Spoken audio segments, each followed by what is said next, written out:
Chapter 1, Title page The Murder on the Links by Agatha Christie. Imprint this ebook is the product of many hours of hard work by volunteers for Standard eBooks and builds on the hard work of other literature lovers made possible by the public domain. This particular ebook is based on digital scans from the Internet Archive. The source text and artwork in this ebook are believed to be in the United States public domain. That is, they are believed to be free of copyright restrictions in the United States. They may still be copyrighted in other countries, so users located outside of the United States must check their local laws before using this ebook. The creators of and contributors to this ebook dedicate their contributions to the worldwide public domain via the terms in the CC01. 0 Universal Public Domain Dedication. For full license information, see the uncopyright at the end of this ebook. Standard eBooks is a volunteer-driven project that produces ebook editions of public domain literature using modern typography, technology and editorial standards, and distributes them free of cost. You can download this and other ebooks carefully produced for true book lovers at Standard Books. Org. Dedication to my husband, a fellow enthusiast for detective stories, and to whom I am indebted for much helpful advice and criticism. The Murder on the Links. The Murder on the Links. A fellow traveller, I believe that a well-known anecdote exists to the effect that a young writer, determined to make the commencement of his story forcible and original enough to catch and rivet the attention of the most blasé of editors, penned the following sentence. "Hell," said the Duchess. Strangely enough, this tale of mine opens in much the same fashion. Only the lady who gave utterance to the exclamation was not a duchess. It was a day in early June. I had been transacting some business in Paris and was returning by the morning service to London, where I was still sharing rooms with my old friend, the Belgian ex-detective Hercule Poirot. The Calais express was singularly empty. In fact, my own compartment held only one other traveller. I had made a somewhat hurried departure from the hotel and was busy assuring myself that I had duly collected all my traps when the train started. Up till then I had hardly noticed my companion, but I was now violently recalled to the fact of her existence. Jumping up from her seat, she let down the window and stuck her head out, withdrawing it a moment later with the brief and forcible ejaculation, "Hell. Now I am old-fashioned. A woman, I consider, should be womanly. I have no patience with the modern neurotic girl who jazzes from morning to night, smokes like a chimney, and uses language which would make a Billingsgate fishwoman blush." I looked up now, frowning slightly into a pretty impudent face, surmounted by a rakish little red hat. A thick cluster of black curls hid each ear. I judged that she was little more than 17, but her face was covered with powder, and her lips were quite impossibly scarlet. Nothing abashed, she returned my glance and executed an expressive grimace. "Dear me, we've shocked the kind gentleman," she observed to an imaginary audience. "I apologize for my language, most unladylike and all that, but oh Lord, there's reason enough for it. Do you know I've lost my only sister?" "Really," I said politely. "How unfortunate." "He disapproves," remarked the lady. "He disapproves utterly of me and my sister, which last is unfair because he hasn't seen her." I opened my mouth, but she forestalled me. "Say no more, nobody loves me. I shall go into the garden and eat worms. Boo-hoo, I am crushed." She buried herself behind a large comic French paper. In a minute or two I saw her eyes stealthily peeping at me over the top. In spite of myself I could not help smiling, and in a minute she had tossed the paper aside and had burst into a merry peal of laughter. "I knew you weren't such a mutt as you looked," she cried. Her laughter was so infectious that I could not help joining in, though I hardly cared for the word mutt. The girl was certainly all that I most disliked, but that was no reason why I should make myself ridiculous by my attitude. I prepared to unbend. After all, she was decidedly pretty. "There, now we're friends," I declared the minxes. "Say you're sorry about my sister." "I am desolated." "That's a good boy, let me finish." I was going to add that although I am desolated, I can manage to put up with her absence very well. I made a little bow, but this most unaccountable of damsels frowned and shook her head. "Cut it out, I prefer the dignified disapproval stunt." "Oh, your face, not one of us," it said, and you were right there, though, mind you, it's pretty hard to tell nowadays. It's not everyone who can distinguish between a demi and a duchess. There now, I believe I've shocked you again. You've been dug out of the backwoods, you have. Not that I mind that, we could do with a few more of your sort. I just hate a fellow who gets fresh, it makes me mad. She shook her head vigorously. "What are you like when you're mad?" I inquired with a smile.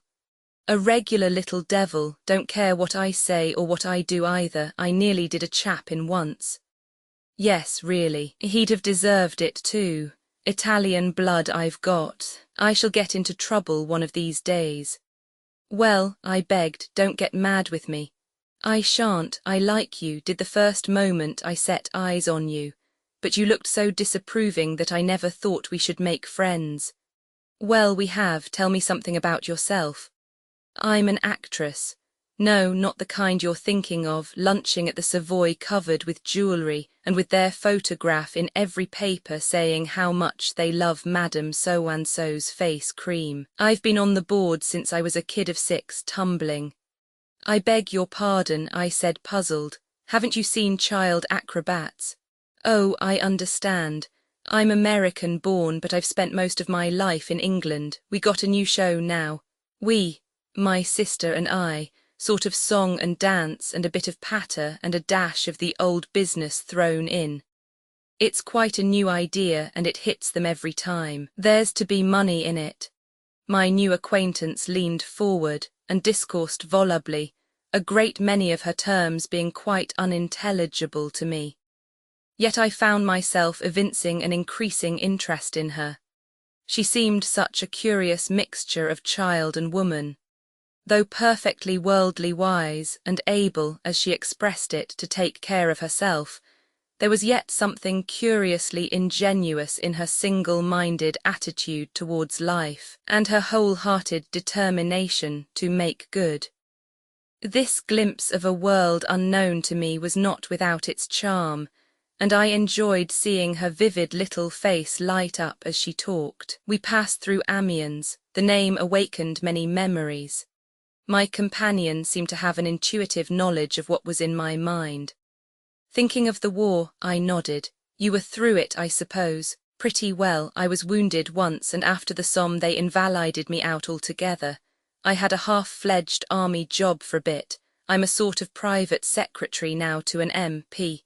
My, that's brainy." "No, it isn't. There's really awfully little to do. Usually a couple of hours every day sees me through. It's dull work too.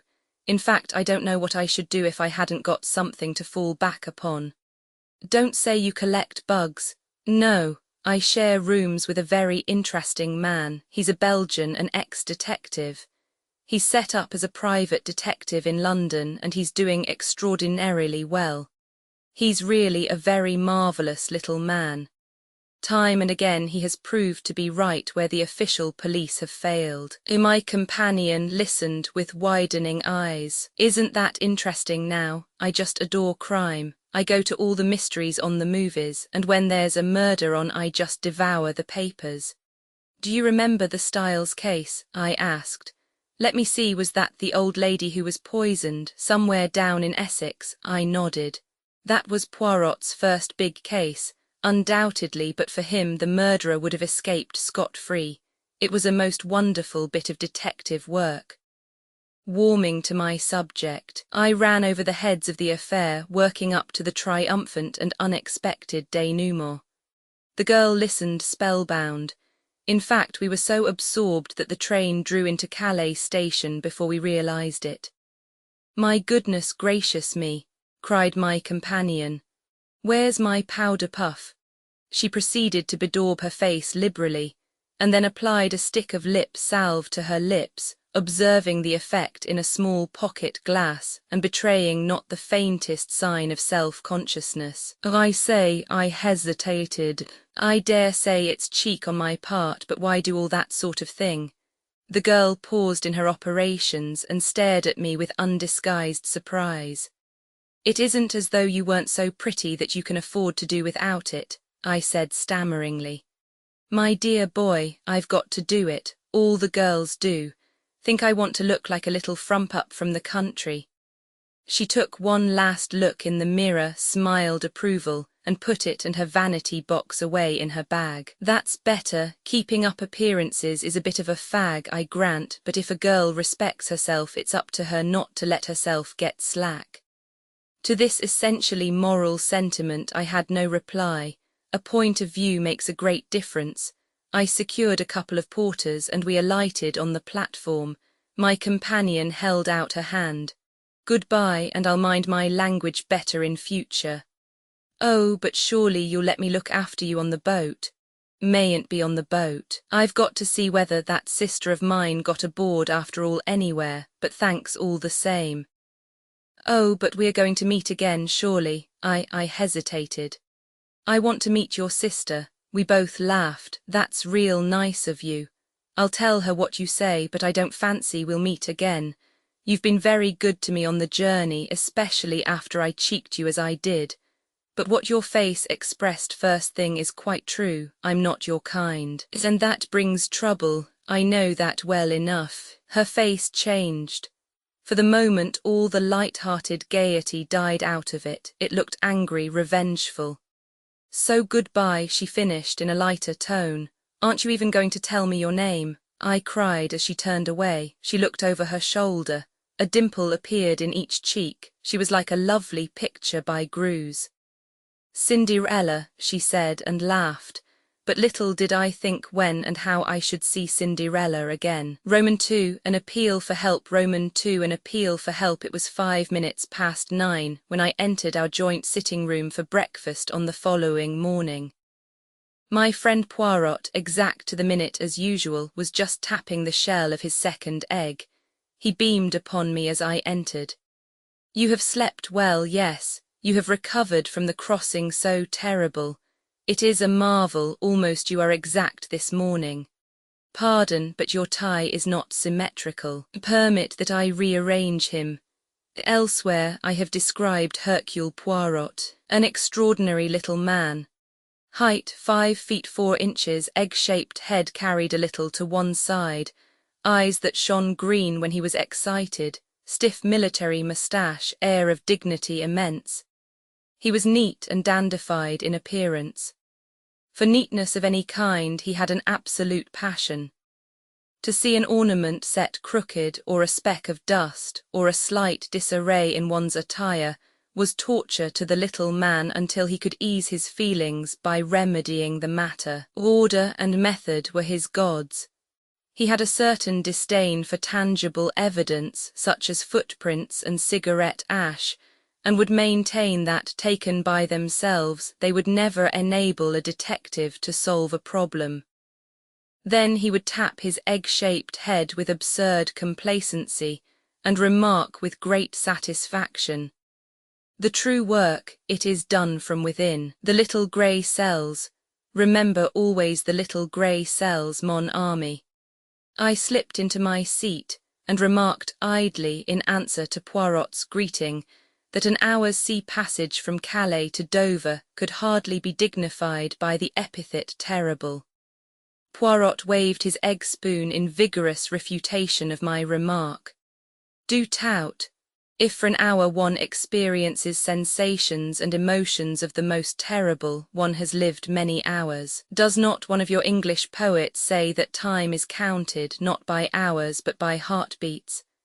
I fancy Browning was referring to something more romantic than seasickness, though. Because he was an Englishman, an islander to whom La Manche was nothing. Oh, you English! With news orders it is different. Figure to yourself that a lady of my acquaintance at the beginning of the war fled to Ostend. There she had a terrible crisis of the nerves, impossible to escape further except by crossing the sea, and she had a horror mais une horreur. Of the sea, what was she to do? Daily less botches were drawing nearer. Imagine to yourself the terrible situation. What did she do? I inquired curiously.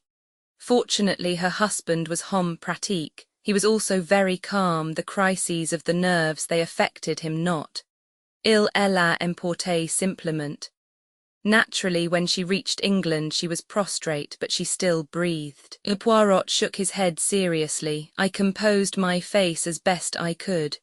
Suddenly he stiffened and pointed a dramatic finger at the toast rack. Ah, par exemple, c'est trop fort, he cried. What is it, this piece of toast? You remark him not. He whipped the offender out of the rack and held it up for me to examine. Is it square? No. Is it a triangle? Again no. Is it even round? No. Is it of any shape remotely pleasing to the eye? What symmetry have we here? None. It's cut from a cottage loaf, I explained soothingly. Poirot threw me a withering glance. What an intelligence has my friend Hastings! He exclaimed sarcastically. Comprehend you not that I have forbidden such a loaf haphazard and shapeless that no baker should permit himself to bake? I endeavoured to distract his mind. Anything interesting come by the post? Poirot shook his head with a dissatisfied air. I have not yet examined my letters, but nothing of interest arrives nowadays. The great criminals, the criminals of method, they do not exist. The cases I have been employed upon lately were banal to the last degree. In verity, I am reduced to recovering lost lapdogs for fashionable ladies. The last problem that presented any interest was that intricate little affair of the Yardley diamond, and that was, how many months ago, my friend? He shook his head despondently, and I roared with laughter. Cheer up, Poirot, the luck will change. Open your letters. For all you know, there may be a great case looming on the horizon. Poirot smiled, and taking up the neat little letter opener with which he opened his correspondence, he slit the tops of the several envelopes that lay by his plate. A bill, another bill. It is that I grow extravagant in my old age. Aha, a note from Jap. Yes, I pricked up my ears. The Scotland Yard inspector had more than once introduced us to an interesting case. He merely thanks me in his fashion for a little point in the Aberystwyth case on which I was able to set him right. I am delighted to have been of service to him. How does he thank you? I asked curiously, for I knew my Jap. He is kind enough to say that I am a wonderful sport for my age, and that he was glad to have had the chance of letting me in on the case. This was so typical of Jap that I could not forbear a chuckle. Poirot continued to read his correspondence placidly. A suggestion that I should give a lecture to our local Boy Scouts. The Countess of Forfanock will be obliged if I will call and see her. Another lapdog without doubt, and now for the last. Ah, I looked up, quick to notice the change of tone. Poirot was reading attentively. In a minute he tossed the sheet over to me. This is out of the ordinary, mon ami, read for yourself. The letter was written on a foreign type of paper in a bold characteristic hand. Villa Genevieve, Merlinville-sur-Mer, France. Dear Sir, I am in need of the services of a detective, and for reasons which I will give you later, do not wish to call in the official police. I have heard of you from several quarters, and all reports go to show that you are not only a man of decided ability, but one who also knows how to be discreet. I do not wish to trust details to the post, but on account of a secret I possess, I go in daily fear of my life. I am convinced that the danger is imminent, and therefore I beg that you will lose no time in crossing to France. I will send a car to meet you at Calais, if you will wire me when you are arriving. I shall be obliged if you will drop all cases you have on hand and devote yourself solely to my interests. I am prepared to pay any compensation necessary. I shall probably need your services for a considerable period of time, as it may be necessary for you to go out to Santiago, where I spent several years of my life. I shall be content for you to name your own fee, assuring you once more that the matter is urgent. Yours faithfully, P.T. Renauld. Below the signature was a hastily scrawled line almost illegible. For God's sake, come. I handed the letter back with quickened pulses. At last, I said, here is something distinctly out of the ordinary. Yes, indeed, said Poirot meditatively. You will go, of course, I continued. Poirot nodded. He was thinking deeply. Finally, he seemed to make up his mind, and glanced up at the clock. His face was very grave. See you, my friend, there is no time to lose. The Continental Express leaves Victoria at 11 o'clock. Do not agitate yourself. There is plenty of time. We can allow 10 minutes for discussion. You accompany me NSC Pass. Well, you told me yourself that your employer needed you not for the next few weeks. Oh, that's all right, but this Mr. Renauld hints strongly that his business is private. I will manage M. Renauld. By the way, I seem to know the name. There's a well-known South American millionaire fellow. His name's Renauld. I don't know whether it could be the same. But without doubt, that explains the mention of Santiago. Santiago is in Chile, and Chile it is in South America. Ah, but we progress finely. Dear me, Poirot, I said, my excitement rising, I smell some goodly shekels in this. If we succeed, we shall make our fortunes. Do not be too sure of that, my friend. A rich man and his money are not so easily parted. Me, I have seen a well-known millionaire turn out a trampful of people to seek for a dropped halfpenny. I acknowledged the wisdom of this. In any case, continued Poirot, it is not the money which attracts me here. Certainly it will be pleasant to have carte blanche in our investigations. One can be sure that way of wasting no time, but it is something a little bizarre in this problem which arouses my interest. You remarked the postscript. How did it strike you? I considered. Clearly he wrote the letter keeping himself well in hand, but at the end his self-control snapped, and on the impulse of the moment he scrawled those 4 desperate words. But my friend shook his head energetically. You are in error. See you not that while the ink of the signature is nearly black, that of the postscript is quite pale? Well, I said, puzzled. Mon Dieu, mon ami, but use your little grey cells, is it not obvious? M. Renauld wrote his letter. Without blotting it, he reread it carefully. Then, not on impulse but deliberately, he added those last words and blotted the sheet. But why, parbleu, so that it should produce the effect upon me that it has upon you? What? Mais oui, to make sure of my coming. He reread the letter and was dissatisfied. It was not strong enough. He paused and then added softly, his eyes shining with that green light that always betokened inward excitement. And so, mon ami, since that postscript was added not on impulse but soberly in cold blood, the urgency is very great and we must reach him as soon as possible. Merlinville, I murmured thoughtfully. I've heard of it, I think. Poirot nodded. It is a quiet little place, but chic. It lies about midway between Bologna and Calais. It is rapidly becoming the fashion. Rich English people who wish to be quiet are taking it up. Renauld has a house in England, I suppose. Yes, in Rutland Gate, as far as I remember. Also a big place in the country, somewhere in Hertfordshire. But I really know very little about him. He doesn't do much in a social way. I believe he has large South American interests in the city and has spent most of his life out in Chile and the Argentino. Well, we shall hear all details from the man himself. Come, let us pack. A small suitcase each, and then a taxi to Victoria. And the Countess? I inquired with a smile. GMN fiche, her case was certainly not interesting. Why so sure of that? Because in that case she would have come, not written. A woman cannot wait, always remember that, Hastings. 11 o'clock saw our departure from Victoria on our way to Dover.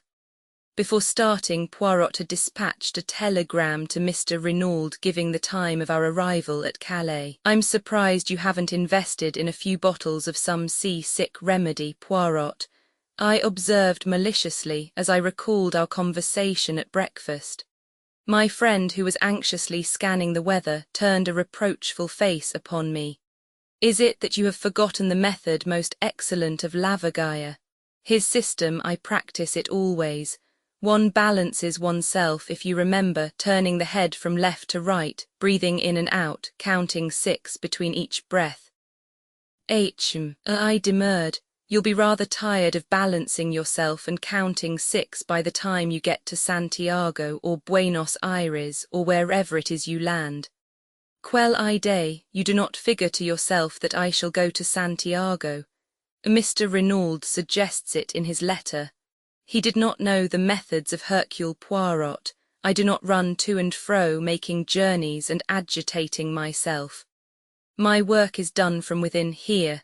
He tapped his forehead significantly. As usual, this remark roused my argumentative faculty. "It's all very well, Poirot, but I think you are falling into the habit of despising certain things too much. A fingerprint has led sometimes to the arrest and conviction of a murderer, and has, without doubt, hanged more than one innocent man," remarked Poirot dryly. "But surely the study of fingerprints and footprints, cigarette ash, different kinds of mud, and other clues that comprise the minute observation of details, all these are of vital importance. But certainly, I have never said otherwise. The trained observer, the expert, without doubt he is useful, but the others, the Hercules Poirots, they are above the experts. To them the experts bring the facts, their business is the method of the crime, its logical deduction, the proper sequence and order of the facts. Above all, the true psychology of the case. You have hunted the fox, yes. I have hunted a bit now and again," I said, rather bewildered by this abrupt change of subject. "Why? Bien, this hunting of the fox you need. The dogs, no. Hounds, I corrected gently. Yes, of course. But yet," Poirot wagged his finger at me, "you did not descend from your horse and run along the ground smelling with your nose and uttering loud oh-ohs." In spite of myself, I laughed immoderately. Poirot nodded in a satisfied manner. "So, you leave the work of the hounds to the hounds. Yet you demand that I, Hercule Poirot, should make myself ridiculous by lying down, possibly on damp grass, to study hypothetical footprints, and should scoop up cigarette ash when I do not know one kind from the other. Remember the Plymouth Express mystery. The good Jap departed to make a survey of the railway line. When he returned, I, without having moved from my apartments, was able to tell him exactly what he had found. So you are of the opinion that Jap wasted his time?" "Not at all, since his evidence confirmed my theory, but I should have wasted my time if I had gone. It is the same with so-called experts. Remember the handwriting testimony in the Cavendish case. One counsel's questioning brings out testimony as to the resemblances, the defence brings evidence to show dissimilarity. All the language is very technical, and the result, what we all knew in the first place. The writing was very like that of John Cavendish, and the psychological mind is faced with the question why. Because it was actually his, or because someone wished us to think it was his. I answered that question, mon ami, and answered it correctly. And Poirot, having effectually silenced, if not convinced me, leaned back with a satisfied air. On the boat, I knew better than to disturb my friend's solitude. The weather was gorgeous, and the sea as smooth as the proverbial millpond, so I was hardly surprised to hear that Lavagaya's method had once more justified itself when a smiling Poirot joined me on disembarking at Calais. A disappointment was in store for us, as no car had been sent to meet us, but Poirot put this down to his telegram having been delayed in transit. "Since it is carte blanche, we will hire a car," he said cheerfully, and a few minutes later saw us creaking and jolting along, in the most ramshackle of automobiles that ever plied for hire, in the direction of Merlinville. My spirits were at their highest. "What gorgeous air!" I exclaimed. "This promises to be a delightful trip. For you, yes, for me, I have work to do, remember, at our journey's end." "Bah," I said cheerfully. "You will discover all, ensure this Mr. Renaud's safety, run the would-be assassins to earth, and all will finish in a blaze of glory." "You are sanguine, my friend." "Yes, I feel absolutely assured of success. Are you not the one and only Hercule Poirot?" But my little friend did not rise to the bait. He was observing me gravely. "You are what the Scotch people call Fay Hastings. It presages disaster." "Nonsense, at any rate you do not share my feelings." "No, but I am afraid." "Afraid of what?" "I do not know, but I have a premonition, a je ne sais quoi."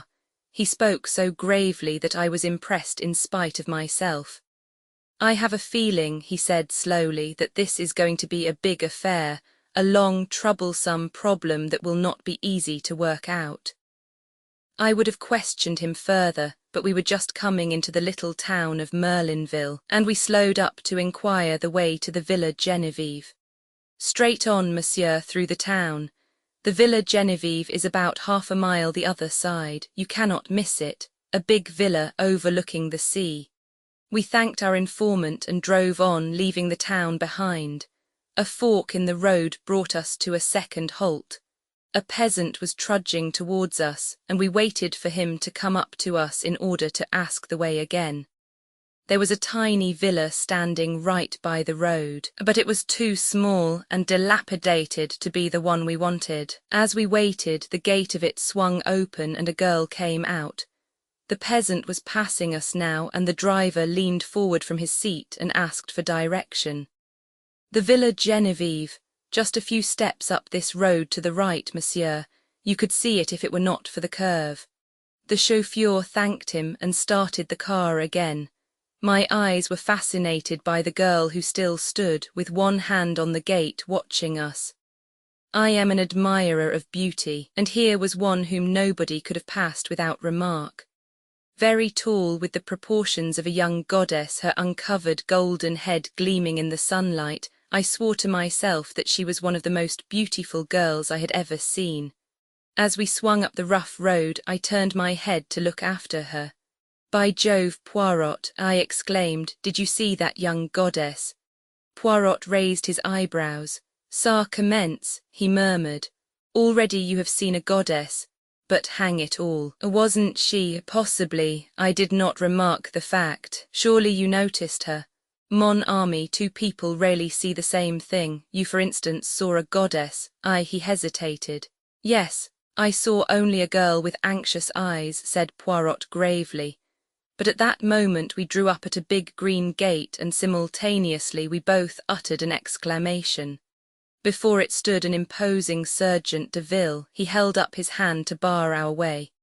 "You cannot pass, messieurs, but we wish to see Mr. Renaud," I cried. "We have an appointment. This is his villa, isn't it?" "Yes, monsieur, but—" Poirot leaned forward. "But what?" Renaud was murdered this morning. III at the Villa Genevieve. III at the Villa Genevieve." In a moment Poirot had leapt from the car, his eyes blazing with excitement. He caught the man by the shoulder. "What is that you say, murdered, when, how?" The Sergeant de Ville drew himself up. "I cannot answer any questions, monsieur." "True, I comprehend." Poirot reflected for a minute. "The commissary of police, he is without doubt within." "Yes, monsieur." Poirot took out a card and scribbled a few words on it.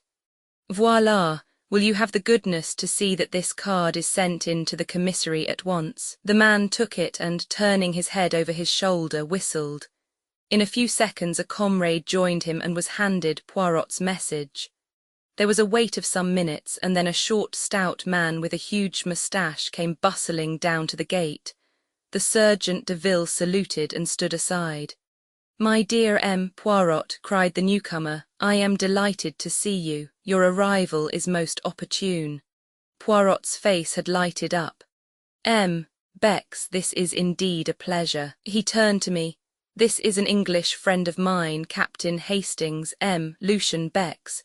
The commissary and I bowed to each other ceremoniously, then M. Bex turned once more to Poirot. "Mon vieux, I have not seen you since 1909, that time in Ostend. I heard that you had left the force." "So I have. I run a private business in London." "And you say you have information to give which may assist us. Possibly you know it already. You were aware that I had been sent for." "No, by whom?" "The dead man. It seems he knew an attempt was going to be made on his life. Unfortunately, he sent for me too late." "Sacré tonnerre," ejaculated the Frenchman. "So he foresaw his own murder. That upsets our theories considerably, but come inside." He held the gate open and we commenced walking towards the house. M. Bex continued to talk.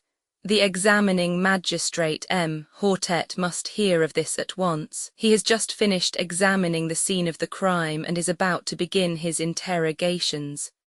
A charming man, you will like him, most sympathetic, original in his methods but an excellent judge." "When was the crime committed?" asked Poirot. "The body was discovered this morning about 9 o'clock. Madame Renaud's evidence and that of the doctors goes to show that the death must have occurred about 2 a.m. But enter, I pray of you." We had arrived at the steps which led up to the front door of the villa. In the hall another Sergeant de Ville was sitting. He rose at sight of the commissary. "Where is M. Hortet now?" inquired the latter. "In the salon, monsieur." M. Bex opened a door to the left of the hall and we passed in. M. Hortet and his clerk were sitting at a big round table. They looked up as we entered. The commissary introduced us and explained our presence. M. Hortet, the judged instruction, was a tall, gaunt man with piercing dark eyes and a neatly cut grey beard which he had a habit of caressing as he talked. Standing by the mantelpiece was an elderly man, with slightly stooping shoulders, who was introduced to us as Dr. Durand. "Most extraordinary," remarked M. Hortet as the commissary finished speaking. "You have the letter here, monsieur." Poirot handed it to him and the magistrate read it. He speaks of a secret. What a pity he was not more explicit. We are much indebted to you, M. Poirot.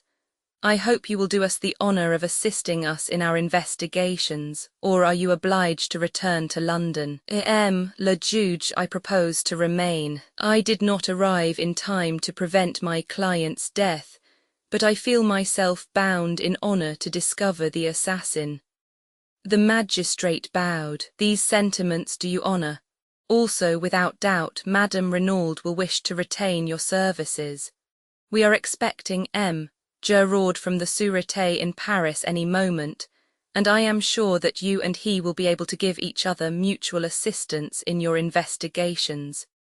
In the meantime, I hope that you will do me the honour to be present at my interrogations, and I need hardly say that if there is any assistance you require, it is at your disposal." "I thank you, monsieur. You will comprehend that at present I am completely in the dark. I know nothing whatever." M. Hortet nodded to the commissary and the latter took up the tale. "This morning the old servant Françoise, on descending to start her work, found the front door ajar. Feeling a momentary alarm as to burglars, she looked into the dining room, but seeing the silver was safe she thought no more about it, concluding that her master had, without doubt, risen early and gone for a stroll. Pardon, monsieur, for interrupting, but was that a common practice of his?" "No, it was not, but old Françoise has the common idea as regards the English, that they are mad and liable to do the most unaccountable things at any moment. Going to call her mistress as usual, a younger maid, Léonie, was horrified to discover her gagged and bound, and almost at the same moment news was brought that M. Renaud's body had been discovered, stone dead, stabbed in the back. Where? That is one of the most extraordinary features of the case. M. Poirot, the body was lying, face downwards in an open grave. What? Yes, the pit was freshly dug just a few yards outside the boundary of the villa grounds. And he had been dead how long? Dr. Durand answered this. I examined the body this morning at 10 o'clock. Death must have taken place at least 7 and possibly 10 hours previously. That fixes it at between midnight and 3 a.m. Exactly, and Madame Renaud's evidence places it at after 2 a.m., which narrows the field still further. Death must have been instantaneous and naturally could not have been self-inflicted. Poirot nodded, and the commissary resumed. Madame Renaud was hastily freed from the cords that bound her by the horrified servants. She was in a terrible condition of weakness, almost unconscious from the pain of her bonds. It appears that 2 masked men entered the bedroom, gagged and bound her, whilst forcibly abducting her husband. This we know at second hand from the servants. On hearing the tragic news, she fell at once into an alarming state of agitation. On arrival, Dr. Durand immediately prescribed a sedative, and we have not yet been able to question her. But without doubt she will awake more calm and be equal to bearing the strain of the interrogation. The commissary paused. And the inmates of the house, monsieur? There is old Françoise, the housekeeper. She lived for many years with the former owners of the Villa Genevieve. Then there are 2 young girls, sisters, Denise and Léonie Hulard. Their home is in Merlinville, and they come of the most respectable parents. Then there is the chauffeur whom M. Renaud brought over from England with him, but he is away on a holiday. Finally, there are Madame Renaud and her son, M. Jacques Renaud. He, too, is away from home at present. Poirot bowed his head. M. Hortet spoke. Marchot, the sergeant de ville, appeared. Bring in the woman, Françoise. The man saluted and disappeared. In a moment or 2 he returned, escorting the frightened Françoise. Your name is Françoise Richet? Yes, monsieur. You have been a long time in service at the Villa Genevieve. 11 years with Madame la Vicomtesse. Then when she sold the villa this spring, I consented to remain on with the English miler. Never did I imagine, the magistrate cut her short. Without doubt, without doubt. Now, Françoise, in this matter of the front door, whose business was it to fasten it at night? Mine, monsieur, always I saw to it myself. And last night, I fastened it as usual. You are sure of that? I swear it by the blessed saints, monsieur. What time would that be? The same time as usual, 10:30, monsieur. What about the rest of the household? Had they gone up to bed? Madame had retired some time before. Denise and Léonie went up with me. Monsieur was still in his study. Then, if anyone unfastened the door afterwards, it must have been M. Renaud himself. Françoise shrugged her broad shoulders. What should he do that for, with robbers and assassins passing every minute? A nice idea. Monsieur was not an imbecile. It is not as though he had had to let Cette Dame out. The magistrate interrupted sharply. Cette Dame, what lady do you mean? Why, the lady who came to see him. Had a lady been to see him that evening? But yes, monsieur, and many other evenings as well. Who was she? Did you know her? A rather cunning look spread over the woman's face. How should I know who it was? She grumbled. I did not let her in last night. Aha, roared the examining magistrate, bringing his hand down with a bang on the table. You would trifle with the police, would you? I demand that you tell me at once the name of this woman who came to visit M. Renaud in the evenings. The police, grumbled Françoise. Never did I think that I should be mixed up with the police, but I know well enough who she was. It was Madame d'Aubreuil. The commissary uttered an exclamation and leaned forward as though in utter astonishment. Madame d'Aubreuil from the Villa Marguerite just down the road. That is what I said, monsieur. Oh, she is a pretty one, celle-là. The old woman tossed her head scornfully. Madame d'Aubruil, murmured the commissary. Impossible. Voilà, grumbled François. That is all you get for telling the truth. Not at all, said the examining magistrate soothingly. We were surprised, that is all. Madame d'Aubruil then and Monsieur Renaud they were. He paused delicately. It was that without doubt. How should I know, but what will you, Monsieur, he was milor anglais, très rich, and Madame d'Aubruil, she was poor, that one, and très chic for all that she lives so quietly with her daughter. Not a doubt of it, she has had her history. She is no longer young, but ma foi, I who speak to you have seen the men's heads turn after her as she goes down the street. Besides, lately she has had more money to spend, all the town knows it, the little economies, they are at an end. And François shook her head with an air of unalterable certainty. Hortense stroked his beard reflectively. And Madame Renaud, he asked at length.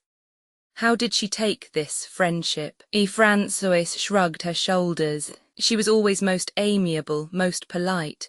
One would say that she suspected nothing.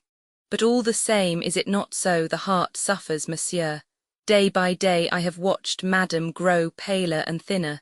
She was not the same woman who arrived here a month ago. Monsieur, too, has changed. He also has had his worries.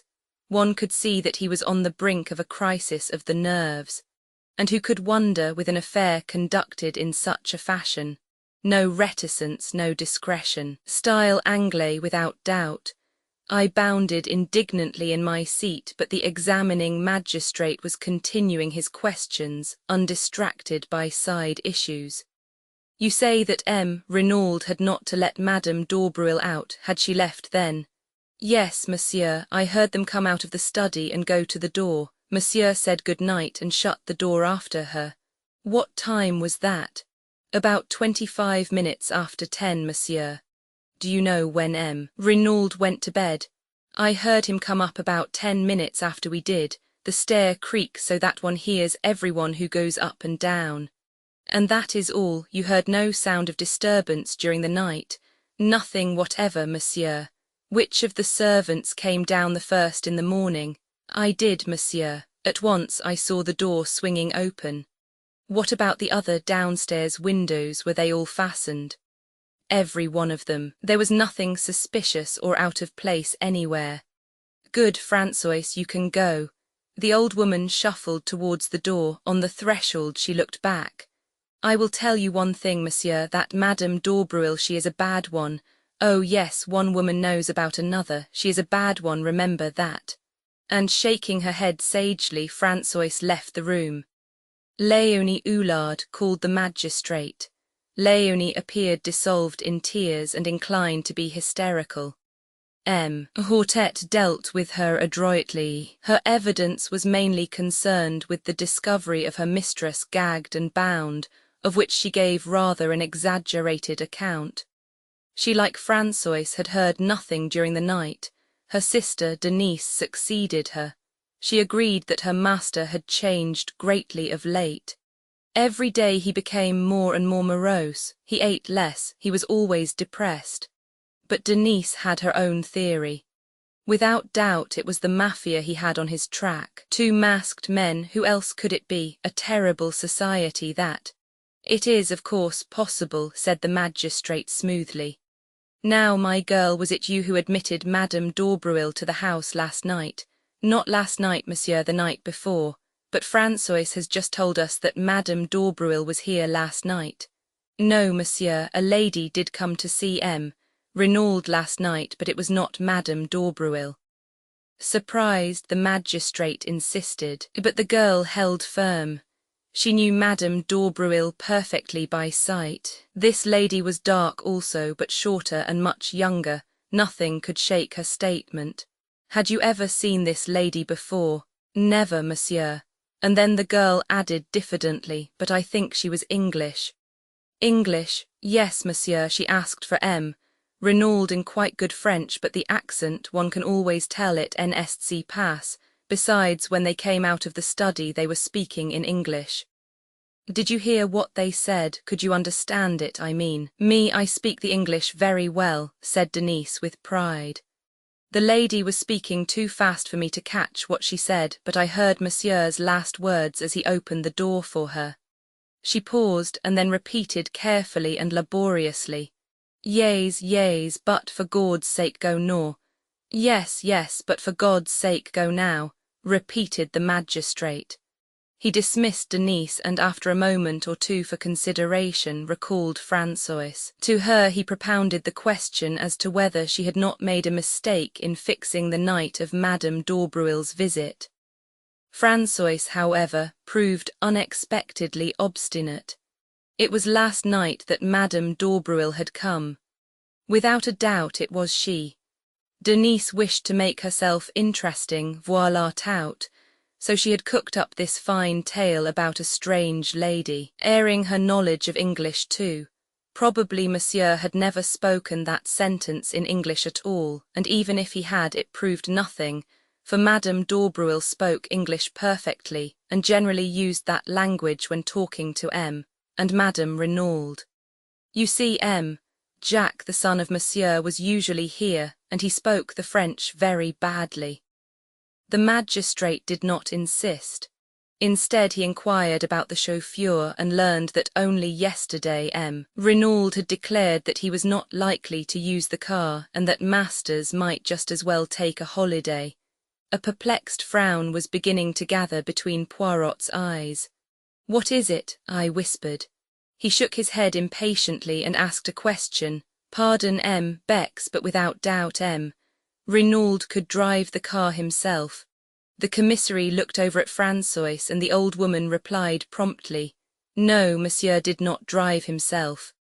Poirot's frown deepened. "I wish you would tell me what is worrying you," I said impatiently. "See you not, in his letter, Renaud speaks of sending the car for me to Calais." "Perhaps he meant a hired car," I suggested. "Doubtless that is so, but why hire a car when you have one of your own? Why choose yesterday to send away the chauffeur on a holiday, suddenly at a moment's notice? Was it that for some reason he wanted him out of the way before we arrived?" Roman 4, the letter signed Bella. Roman 4, the letter signed Bella. Françoise had left the room. The magistrate was drumming thoughtfully on the table. Bex, he said at length, "here we have directly conflicting testimony. Which are we to believe, Françoise or Denise?" "Denise," said the commissary decidedly. "It was she who let the visitor in. Françoise is old and obstinate and has evidently taken a dislike to Madame d'Aubruil. Besides, our own knowledge tends to show that Renaud was entangled with another woman." "Tynes," cried Hortet, "we have forgotten to inform Poirot of that." He searched amongst the papers on the table and finally handed the one he was in search of to my friend. "This letter, Poirot, we found in the pocket of the dead man's overcoat." Poirot took it and unfolded it. It was somewhat worn and crumbled, and was written in English in a rather unformed hand. "My dearest one, why have you not written for so long? You do love me still, don't you? Your letters lately have been so different, cold and strange, and now this long silence. It makes me afraid. If you were to stop loving me, but that's impossible. What a silly kid I am, always imagining things. But if you did stop loving me, I don't know what I should do. Kill myself, perhaps. I couldn't live without you. Sometimes I fancy another woman is coming between us. Let her look out. That's all, and you too. I'd as soon kill you as let her have you, I mean it. But there, I'm writing high-flown nonsense. You love me and I love you, yes, love you, love you, love you. Your own adoring Bella." There was no address or date. Poirot handed it back with a grave face. "And the assumption is le juge." The examining magistrate shrugged his shoulders. "Obviously Renaud was entangled with this Englishwoman Bella. He comes over here, meets Madame d'Aubruil, and starts an intrigue with her. He cools off to the other, and she instantly suspects something.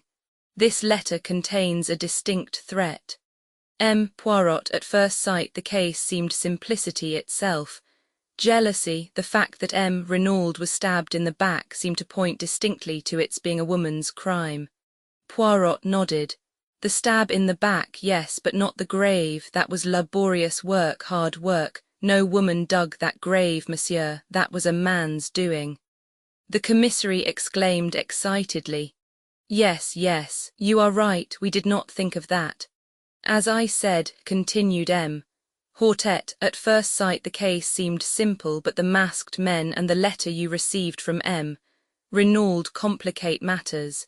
Here we seem to have an entirely different set of circumstances with no relationship between the two. As regards the letter written to yourself, do you think it is possible that it referred in any way to this Bella and her threats? Poirot shook his head. Hardly. A man like M. Renaud, who has led an adventurous life in out-of-the-way places, would not be likely to ask for protection against a woman.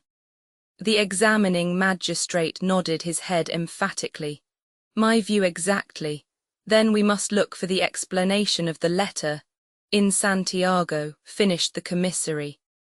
I shall cable without delay to the police in that city, requesting full details of the murdered man's life out there, his love affairs, his business transactions, his friendships, and any enmities he may have incurred. It will be strange if, after that, we do not hold a clue to his mysterious murder. The commissary looked round for approval. Excellent, said Poirot appreciatively. His wife, too, may be able to give us a pointer, added the magistrate. You have found no other letters from this Bella amongst M. Renaud's effects? Asked Poirot. No. Of course, one of our first proceedings was to search through his private papers in the study. We found nothing of interest, however. All seemed square and above board. The only thing at all out of the ordinary was his will. Here it is. Poirot ran through the document. So, a legacy of £1,000 to Mr. Stonner. Who is he, by the way? M. Renaud's secretary. He remained in England but was over here once or twice for a weekend. And everything else left unconditionally to his beloved wife Eloise, simply drawn up but perfectly legal. Witnessed by the two servants, Denise and François. Nothing so very unusual about that. He handed it back. Perhaps, began Bex, you did not notice. The date, twinkled Poirot.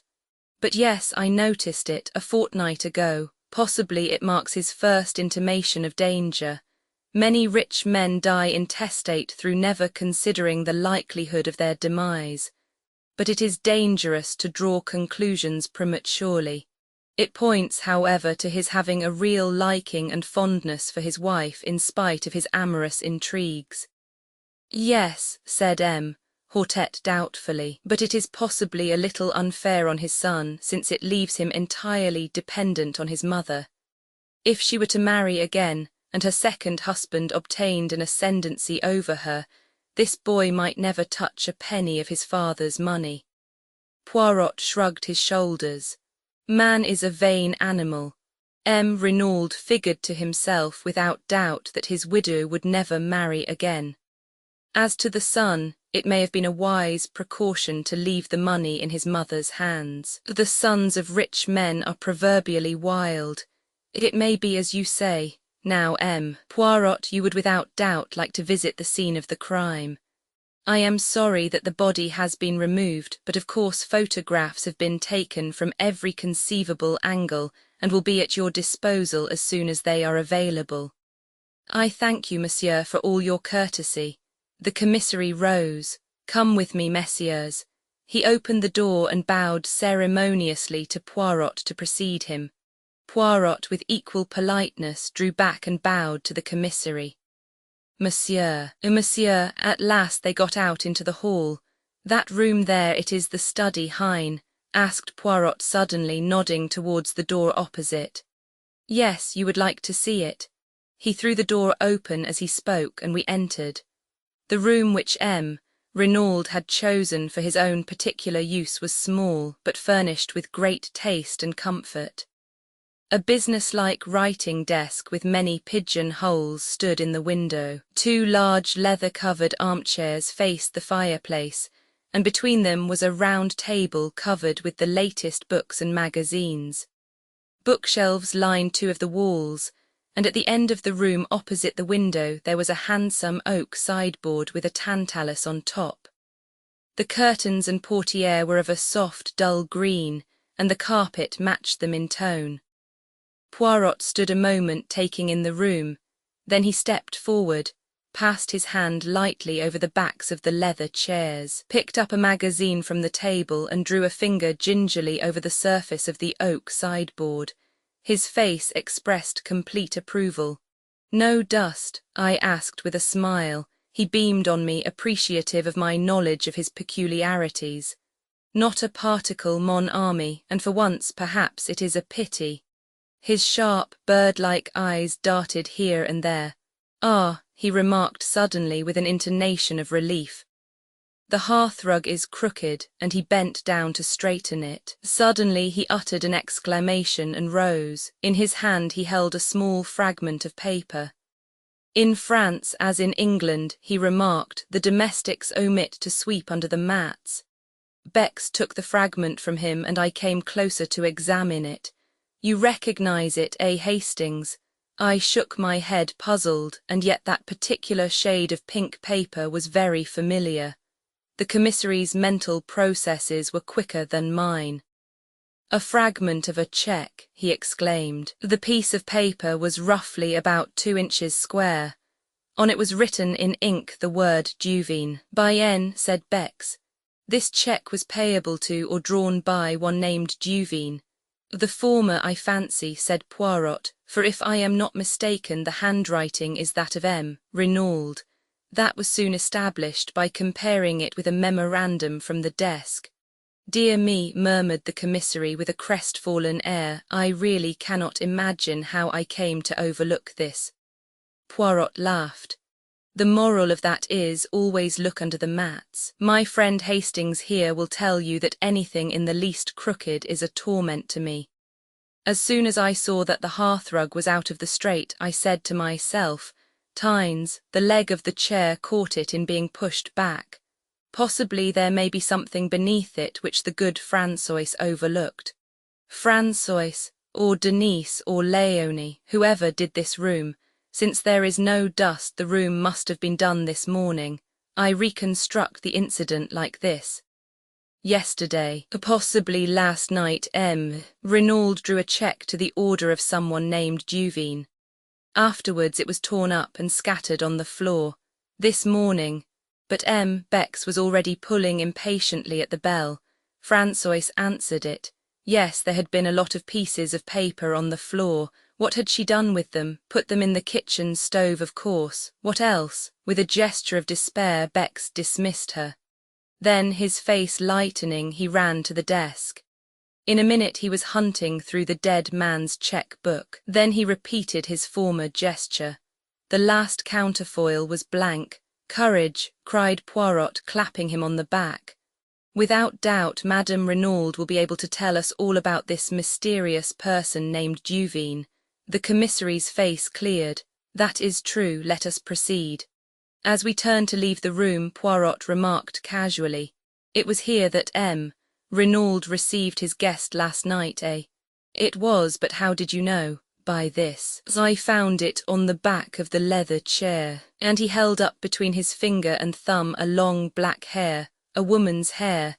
M. Bex took us out by the back of the house to where there was a small shed leaning against the house. He produced a key from his pocket and unlocked it.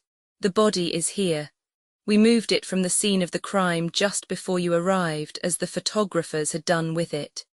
He opened the door and we passed in. The murdered man lay on the ground with a sheet over him. M. Bex dexterously whipped off the covering. Renauld was a man of medium height, slender and lithe in figure. He looked about 50 years of age, and his dark hair was plentifully streaked with grey. He was clean-shaven with a long, thin nose and eyes set rather close together, and his skin was deeply bronzed, as that of a man who had spent most of his life beneath tropical skies. His lips were drawn back from his teeth, and an expression of absolute amazement and terror was stamped on the livid features. "One can see by his face that he was stabbed in the back," remarked Poirot. Very gently he turned the dead man over. There, between the shoulder blades, staining the light fawn overcoat, was a round dark patch. In the middle of it there was a slit in the cloth. Poirot examined it narrowly. "Have you any idea with what weapon the crime was committed?" "Was left in the wound." The commissary reached down a large glass jar. In it was a small object that looked to me more like a paper knife than anything else. It had a black handle and a narrow, shining blade. The whole thing was not more than 10 inches long. Poirot tested the discoloured point gingerly with his finger-tip. "Ma foi, but it is sharp, a nice, easy little tool for murder." "Unfortunately, we could find no trace of fingerprints on it," remarked Bex regretfully. "The murderer must have worn gloves." "Of course he did," said Poirot contemptuously. "Even in Santiago they know enough for that. The veriest amateur of an English mise knows it, thanks to the publicity the Bertillon system has been given in the press. All the same, it interests me very much that there were no fingerprints. It is so amazingly simple to leave the fingerprints of someone else, and then the police are happy." He shook his head. "I very much fear our criminal is not a man of method, either that or he was pressed for time, but we shall see. He let the body fall back into its original position. He wore only underclothes under his overcoat, I see," he remarked. "Yes, the examining magistrate thinks that is rather a curious point." At this minute there was a tap on the door which Bex had closed after him. He strode forward and opened it. Françoise was there. She endeavoured to peep in with ghoulish curiosity. "Well, what is it?" demanded Bex impatiently. "Madam, she sends a message that she is much recovered and is quite ready to receive the examining magistrate." "Good," said Bex briskly. "Tell Hortet and say that we will come at once." Poirot lingered a moment, looking back towards the body. I thought for a moment that he was going to apostrophize it, to declare aloud his determination never to rest till he had discovered the murderer. But when he spoke, it was tamely and awkwardly, and his comment was ludicrously inappropriate to the solemnity of the moment. "He wore his overcoat very long," he said constrainedly. Mrs. Renaud's story, Mrs. Renaud's story. We found Hortet awaiting us in the hall, and we all proceeded upstairs together, Françoise marching ahead to show us the way. Poirot went up in a zigzag fashion which puzzled me, until he whispered with a grimace. No wonder the servants heard Renaud mounting the stairs, not a board of them but creaks fit to wake the dead. At the head of the staircase a small passage branched off. "The servants' quarters," explained Bex. We continued along a corridor, and Françoise tapped on the last door to the right of it.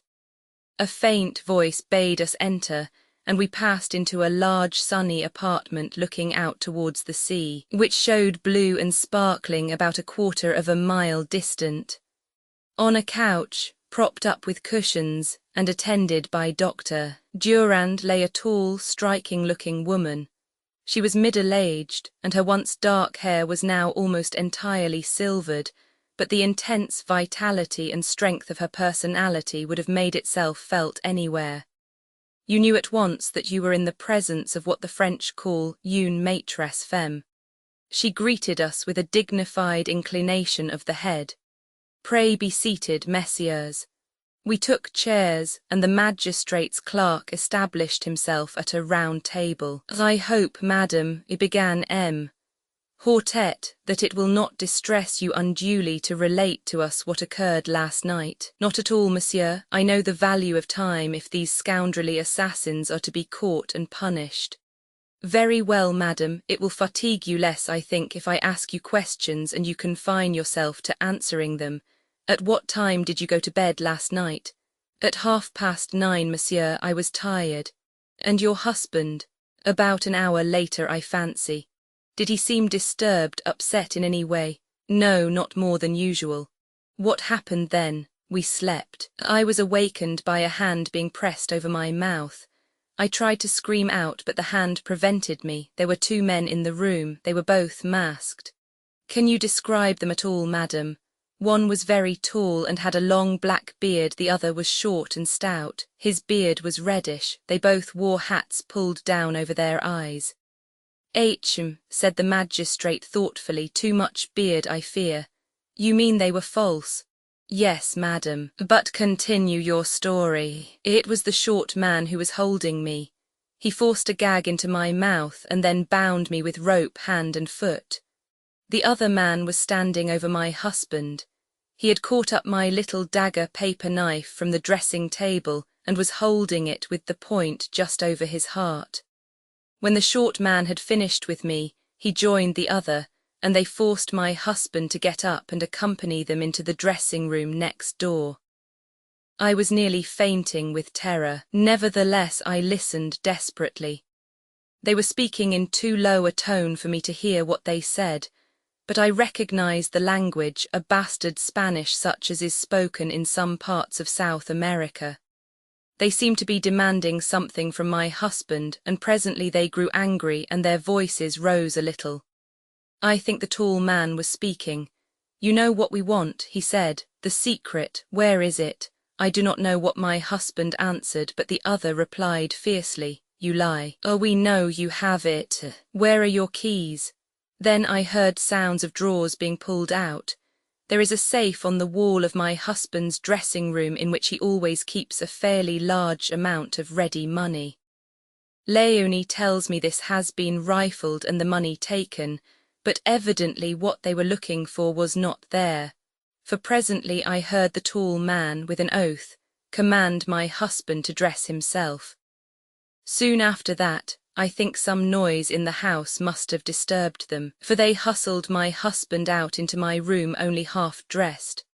Pardon, interrupted Poirot, but is there then no other egress from the dressing room? No, monsieur, there is only the communicating door into my room.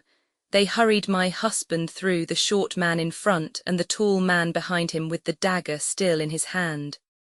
Paul tried to break away to come to me. I saw his agonized eyes. He turned to his captors. I must speak to her, he said. Then, coming to the side of the bed, It is all right, Eloise, he said. Do not be afraid. I shall return before morning. But although he tried to make his voice confident, I could see the terror in his eyes. Then they hustled him out of the door, the tall man saying, One sound and you are a dead man, remember. After that, continued Mrs. Renauld, I must have fainted. The next thing I recollect is Leonie rubbing my wrists and giving me brandy. Madame Renauld, said the magistrate, had you any idea what it was for which the assassins were searching? None whatever, monsieur. Had you any knowledge that your husband feared something? Yes, I had seen the change in him. How long ago was that? Mrs. Renauld reflected. 10 days perhaps, not longer, possibly. I only noticed it then. Did you question your husband at all as to the cause? Once. He put me off evasively. Nevertheless, I was convinced that he was suffering some terrible anxiety. However, since he evidently wished to conceal the fact from me, I tried to pretend that I had noticed nothing.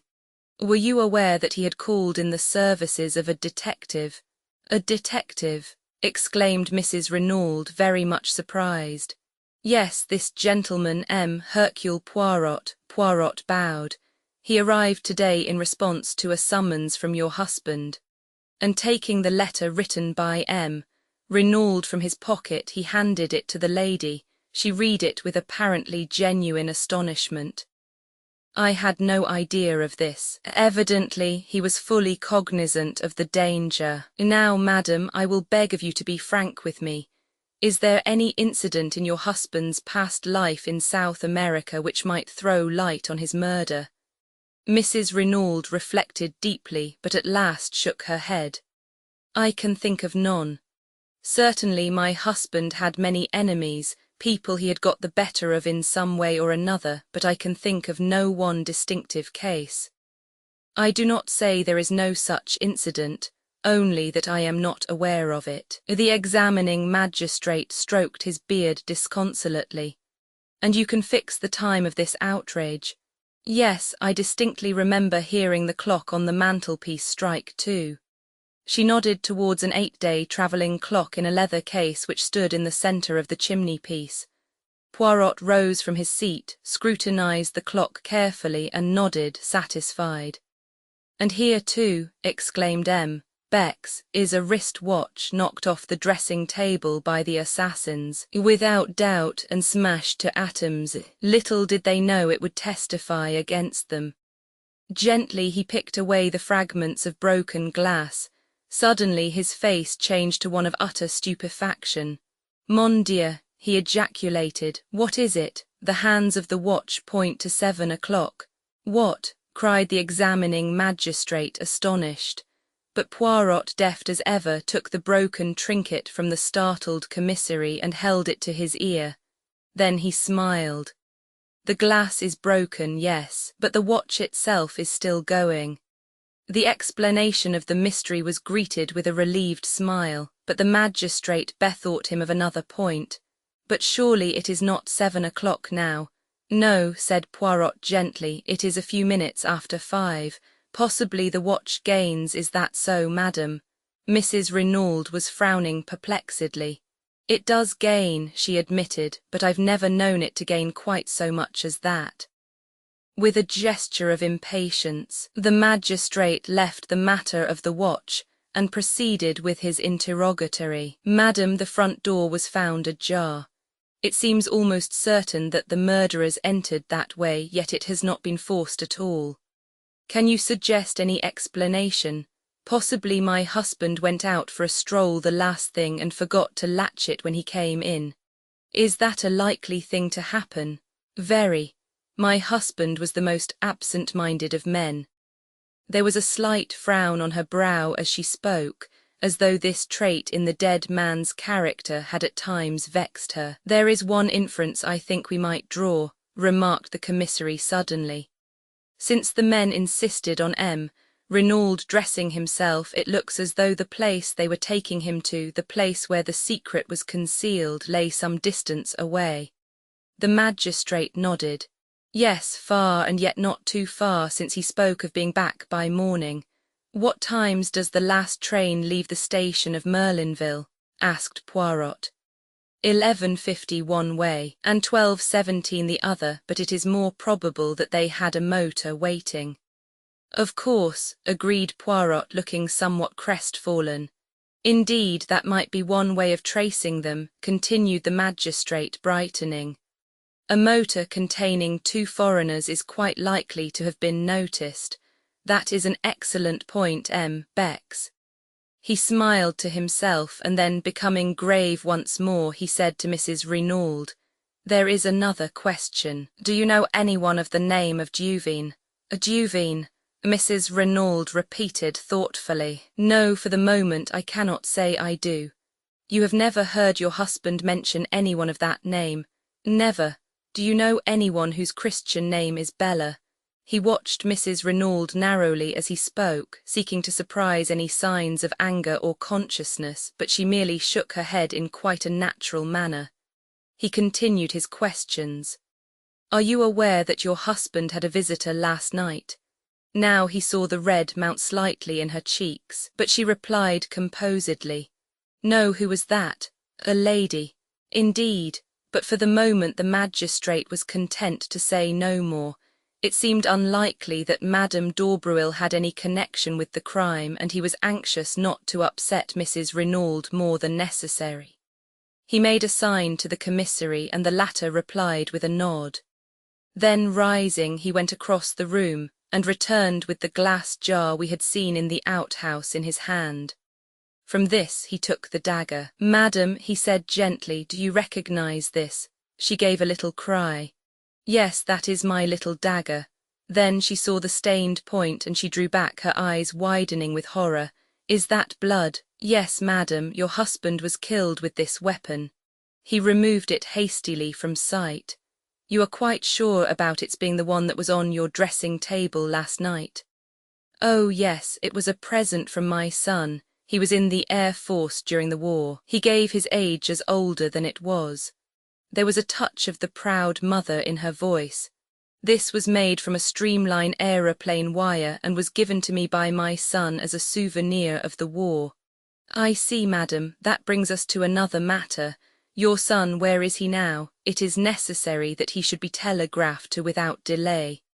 Jack, he is on his way to Buenos Aires. What? Yes, my husband telegraphed to him yesterday. He had sent him on business to Paris, but yesterday he discovered that it would be necessary for him to proceed without delay to South America. There was a boat leaving Cherbourg for Buenos Aires last night, and he wired him to catch it. Have you any knowledge of what the business in Buenos Aires was? No, monsieur, I know nothing of its nature, but Buenos Aires is not my son's final destination. He was going overland from there to Santiago. And, in unison, the magistrate and the commissary exclaimed, Santiago, again Santiago. It was at this moment, when we were all stunned by the mention of that word, that Poirot approached Mrs. Renauld. He had been standing by the window like a man lost in a dream, and I doubt if he had fully taken in what had passed. He paused by the lady's side with a bow. Pardon, madam, but may I examine your wrists? Though slightly surprised at the request, Mrs. Renauld held them out to him. Round each of them was a cruel red mark where the cords had bitten into the flesh. As he examined them, I fancied that a momentary flicker of excitement I had seen in his eyes disappeared. They must cause you great pain, he said, and once more he looked puzzled, but the magistrate was speaking excitedly. Young M. Renauld must be communicated with at once by wireless. It is vital that we should know anything he can tell us about this trip to Santiago. He hesitated. I hoped he might have been near at hand so that we could have saved you pain. Madam, he paused. You mean, she said in a low voice, the identification of my husband's body. The magistrate bowed his head. I am a strong woman, monsieur. I can bear all that is required of me. I am ready now. Oh, tomorrow will be quite soon enough, I assure you. I prefer to get it over, she said in a low tone, a spasm of pain crossing her face. If you will be so good as to give me your arm, doctor. The doctor hastened forward. A cloak was thrown over Mrs. Renauld's shoulders, and a slow procession went down the stairs. M. Bex hurried on ahead to open the door of the shed. In a minute or two Mrs. Renauld appeared in the doorway. She was very pale but resolute. Behind her, M. Hortet was clacking commiserations and apologies like an animated hen. She raised her hand to her face. A moment, messieurs, while I steel myself. She took her hand away and looked down at the dead man. Then the marvellous self-control which had upheld her so far deserted her. Paul, she cried, husband, oh God, and pitching forward she fell unconscious to the ground. Instantly Poirot was beside her. He raised the lid of her eye, felt her pulse. When he had satisfied himself that she had really fainted, he drew aside. He caught me by the arm. I am an imbecile, my friend. If ever there was love and grief in a woman's voice, I heard it then. My little idea was all wrong. A I must start again. Vi the scene of the crime, vi the scene of the crime between them, the doctor and M. Hortet carried the unconscious woman into the house. The commissary looked after them, shaking his head. Pauvre femme, he murmured to himself. The shock was too much for her. Well, well, we can do nothing. Now, M. Poirot, shall we visit the place where the crime was committed? If you please, M. Bex. We passed through the house and out by the front door. Poirot had looked up at the staircase in passing, and shook his head in a dissatisfied manner. It is to me incredible that the servants heard nothing. The creaking of that staircase with 3 people descending it would awaken the dead. It was the middle of the night, remember. They were sound asleep by then. But Poirot continued to shake his head as though not fully accepting the explanation. On the sweep of the drive he paused, looking up at the house. What moved them in the first place to try if the front door were open? It was a most unlikely thing that it should be. It was far more probable that they should at once try to force a window. But all the windows on the ground floor are barred with iron shutters, objected the commissary. Poirot pointed to a window on the first floor. That is the window of the bedroom we have just come from, is it not? And see, there is a tree by which it would be the easiest thing in the world to mount. Possibly, admitted the other, but they could not have done so without leaving footprints in the flower bed. I saw the justice of his words. There were 2 large oval flower beds planted with scarlet geraniums, one each side of the steps leading up to the front door. The tree in question had its roots actually at the back of the bed itself, and it would have been impossible to reach it without stepping on the bed. You see, continued the commissary, owing to the dry weather no prints would show on the drive or paths, but on the soft mould of the flower bed it would have been a very different affair. Poirot went close to the bed and studied it attentively. As Bex had said, the mould was perfectly smooth. There was not an indentation on it anywhere. Poirot nodded as though convinced, and we turned away, but he suddenly darted off and began examining the other flower bed. Bex, he called, see here are plenty of traces for you. The commissary joined him and smiled. My dear Poirot, those are without doubt the footprints of the gardener's large hobnailed boots. In any case it would have no importance, since this side we have no tree and consequently no means of gaining access to the upper story. True, said Poirot, evidently crestfallen. So you think these footprints are of no importance? Not the least in the world. Then, to my utter astonishment, Poirot pronounced these words, I do not agree with you. I have a little idea that these footprints are the most important things we have seen yet. Bex said nothing, merely shrugged his shoulders. He was far too courteous to utter his real opinion. Shall we proceed? He asked instead. Certainly. I can investigate this matter of the footprints later, said Poirot cheerfully. Instead of following the drive down to the gate, Bex turned up a path that branched off at right angles.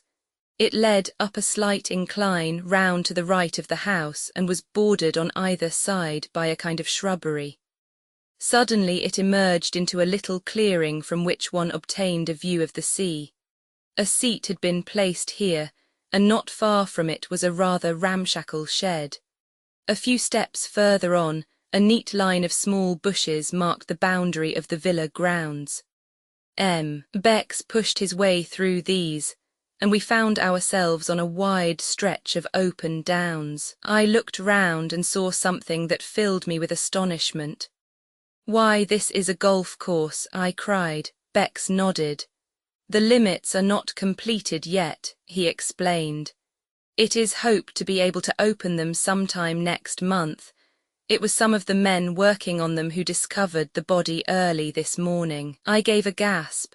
A little to my left, where for the moment I had overlooked it, was a long narrow pit, and by it, face downwards, was the body of a man. For a moment my heart gave a terrible leap, and I had a wild fancy that the tragedy had been duplicated. But the commissary dispelled my illusion by moving forward with a sharp exclamation of annoyance. What have my police been about? They had strict orders to allow no one near the place without proper credentials. The man on the ground turned his head over his shoulder. But I have proper credentials, he remarked, and rose slowly to his feet. My dear Gerard, cried the commissary, I had no idea that you had arrived even. The examining magistrate has been awaiting you with the utmost impatience. As he spoke, I was scanning the newcomer with the keenest curiosity. The famous detective from the Paris Sûreté was familiar to me by name, and I was extremely interested to see him in the flesh. He was very tall, perhaps about 30 years of age, with auburn hair and moustache and a military carriage. There was a trace of arrogance in his manner which showed that he was fully alive to his own importance. Bex introduced us, presenting Poirot as a colleague. A flicker of interest came into the detective's eye. "I know you by name, M. Poirot," he said. "You cut quite a figure in the old days, didn't you? But methods are very different now." "Crimes, though, are very much the same," remarked Poirot gently. I saw at once that Gerard was prepared to be hostile. He resented the other being associated with him, and I felt that if he came across any clue of importance he would be more than likely to keep it to himself. "The examining magistrate," began Bex again, but Gerard interrupted him rudely. "A fig for the examining magistrate. The light is the important thing. For all practical purposes, it will be gone in another half-hour or so. I know all about the case, and the people at the house will do very well until tomorrow, but if we're going to find a clue to the murderers, here is the spot we shall find it."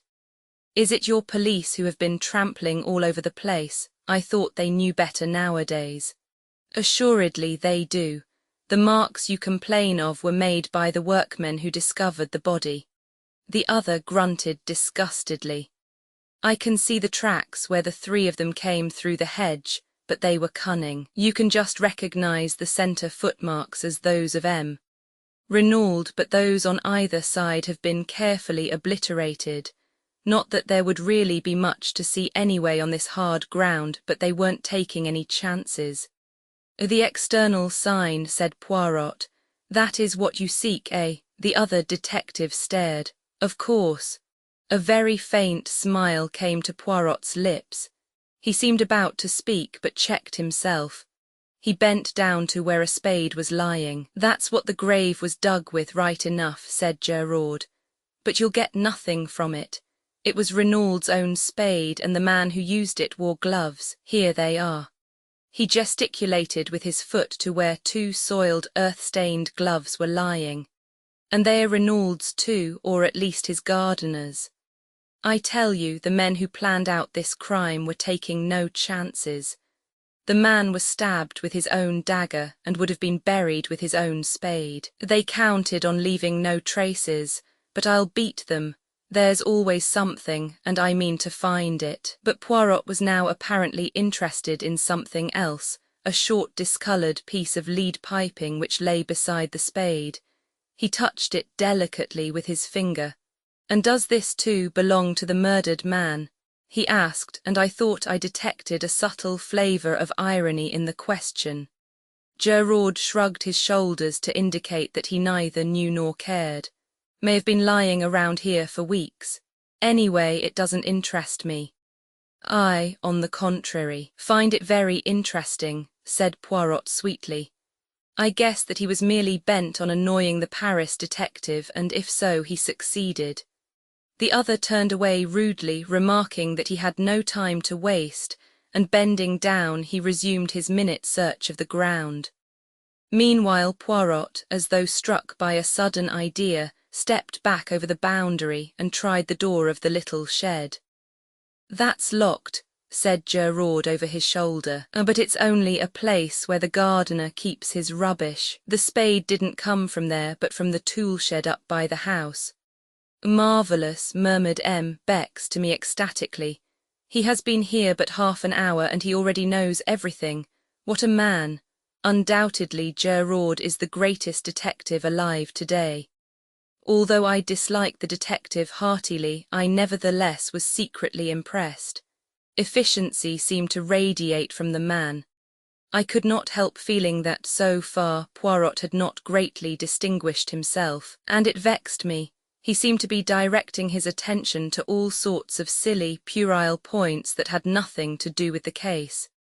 Indeed, at this juncture he suddenly asked, "M. Bex, tell me, I pray you, the meaning of this whitewashed line that extends all round the grave. Is it a device of the police?" "No, M. Poirot, it is an affair of the golf course. It shows that there is here to be a bunker, as you call it." "A bunker?" Poirot turned to me. "That is the irregular hole filled with sand and a bank at one side, is it not?" I concurred. You do not play the golf, Poirot? Inquired Bex. I never, what a game, he became excited. Figure to yourself each hole, it is of a different length, the obstacles, they are not arranged mathematically, even the greens are frequently up one side, there is only one pleasing thing, the how do you call them? Tee boxes, they at least are symmetrical. I could not refrain from a laugh at the way the game appeared to Poirot, and my little friend smiled at me affectionately, bearing no malice. Then he asked, but Renaud, without doubt he played the golf. Yes, he was a keen golfer. It's mainly owing to him and to his large subscriptions that this work is being carried forward. He even had a say in the designing of it. Poirot nodded thoughtfully. Then he remarked, it was not a very good choice they made of a spot to bury the body. When the men began to dig up the ground, all would have been discovered. Exactly, cried Gerard triumphantly. And that proves that they were strangers to the place. It's an excellent piece of indirect evidence. Yes, said Poirot doubtfully. No one who knew would bury a body there unless they wanted it to be discovered. And that is clearly absurd, is it not? Gerard did not even trouble to reply. Yes, said Poirot in a somewhat dissatisfied voice. Yes, undoubtedly, absurd. Roman 7, the mysterious Madame d'Aubreuil. Roman 7, the mysterious Madame d'Aubreuil. As we retraced our steps to the house, Bex excused himself for leaving us, explaining that he must immediately acquaint the examining magistrate with the fact of Gerard's arrival. Gerard himself had been obviously delighted when Poirot declared that he had seen all he wanted. The last thing we observed as we left the spot was Gerard, crawling about on all fours, with a thoroughness in his search that I could not but admire. Poirot guessed my thoughts, for as soon as we were alone he remarked ironically, At last you have seen the detective you admire, the human foxhound, is it not so, my friend? At any rate he's doing something, I said with asperity. If there's anything to find he'll find it, now you. I also have found something, a piece of lead piping. Nonsense, Poirot, you know very well that's got nothing to do with it. I meant little things, traces that may lead us infallibly to the murderers. Mon ami, a clue of 2 feet long is every bit as valuable as one measuring 2 millimeters. But it is the romantic idea that all important clues must be infinitesimal. As to the piece of lead piping having nothing to do with the crime, you say that because Gerard told you so. No, as I was about to interpose a question, we will say no more. Leave Gerard to his search and me to my ideas. The case seems straightforward enough, and yet, mon ami, I am not satisfied, and do you know why? Because of the wrist watch that is 2 hours fast, and then there are several curious little points that do not seem to fit in. For instance, if the object of the murderers was revenge, why did they not stab Renaud in his sleep and have done with it? They wanted the secret, I reminded him. Poirot brushed a speck of dust from his sleeve with a dissatisfied air. Well, where is this secret? Presumably some distance away, since they wish him to dress himself. Yet he is found murdered close at hand, almost within earshot of the house. Then again it is pure chance that a weapon such as the dagger should be lying about casually, ready to hand. He paused frowning and then went on. Why did the servants hear nothing? Were they drugged? Was there an accomplice, and did that accomplice see to it that the front door should remain open? I wonder if, he stopped abruptly. We had reached the drive in front of the house. Suddenly he turned to me. My friend, I am about to surprise you, to please you. I have taken your reproaches to heart. We will examine some footprints. Where? In that right-hand bed yonder. Beck says that they are the footmarks of the gardener. Let us see if that is so. See, he approaches with his wheelbarrow. Indeed, an elderly man was just crossing the drive with a barrowful of seedlings. Poirot called to him, and he set down the barrow and came hobbling towards us. You are going to ask him for one of his boots to compare with the footmarks. I asked breathlessly. My faith in Poirot revived a little. Since he said the footprints in this right-hand bed were important, presumably they were. Exactly, said Poirot, but won't he think it very odd? He will not think about it at all. We could say no more, for the old man had joined us. You want me for something, monsieur? Yes, you have been gardener here a long time, haven't you? 24 years, monsieur, and your name is Auguste, monsieur. I was admiring these magnificent geraniums. They are truly superb. They have been planted long. Some time, monsieur. But of course, to keep the beds looking smart, one must keep bedding out a few new plants and remove those that are over, besides keeping the old blooms well picked off. You put in some new plants yesterday, didn't you? Those in the middle there and in the other bed also. Monsieur has a sharp eye. It takes always a day or so for them to pick up. Yes, I put 10 new plants in each bed last night. As monsieur doubtless knows, one should not put in plants when the sun is hot. Auguste was charmed with Poirot's interest and was quite inclined to be garrulous. That is a splendid specimen there, said Poirot, pointing. Might I perhaps have a cutting of it?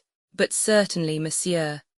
The old fellow stepped into the bed and carefully took a slip from the plant Poirot had admired. Poirot was profuse in his thanks, and Auguste departed to his barrow. You see, said Poirot with a smile as he bent over the bed to examine the indentation of the gardener's hobnailed boot. It is quite simple. I did not realize that the foot would be inside the boot. You do not use your excellent mental capacities sufficiently. Well, what of the footmark? I examined the bed carefully. All the footmarks in the bed were made by the same boot, I said at length after a careful study. You think so? Bien, I agree with you, said Poirot. He seemed quite uninterested, and as though he were thinking of something else. At any rate, I remarked, you will have one bee less in your bonnet now. Mon Dieu, but what an idiom, what does it mean? What I meant was that now you will give up your interest in these footmarks.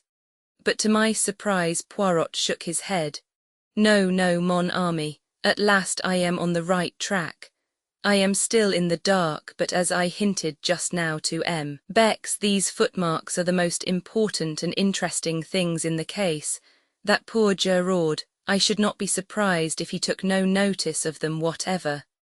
At that moment the front door opened, and M. Hortet and the commissary came down the steps. M. Poirot, we were coming to look for you, said the magistrate.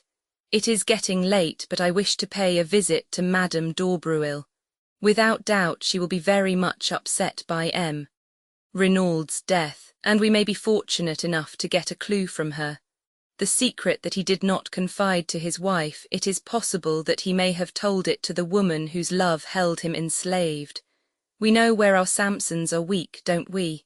I admired the picturesqueness of M. Hortet's language. I suspected that the examining magistrate was by now thoroughly enjoying his part in the mysterious drama. Is M. Giraud not going to accompany us? Asked Poirot. M. Giraud has shown clearly that he prefers to conduct the case in his own way, said M. Hortet dryly. One could see easily enough that Giraud's cavalier treatment of the examining magistrate had not prejudiced the latter in his favour. We said no more, but fell into line. Poirot walked with the examining magistrate, and the commissary and I followed a few paces behind. There is no doubt that François's story is substantially correct, he remarked to me in a confidential tone. I have been telephoning headquarters. It seems that 3 times in the last 6 weeks, that is to say since the arrival of M. Renaud at Merlinville, Madame d'Aubreuil has paid a large sum in notes into her banking account. Altogether the sum totals 200,000 francs. Dear me, I said, considering, that must be something like £4,000. Precisely. Yes, there can be no doubt that he was absolutely infatuated. But it remains to be seen whether he confided his secret to her. The examining magistrate is hopeful, but I hardly share his views. During this conversation, we were walking down the lane towards the fork in the road where our car had halted earlier in the afternoon, and in another moment I realized that the Villa Marguerite, the home of the mysterious Madame d'Aubreuil, was the small house from which the beautiful girl had emerged. "She has lived here for many years," said the commissary, nodding his head towards the house. "Very quietly, very unobtrusively. She seems to have no friends or relations other than the acquaintances she has made in Merlinville. She never refers to the past nor to her husband. One does not even know if he is alive or dead. There is a mystery about her, you comprehend." I nodded, my interest growing. "And the daughter," I ventured. "A truly beautiful young girl, modest, devout, all that she should be. One pities her, for though she may know nothing of the past, a man who wants to ask her hand in marriage must necessarily inform himself, and then—" The commissary shrugged his shoulders cynically. "But it would not be her fault," I cried with rising indignation. "No, but what will you? A man is particular about his wife's antecedents." I was prevented from further argument by our arrival at the door. Hortense rang the bell. A few minutes elapsed, and then we heard a footfall within, and the door was opened. On the threshold stood my young goddess of that afternoon. When she saw us, the colour left her cheeks, leaving her deathly white, and her eyes widened with apprehension. There was no doubt about it, she was afraid. "Mademoiselle d'Aubreuil," said Hortense, sweeping off his hat, "we regret infinitely to disturb you, but the exigencies of the law you comprehend. My compliments to Madame your mother, and will she have the goodness to grant me a few moments' interview?" For a moment the girl stood motionless. Her left hand was pressed to her side, as though to still the sudden, unconquerable agitation of her heart. But she mastered herself and said in a low voice, "I will go and see. Please come inside." She entered a room on the left of the hall, and we heard the low murmur of her voice, and then another voice, much the same in timbre, but with a slightly harder inflection behind its mellow roundness, said, "But certainly, ask them to enter." In another minute we were face to face with the mysterious Madame d'Aubreuil. She was not nearly so tall as her daughter, and the rounded curves of her figure had all the grace of full maturity. Her hair, again unlike her daughter's, was dark and parted in the middle in the Madonna style. Her eyes, half hidden by the drooping lids, were blue. There was a dimple in the round chin, and the half-parted lips seemed always to hover on the verge of a mysterious smile. There was something almost exaggeratedly feminine about her, at once yielding and seductive. Though very well preserved, she was certainly no longer young, but her charm was of the quality which is independent of age.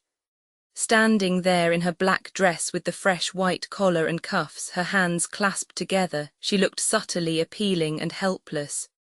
"You wished to see me, monsieur?" she asked. "Yes, madam." Hortense cleared his throat. "I am investigating the death of Renaud. You have heard of it, no doubt." She bowed her head without speaking. Her expression did not change. "We came to ask you whether you can throw any light upon the circumstances surrounding it." The surprise of her tone was excellent. "Yes, madam, it would perhaps be better if we could speak to you alone." He looked meaningly in the direction of the girl. Madame d'Aubreuil turned to her. "Marthe, dear," but the girl shook her head. "No, maman, I will not go. I am not a child. I am 22. I shall not go." Madame d'Aubreuil turned back to the examining magistrate. "You see, monsieur, I should prefer not to speak before Mademoiselle d'Aubreuil. As my daughter says, she is not a child." For a moment the magistrate hesitated, baffled. "Very well, madam," he said at last. "Have it your own way. We have reason to believe that you were in the habit of visiting the dead man at his villa in the evenings. Is that so?" The colour rose in the lady's pale cheeks, but she replied quietly, "I deny your right to ask me such a question." "Madam, we are investigating a murder." "Well, what of it? I had nothing to do with the murder." Madam, we do not say that for a moment, but you knew the dead man well. Did he ever confide in you as to any danger that threatened him? Never.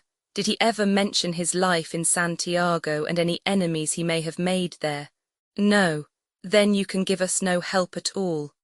I fear not. I really do not see why you should come to me. Cannot his wife tell you what you want to know? Her voice held a slender inflection of irony. Madame Renaud has told us all she can. Ah, said Madame d'Aubreuil, I wonder. You wonder what, madam? Nothing. The examining magistrate looked at her. He was aware that he was fighting a duel and that he had no mean antagonist. You persist in your statement that M. Renaud confided nothing in you. Why should you think it likely that he should confide in me? Because, madam, said M. Hortet, with calculated brutality, a man tells to his mistress what he does not always tell to his wife. Ah, she sprang forward, her eyes flashed fire. Monsieur, you insult me, and before my daughter I can tell you nothing. Have the goodness to leave my house. The honours undoubtedly rested with the lady. We left the Villa Marguerite like a shamefaced pack of schoolboys. The magistrate muttered angry ejaculations to himself. Poirot seemed lost in thought. Suddenly he came out of his reverie with a start, and inquired of M.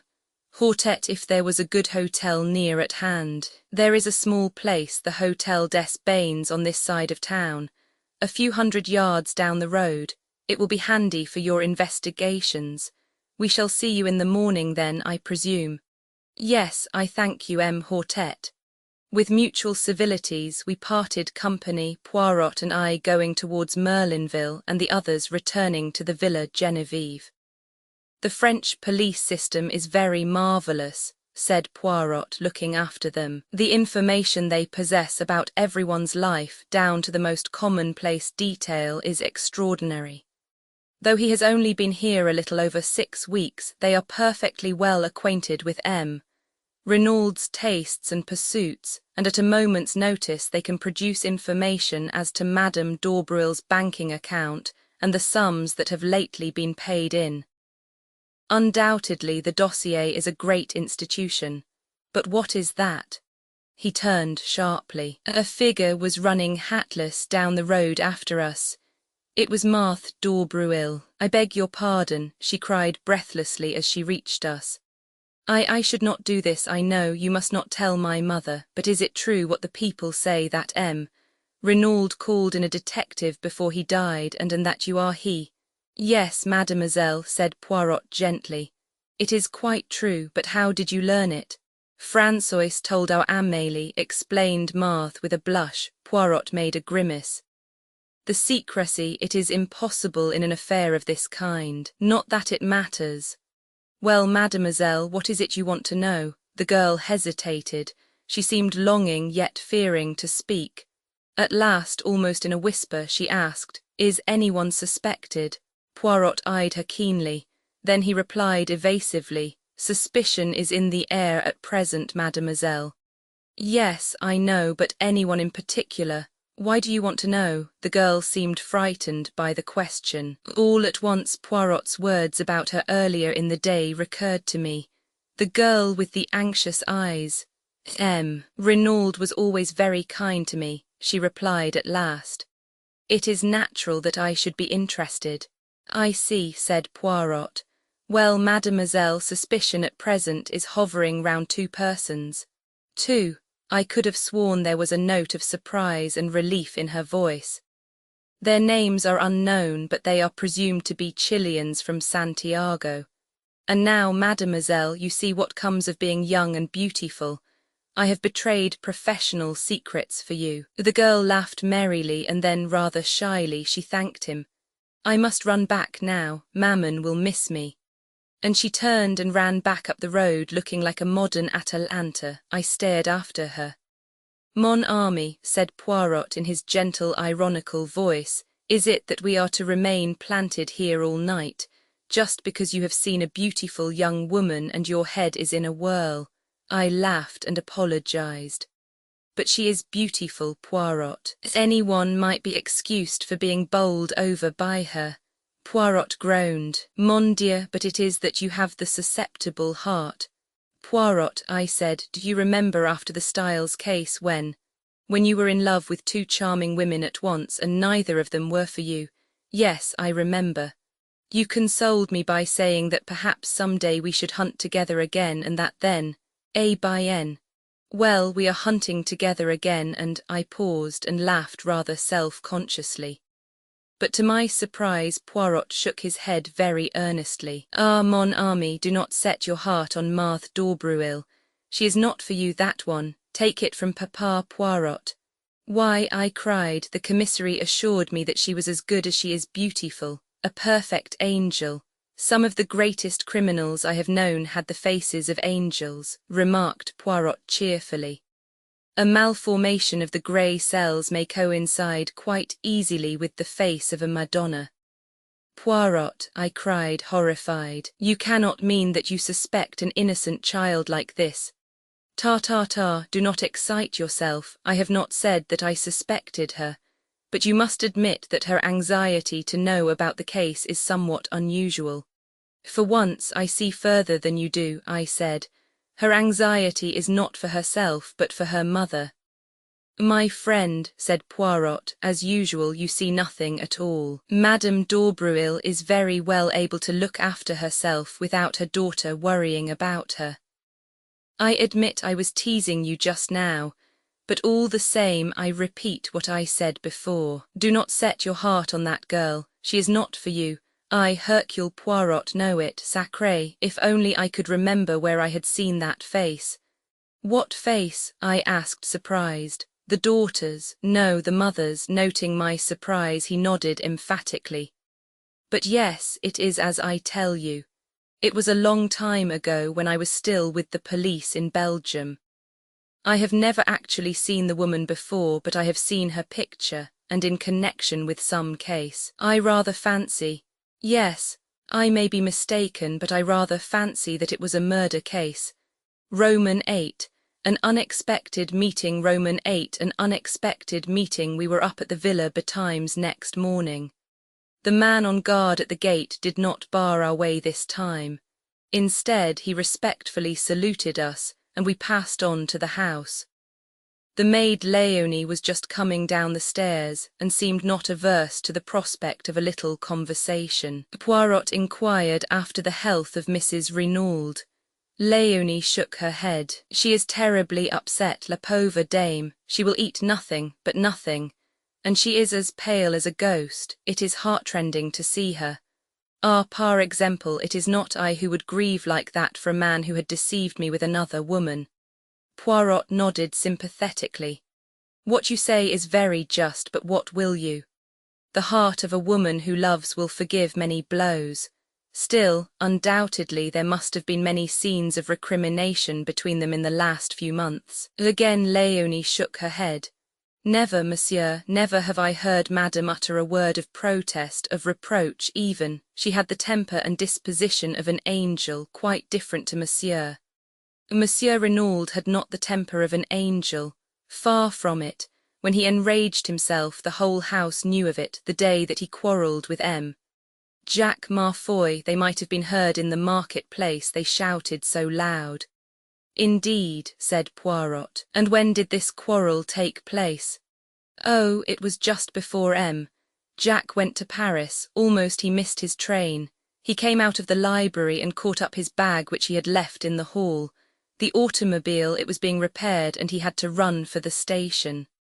I was dusting the salon and I saw him pass and his face was white with 2 burning spots of red. Ah, but he was angry.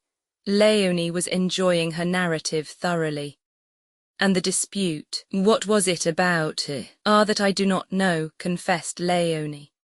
It is true that they shouted, but their voices were so loud and high, and they spoke so fast that only one well acquainted with English could have comprehended. But monsieur, he was like a thundercloud all day, impossible to please him. The sound of a door shutting upstairs cut short Léonie's loquacity. And François, who awaits me, she exclaimed, awakening to a tardy remembrance of her duties. That old one she always scolds. One moment, mademoiselle, the examining magistrate, where is he? They have gone out to look at the automobile in the garage. Monsieur the commissary had some idea that it might have been used on the night of the murder. Quelle idée, murmured Poirot as the girl disappeared. You will go out and join them. No, I shall await their return in the salon. It is cool there on this hot morning. This placid way of taking things did not quite commend itself to me. If you don't mind, I said and hesitated. Not in the least. You wish to investigate on your own account, eh? Well, I'd rather like to have a look at Gerard if he's anywhere about and see what he's up to. The human foxhound, murmured Poirot as he leaned back in a comfortable chair and closed his eyes. By all means, my friend, au revoir. I strolled out of the front door. It was certainly hot. I turned up the path we had taken the day before. I had a mind to study the scene of the crime myself. I did not go directly to the spot, however, but turned aside into the bushes, so as to come out on the links some 100 yards or so further to the right. If Gerard was still on the spot, I wanted to observe his methods before he knew of my presence. But the shrubbery here was much denser, and I had quite a struggle to force my way through. When I emerged at last on the course, it was quite unexpectedly, and with such vigour that I cannoned heavily into a young lady who had been standing with her back to the plantation. She not unnaturally gave a suppressed shriek, but I too uttered an exclamation of surprise. For it was my friend of the train, Cinderella. The surprise was mutual. You, we both exclaimed simultaneously. The young lady recovered herself first. My only aunt, she exclaimed. What are you doing here? For the matter of that, what are you? I retorted. When last I saw you the day before yesterday, you were trotting home to England like a good little boy. Have they given you a season ticket to and fro on the strength of your M.P.? I ignored the end of the speech. When last I saw you, I said, you were trotting home with your sister like a good little girl. By the way, how is your sister? A flash of white teeth rewarded me. How kind of you to ask. My sister is well, I thank you. She is here with you. She remained in town, said the minx with dignity. I don't believe you've got a sister, I laughed. If you have, her name is Harris. Do you remember mine? She asked with a smile. Cinderella, but you're going to tell me the real one now, aren't you? She shook her head with a wicked look. Not even why you're here. Oh, that, I suppose you've heard of members of my profession resting at expensive French watering places. Dirt cheap if you know where to go. I eyed her keenly. Still, you'd no intention of coming here when I met you 2 days ago. We all have our disappointments, said Miss Cinderella sententiously. There now, I've told you quite as much as is good for you. Little boys should not be inquisitive. You've not yet told me what you're doing here. Got the M.P. in tow, I suppose, doing the gay boy on the beach. I shook my head. Guess again, you remember my telling you that my great friend was a detective? Yes, and perhaps you've heard about this crime at the Villa Genevieve. She stared at me. Her breast heaved and her eyes grew wide and round. You don't mean that you're in on that? I nodded. There was no doubt that I had scored heavily. Her emotion as she regarded me was only too evident. For some few seconds she remained silent, staring at me. Then she nodded her head emphatically. Well, if that doesn't beat the band, tote me round. I want to see all the horrors. What do you mean? What I say. Bless the boy, didn't I tell you I doted on crimes? What do you think I'm imperiling my ankles for in high-heeled shoes over this stubble? I've been nosing round for hours. Tried the front way in, but that old stick-in-the-mud of a French gendarme wasn't taking any. I guess Helen of Troy and Cleopatra and Mary, Queen of Scots, rolled in one wouldn't cut ice with him. It's a real piece of luck happening on you this way. Come on, show me all the sights. But look here, wait a minute, I can't. Nobody's allowed in, they're awfully strict. Aren't you and your friend the big bugs? I was loath to relinquish my position of importance. Why are you so keen? I asked weakly. And what is it you want to see? Oh, everything, the place where it happened and the weapon and the body and any fingerprints or interesting things like that. I've never had a chance of being right in on a murder like this before. It'll last me all my life. I turned away, sickened. What were women coming to nowadays? The girl's ghoulish excitement nauseated me. I had read of the mobs of women who besieged the law courts when some wretched man was being tried for his life on the capital charge. I had sometimes wondered who these women were. Now I knew. They were of the likeness of Cinderella, young yet obsessed with a yearning for morbid excitement, for sensation at any price, without regard to any decency or good feeling. The vividness of the girl's beauty had attracted me in spite of myself, yet at heart I retained my first impression of disapproval and dislike. I thought of my mother, long since dead. What would she have said of this strange modern product of girlhood? The pretty face with the paint and powder and the ghoulish mind behind. "Come off your high horse," said the lady suddenly. "And don't give yourself airs. When you got called to this job, did you put your nose in the air and say it was a nasty business and you wouldn't be mixed up in it?" "No, but if you'd been here on a holiday, wouldn't you be nosing round just the same as I am? Of course you would. I'm a man, you're a woman. Your idea of a woman is someone who gets on a chair and shrieks if she sees a mouse. That's all prehistoric. But you will show me round, won't you? You see, it might make a big difference to me." "In what way?" "They are keeping all the reporters out. I might make a big scoop with one of the papers. You don't know how much they pay for a bit of inside stuff." I hesitated. She slipped a small soft hand into mine. "Please, there's a dear." I capitulated. Secretly, I knew that I should rather enjoy the part of showman. After all, the moral attitude displayed by the girl was none of my business. I was a little nervous as to what the examining magistrate might say, but I reassured myself by the reflection that no harm could possibly be done. We repaired first to the spot where the body had been discovered.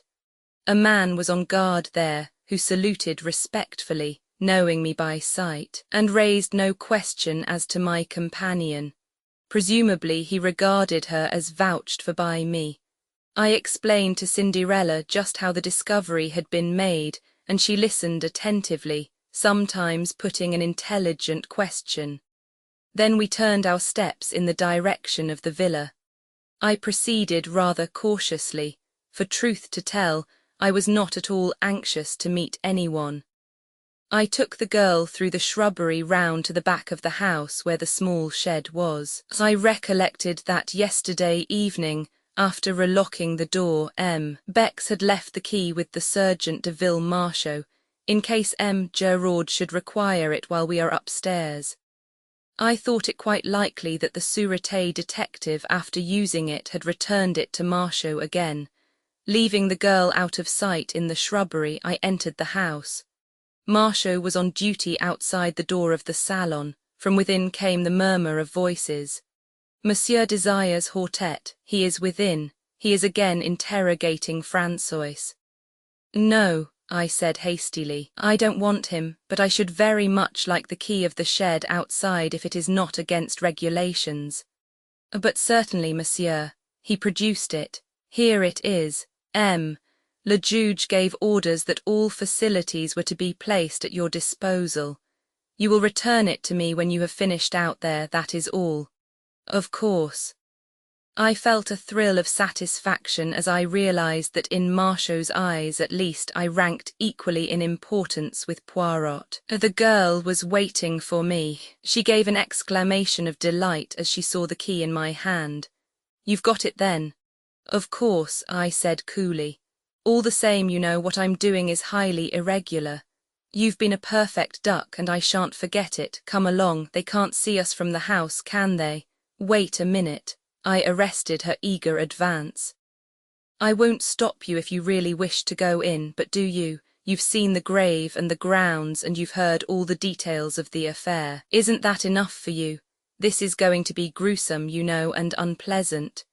She looked at me for a moment with an expression that I could not quite fathom, then she laughed. "Me for the horrors," she said, "come along." In silence we arrived at the door of the shed. I opened it and we passed in. I walked over to the body and gently pulled down the sheet as Bex had done the preceding afternoon. A little gasping sound escaped from the girl's lips and I turned and looked at her. There was horror on her face now, and those debonair high spirits of hers were quenched utterly. She had not chosen to listen to my advice, and she was punished now for her disregard of it.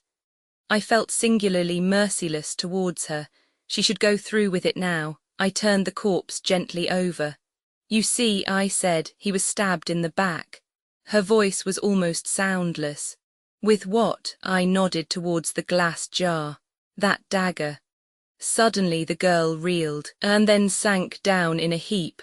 I sprang to her assistance. "You are faint, come out of here, it has been too much for you." "Water," she murmured, "quick water." I left her and rushed into the house. Fortunately, none of the servants were about, and I was able to secure a glass of water unobserved and add a few drops of brandy from a pocket flask. In a few minutes I was back again. The girl was lying as I had left her, but a few sips of the brandy and water revived her in a marvellous manner. "Take me out of here, oh, quickly, quickly," she cried, shuddering. Supporting her with my arm, I led her out into the air and she pulled the door to behind her. Then she drew a deep breath. "That's better. Oh, it was horrible. Why did you ever let me go in?" I felt this to be so feminine that I could not forbear a smile. Secretly, I was not dissatisfied with her collapse. It proved that she was not quite so callous as I had thought her. After all, she was little more than a child, and her curiosity had probably been of the unthinking order. "I did my best to stop you, you know," I said gently. "I suppose you did. Well, goodbye. Look here, you can't start off like that all alone, you're not fit for it. I insist on accompanying you back to Merlinville." "Nonsense, I'm quite all right now." "Supposing you felt faint again, no, I shall come with you." But this she combated with a good deal of energy. In the end, however, I prevailed so far as to be allowed to accompany her to the outskirts of the town. We retraced our steps over our former route, passing the grave again and making a detour on to the road. Where the first straggling line of shops began, she stopped and held out her hand. "Goodbye, and thank you ever so much for coming with me. Are you sure you're all right now?" "Quite, thanks. I hope you won't get into any trouble over showing me things." I disclaimed the idea lightly.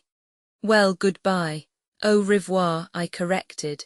"If you're staying here, we shall meet again." She flashed a smile at me. "That's so. Au revoir then. Wait a second, you haven't told me your address."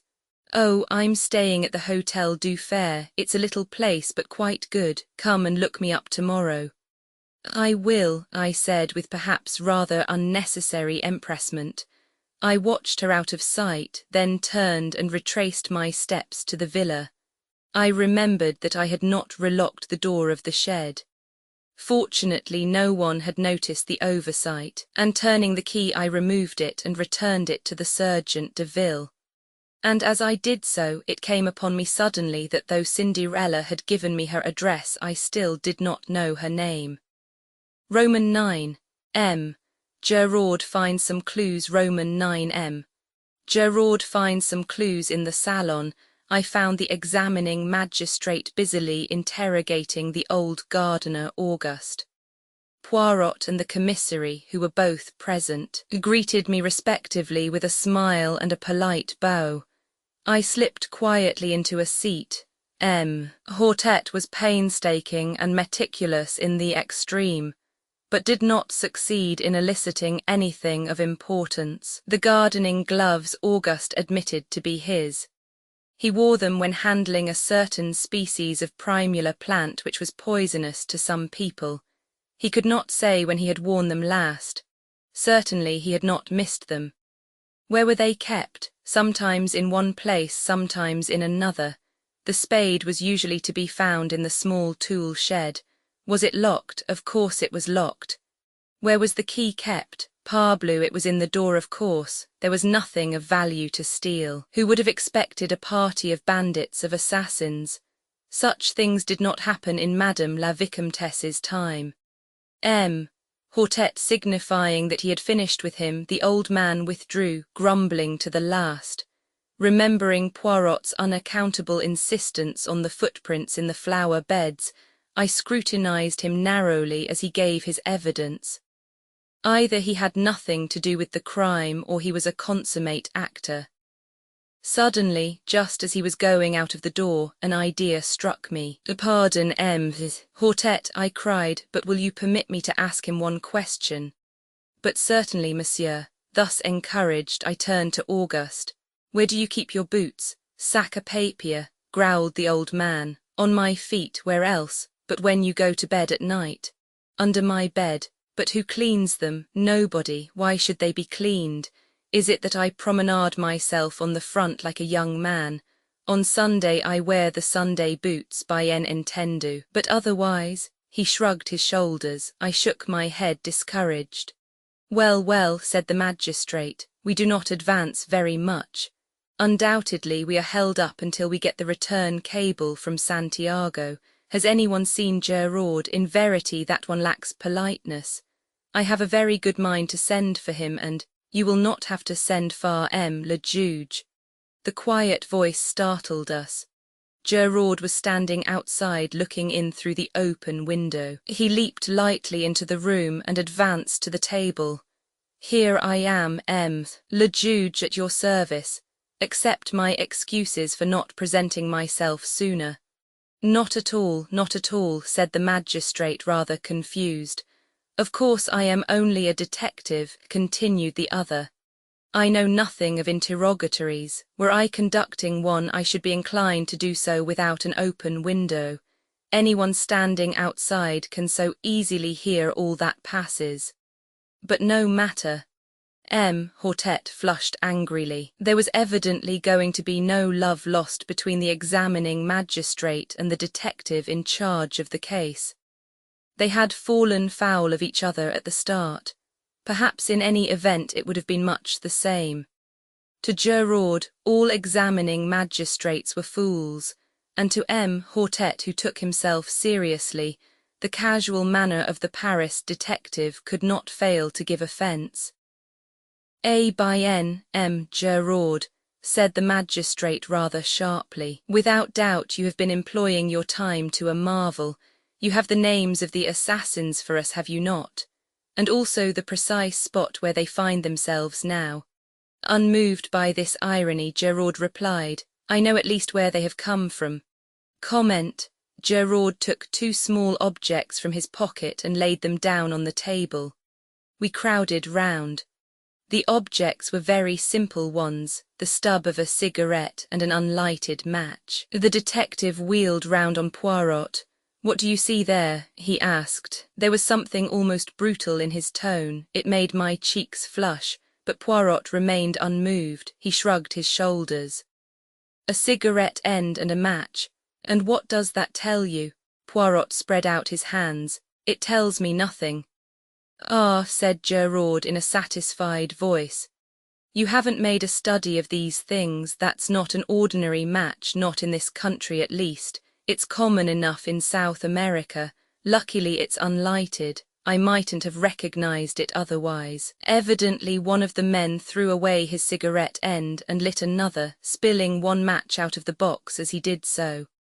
"And the other match?" asked Poirot. "Which match?" "The one he did light his cigarette with. You have found that also?" "No, perhaps you didn't search very thoroughly."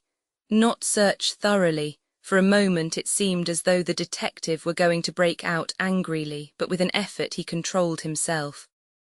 "I see you love a joke, Poirot. But in any case, match or no match, the cigarette end would be sufficient. It is a South American cigarette with licorice pectoral paper."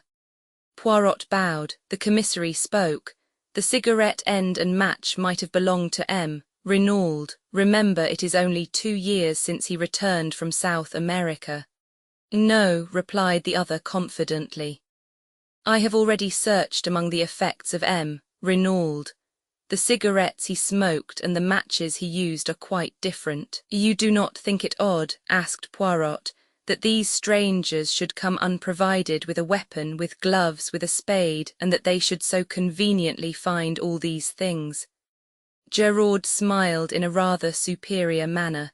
Undoubtedly it is strange. Indeed, without the theory that I hold, it would be inexplicable. Aha, said M. Hortet, an accomplice within the house. Or outside it, said Gerard with a peculiar smile. But someone must have admitted them. We cannot allow that by an unparalleled piece of good fortune they found the door ajar for them to walk in. Decoude M. le Juge, the door was opened for them, but it could just as easily be opened from outside, by someone who possessed a key. But who did possess a key? Gerard shrugged his shoulders. As for that, no one who possesses one is going to admit the fact if they can help it. But several people might have had one. Jack Renaud the son, for instance. It is true that he is on his way to South America, but he might have lost the key or had it stolen from him. Then there is the gardener. He has been here many years. One of the younger servants may have a lover. It is easy to take an impression of a key and have one cut. There are many possibilities.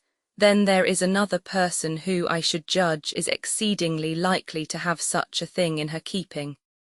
Who is that? Madame d'Aubreuil, said the detective dryly. Said the magistrate, his face falling a little. So you have heard about that, have you? I hear everything, said Gerard imperturbably. There is one thing I could swear you have not heard, said M. Hortet, delighted to be able to show superior knowledge, and without more ado he retailed the story of the mysterious visitor the night before. He also touched on the cheque made out to Duveen, and finally handed Gerard the letter signed Bella. Gerard listened in silence, studied the letter attentively, and then handed it back. All very interesting, M. le Juge, but my theory remains unaffected. And your theory is? For the moment I prefer not to say. Remember, I am only just beginning my investigations. Tell me one thing, M. Gerard, said Poirot suddenly.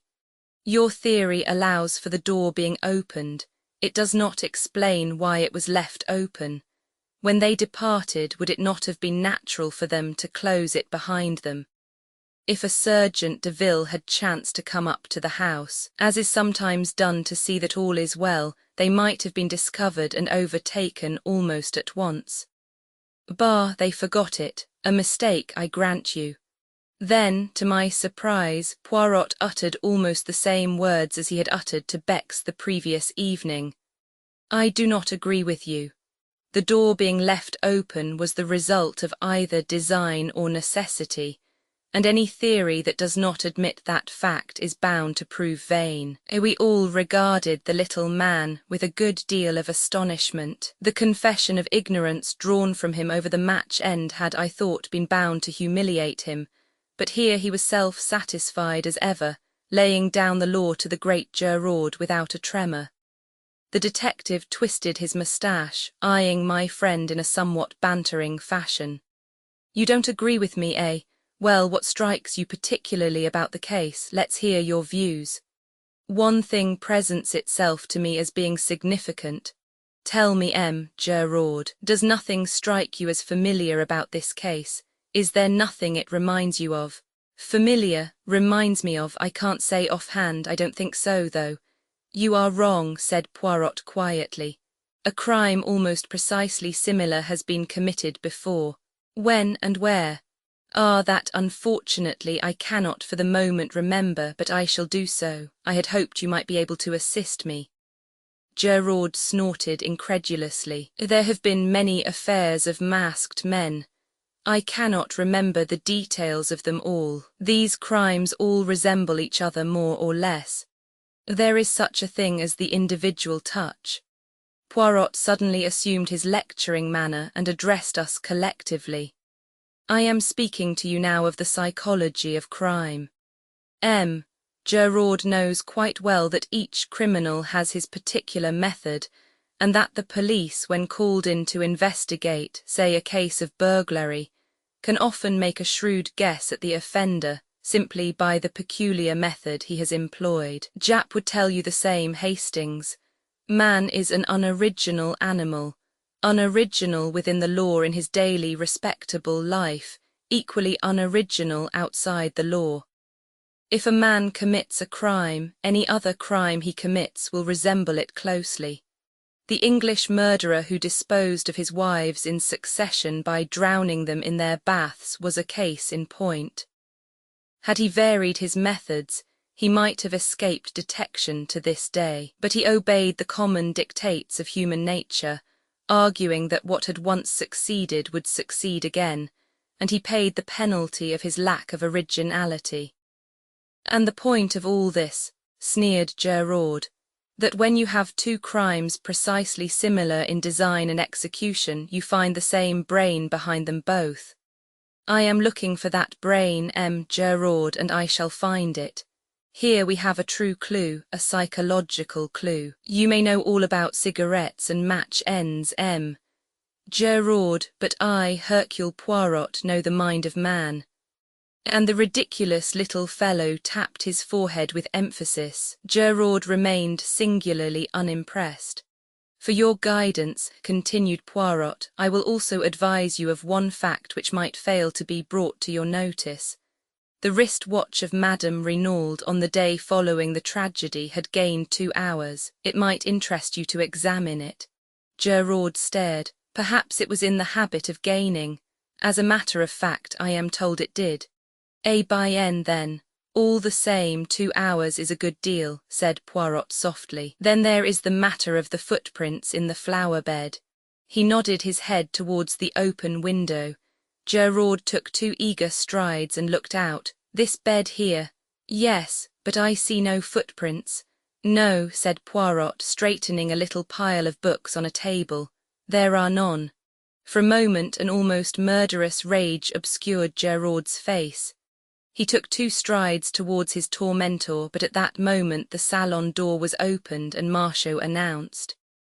M. Stoner, the secretary, has just arrived from England. May he enter? Gabriel Stoner. Gabriel Stoner, the man who entered the room, was a striking figure. Very tall, with a well-knit athletic frame and a deeply bronzed face and neck, he dominated the assembly. Even Geraud seemed anemic beside him. When I knew him better, I realized that Gabriel Stoner was quite an unusual personality. English by birth, he had knocked about all over the world. He had shot big game in Africa, traveled in Korea, ranched in California and traded in the South Sea Islands. He had been secretary to a New York railway magnate and had spent a year encamped in the desert with a friendly tribe of Arabs. His unerring eye picked out M. Hortet, the examining magistrate in charge of the case. Pleased to meet you, M. le Juge. This is a terrible business. How's Mrs. Renaud? Is she bearing up fairly well? It must have been an awful shock to her. Terrible, terrible, said M. Hortet. Permit me to introduce M. Bex, our commissary of police, M. Geraud of the Sûreté. This gentleman is M. Hercule Poirot. M. Renaud sent for him, but he arrived too late to do anything to avert the tragedy. A friend of M. Poirot's, Captain Hastings. Stoner looked at Poirot with some interest. Sent for you, did he? You did not know then that M. Renaud contemplated calling in a detective? Interposed M. Bex. No, I didn't, but it doesn't surprise me a bit. Why? Because the old man was rattled. I don't know what it was all about. He didn't confide in me. We weren't on those terms, but rattled he was, and badly. Said M. Hortet, but you have no notion of the cause. That's what I said, sir. You will pardon me, M. Stoner, but we must begin with a few formalities. Your name? Gabriel Stoner. How long ago was it that you became secretary to M. Renaud? About 2 years ago, when he first arrived from South America. I met him through a mutual friend, and he offered me the post. A thundering good boss he was too. Did he talk to you much about his life in South America? Yes, a good bit. Do you know if he was ever in Santiago? Several times, I believe. He never mentioned any special incident that occurred there, anything that might have provoked some vendetta against him. Never. Did he speak of any secret that he had acquired while sojourning there? No. Did he ever say anything at all about a secret? Not that I can remember, but for all that there was a mystery about him. I've never heard him speak of his boyhood, for instance, or of any incident prior to his arrival in South America. He was a French-Canadian by birth, I believe, but I've never heard him speak of his life in Canada. He could shut up like a clam if he liked. So, as far as you know, he had no enemies, and you can give us no clue as to any secret to obtain possession of which he might have been murdered. That's so. Stoner, have you ever heard the name of Duveen in connection with Renauld? Duveen, he tried the name over thoughtfully. I don't think I have, and yet it seems familiar. Do you know a lady, a friend of Renauld's, whose Christian name is Bella? Again Mr. Stoner shook his head. Bella Duveen, is that the full name? It's curious. I'm sure I know it, but for the moment I can't remember in what connection. The magistrate coughed. You understand, Stoner, the case is like this. There must be no reservations. You might, perhaps, through a feeling of consideration for Madame Renauld, for whom I gather you have a great esteem and affection, you might, enfin, said Hortet, getting rather tied up in his sentence. There must absolutely be no reservations. Stoner stared at him, a dawning light of comprehension in his eyes. I don't quite get you, he said gently. Where does Mrs. Renauld come in? I've an immense respect and affection for that lady. She's a very wonderful and unusual type, but I don't quite see how my reservations or otherwise could affect her. Not if this Bella Duveen should prove to have been something more than a friend to her husband. Ah, said Stoner, I get you now, but I'll bet my bottom dollar that you're wrong. The old man never so much as looked at a petticoat. He just adored his own wife. They were the most devoted couple I know. Hortet shook his head gently. Stoner, we hold absolute proof, a love letter written by this Bella to Renauld, accusing him of having tired of her.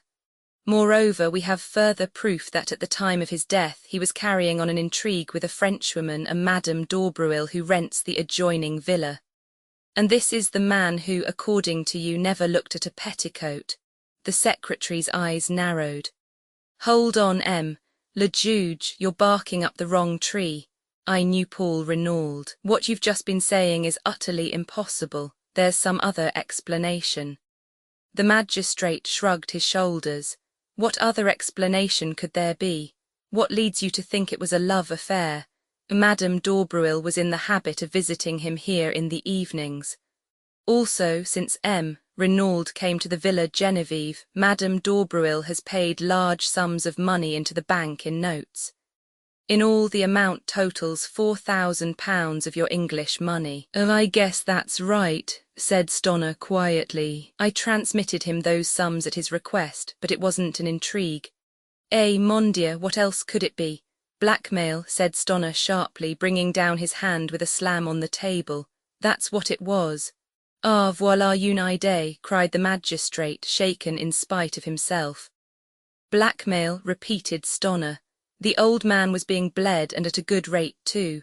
4,000 in a couple of months. Phew, I told you just now there was a mystery about Renauld. Evidently this Madame d'Aubreuil knew enough of it to put the screws on. It is possible, the commissary cried excitedly.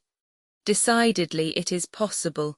Possible, roared Stoner. It's certain. Tell me, have you asked Mrs. Renauld about this love affair stunt of yours? No, monsieur, we did not wish to occasion her any distress if it could reasonably be avoided. Distress? Why, she'd laugh in your face. I tell you, she and Renauld were a couple in 100. Ah, that reminds me of another point, said Hortet. Did Renauld take you into his confidence at all as to the dispositions of his will? I know all about it, took it to the lawyer for him after he'd drawn it out. I can give you the name of his solicitors if you want to see it. They've got it there, quite simple. half in trust to his wife for her lifetime, the other half to his son, a few legacies. I rather think he left me 1,000. When was this will drawn up? Oh, about a year and a half ago. Would it surprise you very much, Stonner, to hear that Renauld had made another will less than a fortnight ago? Stonner was obviously very much surprised. I'd no idea of it. What's it like? The whole of his vast fortune is left unreservedly to his wife. There is no mention of his son. Mr. Stonner gave vent to a prolonged whistle. I call that rather rough on the lad. His mother adores him, of course, but to the world at large it looks rather like a want of confidence on his father's part. It will be rather galling to his pride. Still, it all goes to prove what I told you, that Renauld and his wife were on first-rate terms. Quite so, said Hortet. It is possible we shall have to revise our ideas on several points. We have, of course, cabled to Santiago and are expecting a reply from there any minute. In all possibility, everything will then be perfectly clear and straightforward. On the other hand, if your suggestion of blackmail is true, Madame d'Aubruil ought to be able to give us valuable information. Poirot interjected a remark. Stonner, the English chauffeur masters, had he been long with Renauld? Over a year. Have you any idea whether he has ever been in South America? I'm quite sure he hasn't. Before coming to Mr. Renauld, he had been for many years with some people in Gloucestershire whom I know well. In fact, you can answer for him as being above suspicion. Absolutely. Poirot seemed somewhat crestfallen. Meanwhile, the magistrate had summoned Marchot. My compliments to Madame Renauld, and I should be glad to speak to her for a few minutes. Beg her not to disturb herself. I will wait upon her upstairs. Marchot saluted and disappeared. We waited some minutes, and then, to our surprise, the door opened, and Mrs. Renauld, deathly pale in her heavy mourning, entered the room. Hortet brought forward a chair, uttering vigorous protestations, and she thanked him with a smile. Stonner was holding one hand of hers in his, with an eloquent sympathy. Words evidently failed him. Mrs. Renauld turned to Hortet. You wish to ask me something, le juge? With your permission, madam. I understand your husband was a French-Canadian by birth. Can you tell me anything of his youth or upbringing? She shook her head. My husband was always very reticent about himself, monsieur. He came from the northwest, I know, but I fancy that he had an unhappy childhood, for he never cared to speak of that time. Our life was lived entirely in the present and the future. Was there any mystery in his past life? Mrs. Renauld smiled a little and shook her head. Nothing so romantic, I am sure, le juge. Hortet also smiled. True, we must not permit ourselves to get melodramatic. There is one thing more. He hesitated. Stonner broke in impetuously. They've got an extraordinary idea into their heads, Mrs. Renauld. They actually fancy that Mr. Renauld was carrying on an intrigue with a Madame d'Aubruil who, it seems, lives next door. The scarlet colour flamed into Mrs. Renaud's cheeks. She flung her head up, then bit her lip, her face quivering. Stonner stood looking at her in astonishment, but Bex leaned forward and said gently, We regret to cause you pain, madam, but have you any reason to believe that Madame d'Aubruil was your husband's mistress? With a sob of anguish, Mrs. Renauld buried her face in her hands. Her shoulders heaved convulsively. At last she lifted her head and said brokenly, She may have been. Never in all my life have I seen anything to equal the blank amazement on Stonner's face. He was thoroughly taken aback. Roman 11. Jack Renauld, Roman 11, Jack Renauld. What the next development of the conversation would have been, I cannot say, for at that moment the door was thrown violently open, and a tall young man strode into the room.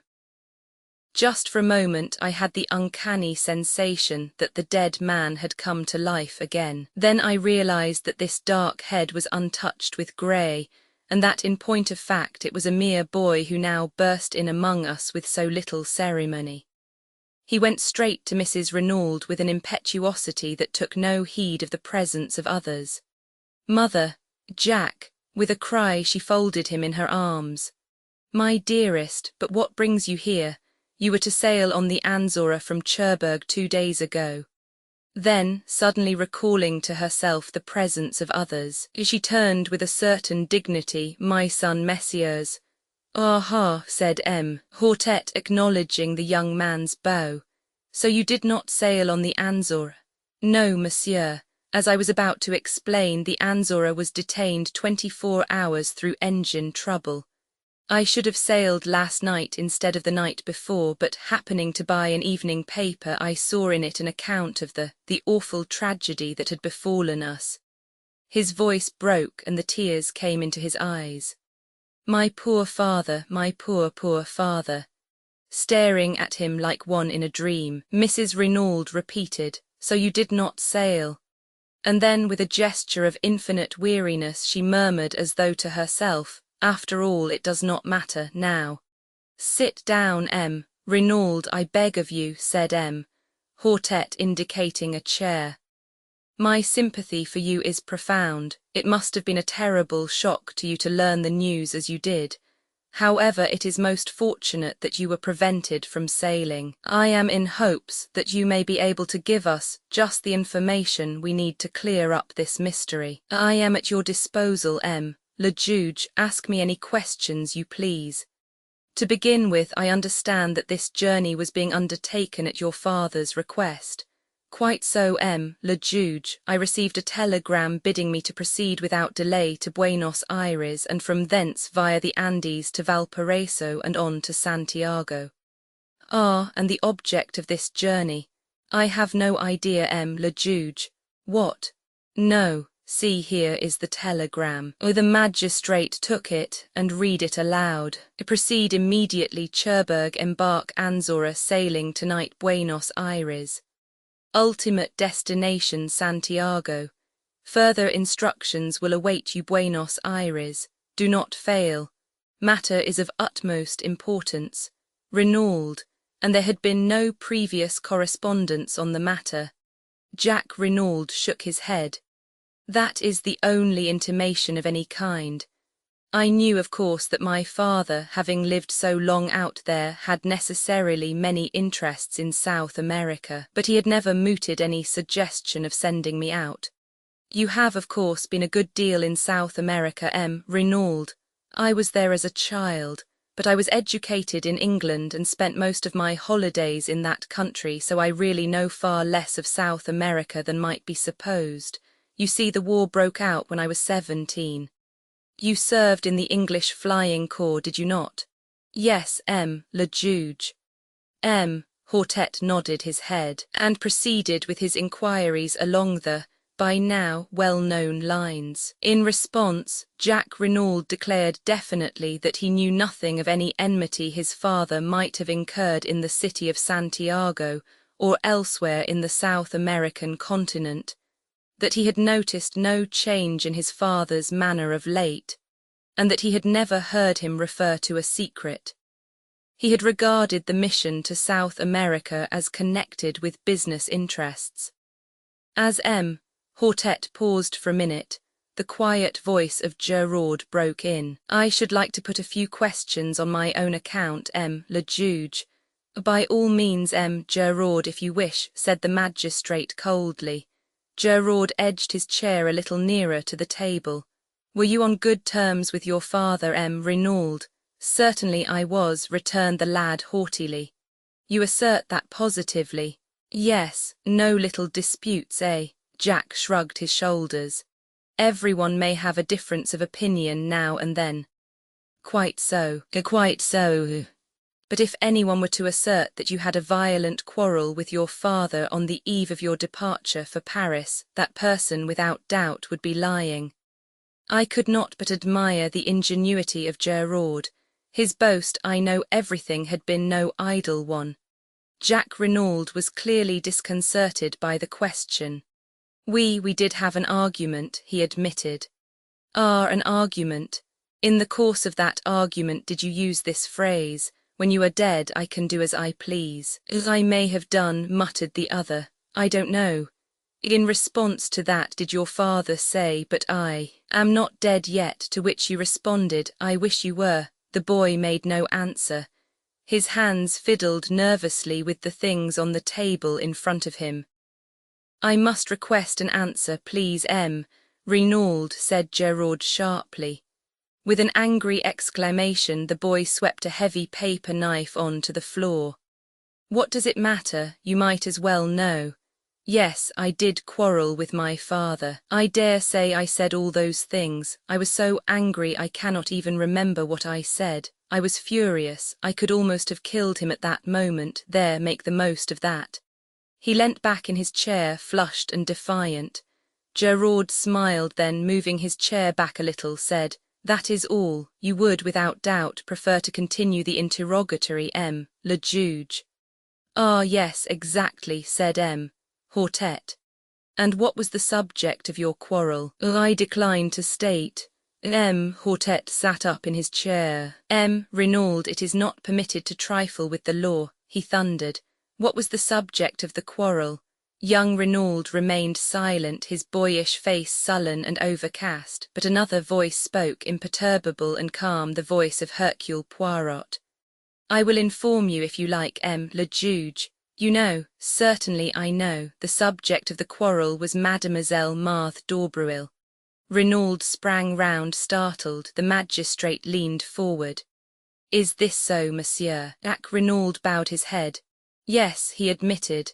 I love Mademoiselle d'Aubruil and I wish to marry her.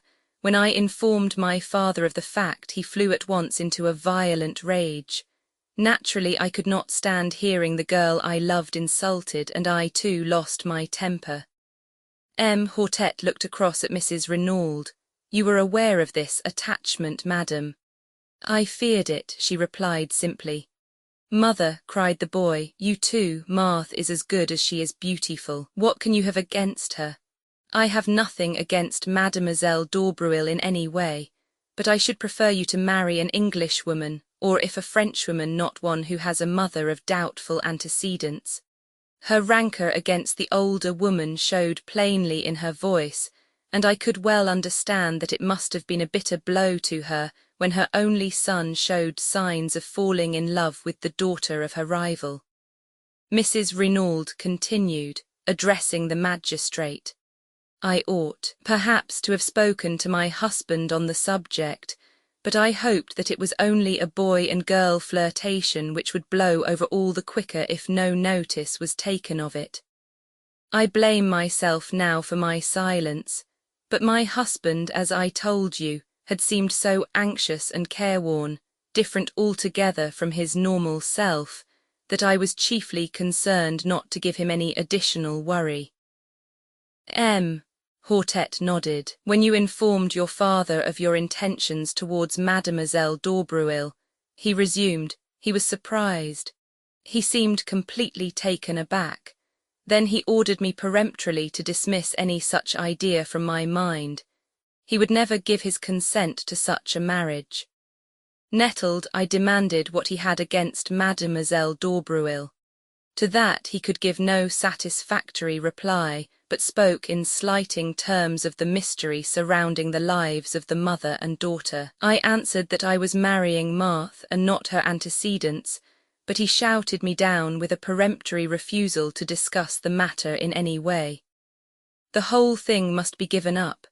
The injustice and high-handedness of it all maddened me, especially since he himself always seemed to go out of his way to be attentive to the d'Aubruils, and was always suggesting that they should be asked to the house. I lost my head, and we quarrelled in earnest. My father reminded me that I was entirely dependent on him, and it must have been in answer to that I made the remark about doing as I pleased after his death. Poirot interrupted with a quick question.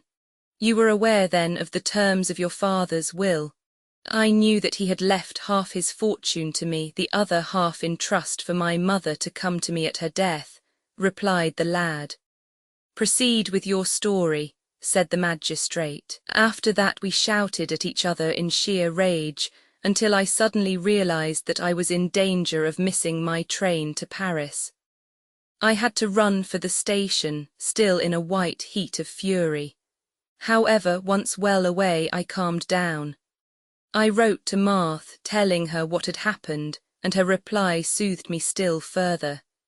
She pointed out to me that we had only to be steadfast, and any opposition was bound to give way at last.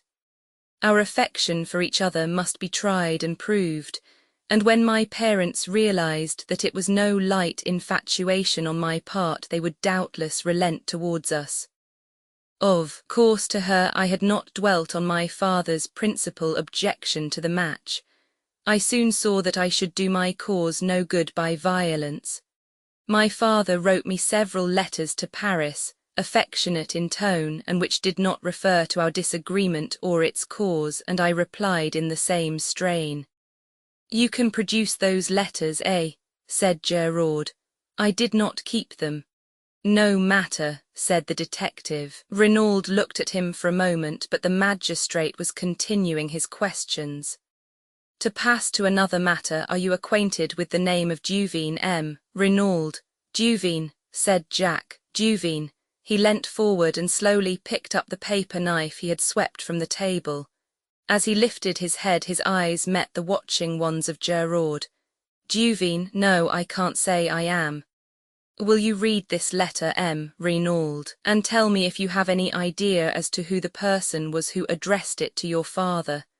Jack Renaud took the letter and read it through, the colour mounting in his face as he did so. "Addressed to my father." The emotion and indignation in his tones were evident. "Yes, we found it in the pocket of his coat." "Does," he hesitated, throwing the merest fraction of a glance towards his mother. The magistrate understood. "As yet, no. Can you give us any clue as to the writer?" "I have no idea whatsoever." M. Hortet sighed. "A most mysterious case. Ah, well, I suppose we can now rule out the letter altogether. What do you think, M. Gerard? It does not seem to lead us anywhere." "It certainly does not," agreed the detective with emphasis. "And yet," sighed the magistrate, "it promised at the beginning to be such a beautiful and simple case." He caught Mrs. Renaud's eye and blushed in immediate confusion. "Ah, yes," he coughed, turning over the papers on the table. "Let me see, where were we? Oh, the weapon. I fear this may give you pain, M. Renaud. I understand it was a present from you to your mother. Very sad, very distressing." Jack Renaud leaned forward. His face, which had flushed during the perusal of the letter, was now deadly white. "Do you mean that it was with an aeroplane wire paper cutter that my father was killed? But it's impossible, a little thing like that." "Alas, M. Renaud, it is only too true. An ideal little tool, I fear. Sharp and easy to handle." "Where is it? Can I see it? Is it still in the body?" "Oh no, it had been removed. You would like to see it to make sure. It would be as well, perhaps, though Madame has already identified it. Still, M. Bex, might I trouble you?" "Certainly, M. le Juge, I will fetch it immediately." "Would it not be better to take M. Renaud to the shed?" suggested Gerard smoothly. Without doubt he would wish to see his father's body. The boy made a shivering gesture of negation, and the magistrate, always disposed to cross Gerard whenever possible, replied, "But no, not at present. M. Bex will be so kind as to bring it to us here." The commissary left the room. Stoner crossed to Jack and wrung him by the hand. Poirot had risen and was adjusting a pair of candlesticks that struck his trained eye as being a shade askew.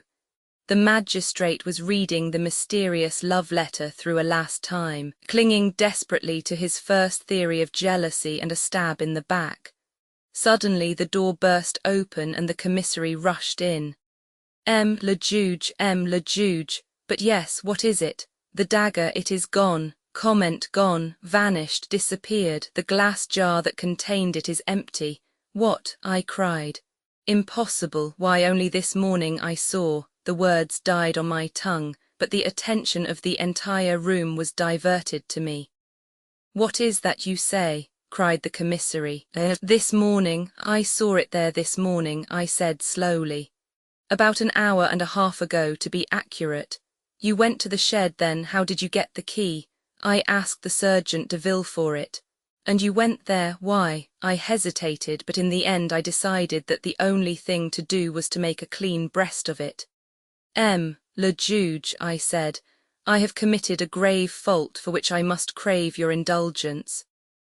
Proceed, monsieur. The fact of the matter is, I said, wishing myself anywhere else than where I was, that I met a young lady, an acquaintance of mine. She displayed a great desire to see everything that was to be seen, and in short, I took the key to show her the body. Ah, par exemple, cried the magistrate indignantly. But it is a grave fault you have committed there, Captain Hastings.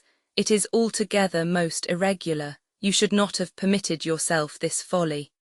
I know, I said meekly.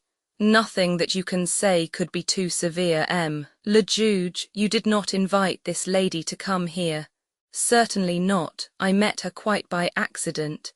She is an English lady who happens to be staying in Merlinville, though I was not aware of that until my unexpected meeting with her. Well, well, said the magistrate, softening. It was most irregular, but the lady is without doubt young and beautiful, NSC pass. What it is to be young, oh Juness, and he sighed sentimentally. But the commissary, less romantic and more practical, took up the tale. But did not you reclose and lock the door when you departed? That's just it, I said slowly. That's what I blame myself for so terribly. My friend was upset at the sight, she nearly fainted. I got her some brandy and water and afterwards insisted on accompanying her back to town. In the excitement, I forgot to relock the door. I only did so when I got back to the villa. Then for 20 minutes at least, said the commissary slowly. He stopped. Exactly, I said. 20 minutes, mused the commissary. It is deplorable, said Hortet, his sternness of manner returning.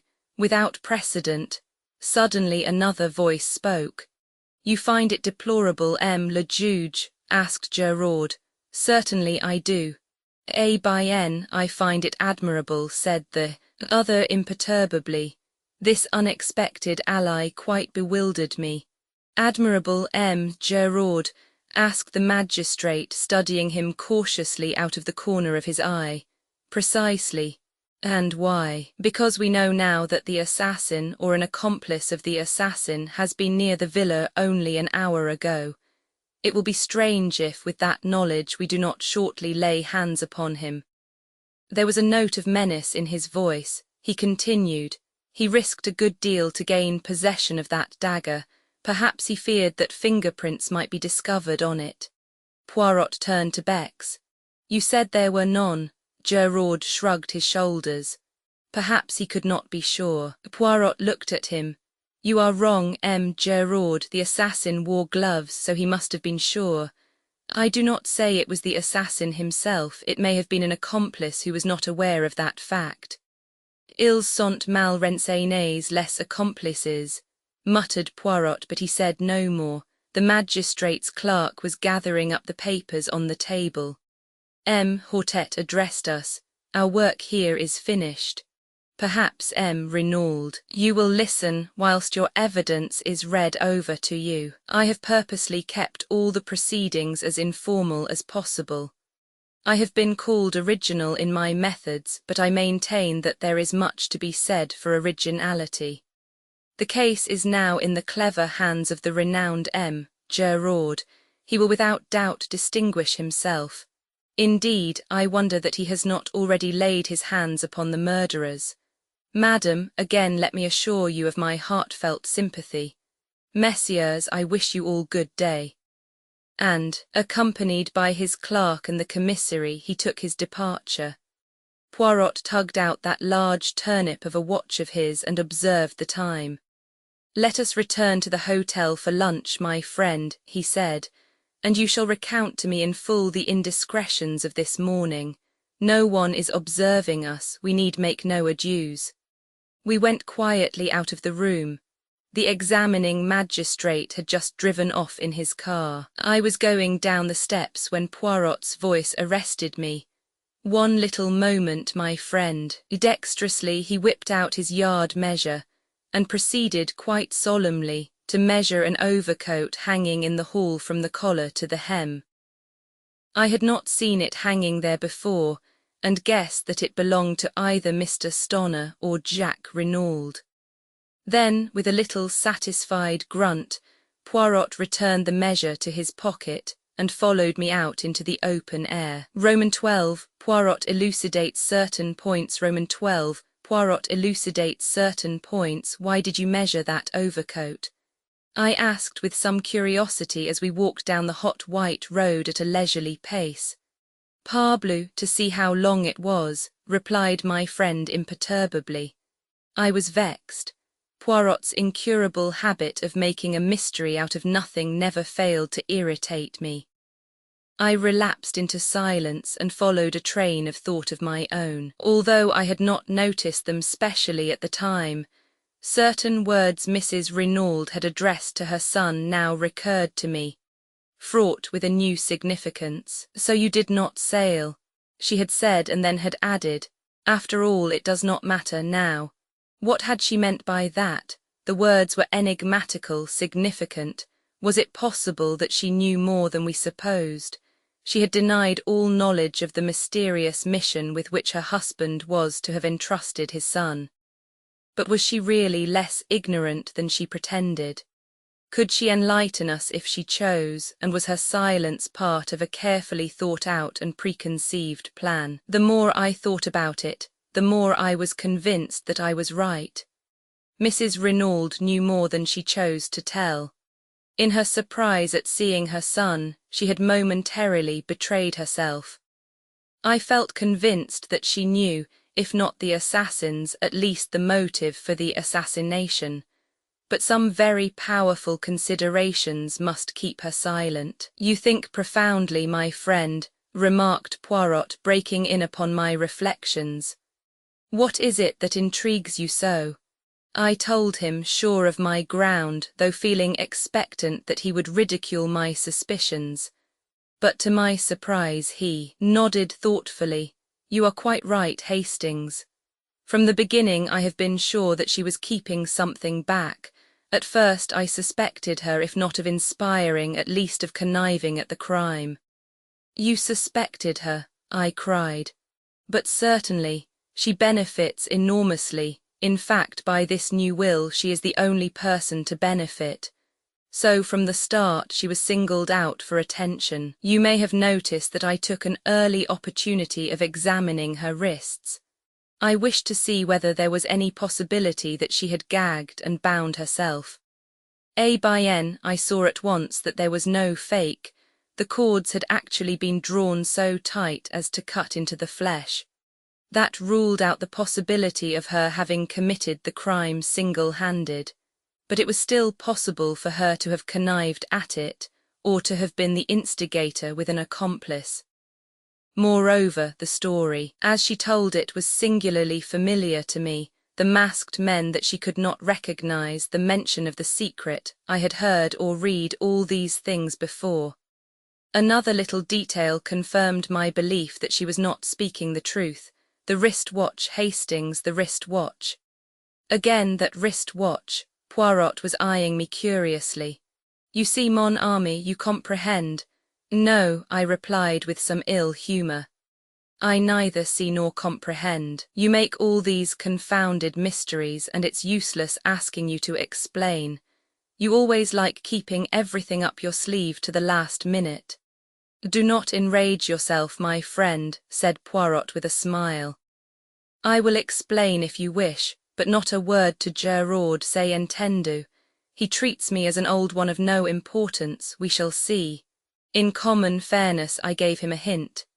If he does not choose to act upon it, that is his own look-out. I assured Poirot that he could rely upon my discretion.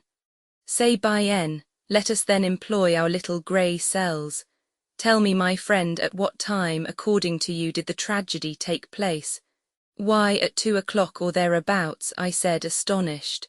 You remember, Mrs. Renauld told us that she heard the clock strike while the men were in the room.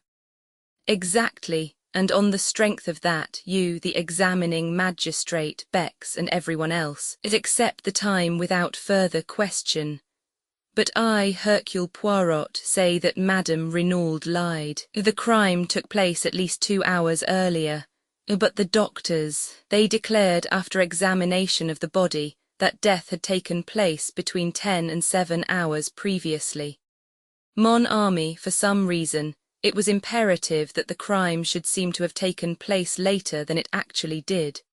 You have read of a smashed watch or clock recording the exact hour of a crime. So that the time should not rest on Mrs. Renauld's testimony alone, someone moved on the hands of that wrist watch to 2 o'clock, and then dashed it violently to the ground. But, as is often the case, they defeated their own object. The glass was smashed, but the mechanism of the watch was uninjured. It was a most disastrous manoeuvre on their part, for it at once drew my attention to 2 points. First, that Madame Renauld was lying. Secondly, that there must be some vital reason for the postponement of the time.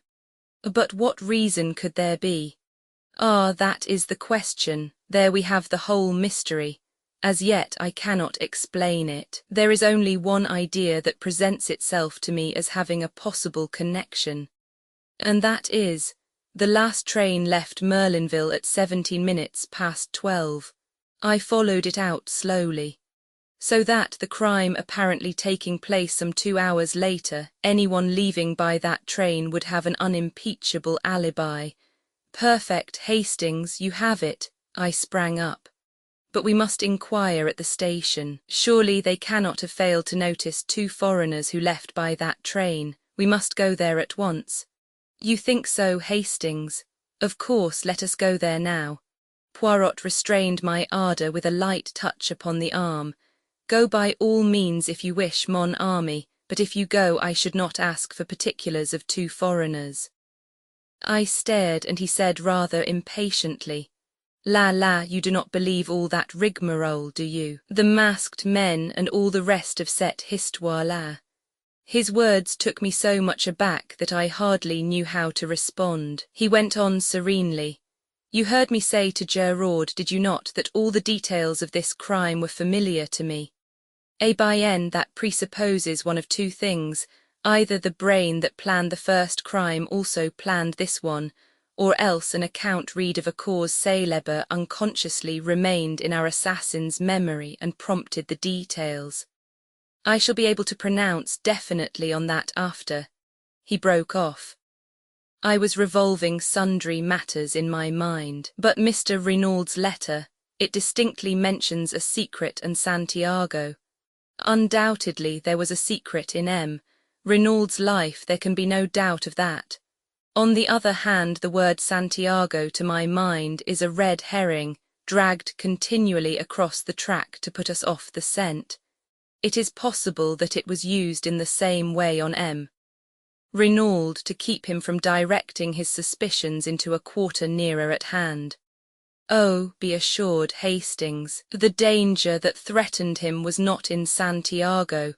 It was near at hand, in France. He spoke so gravely and with such assurance that I could not fail to be convinced. But I essayed one final objection. And the match and cigarette end found near the body, what of them? A light of pure enjoyment lit up Poirot's face, deliberately planted there for Gerard or one of his tribe to find. Ah, he is smart, Gerard, he can do his tricks, so can a good retriever dog. He comes in so pleased with himself, for hours he has crawled on his stomach. See what I have found, he says, and then again to me, what do you see here? Me, I answer with profound and deep truth, nothing.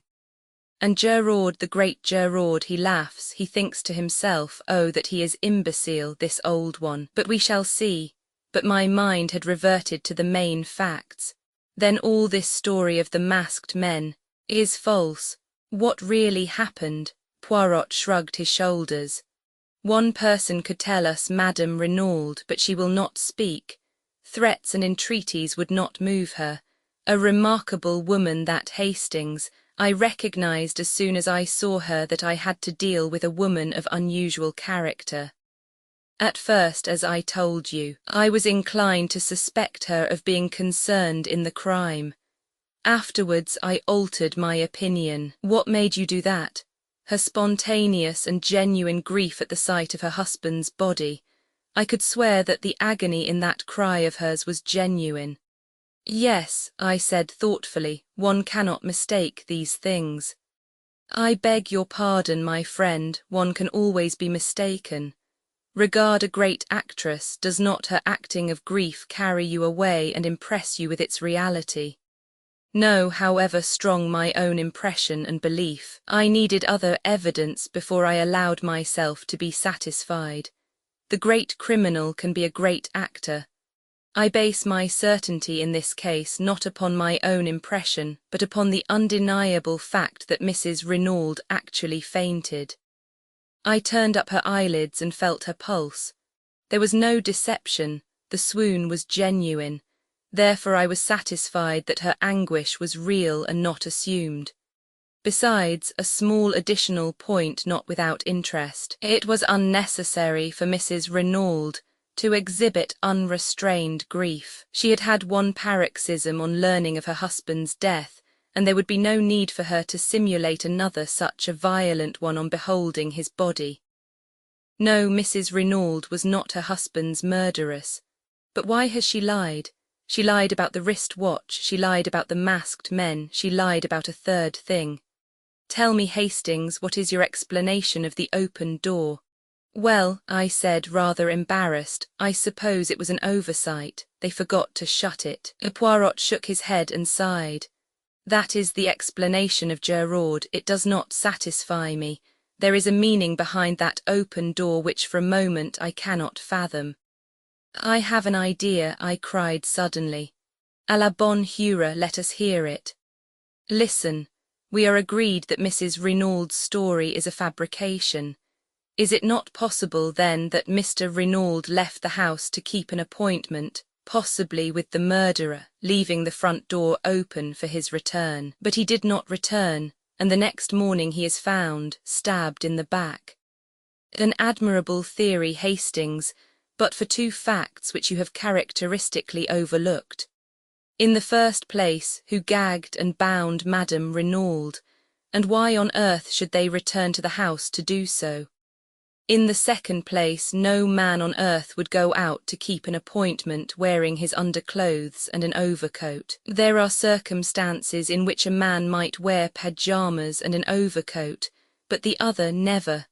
True, I said, rather crestfallen. No, continued Poirot, we must look elsewhere for a solution of the open door mystery.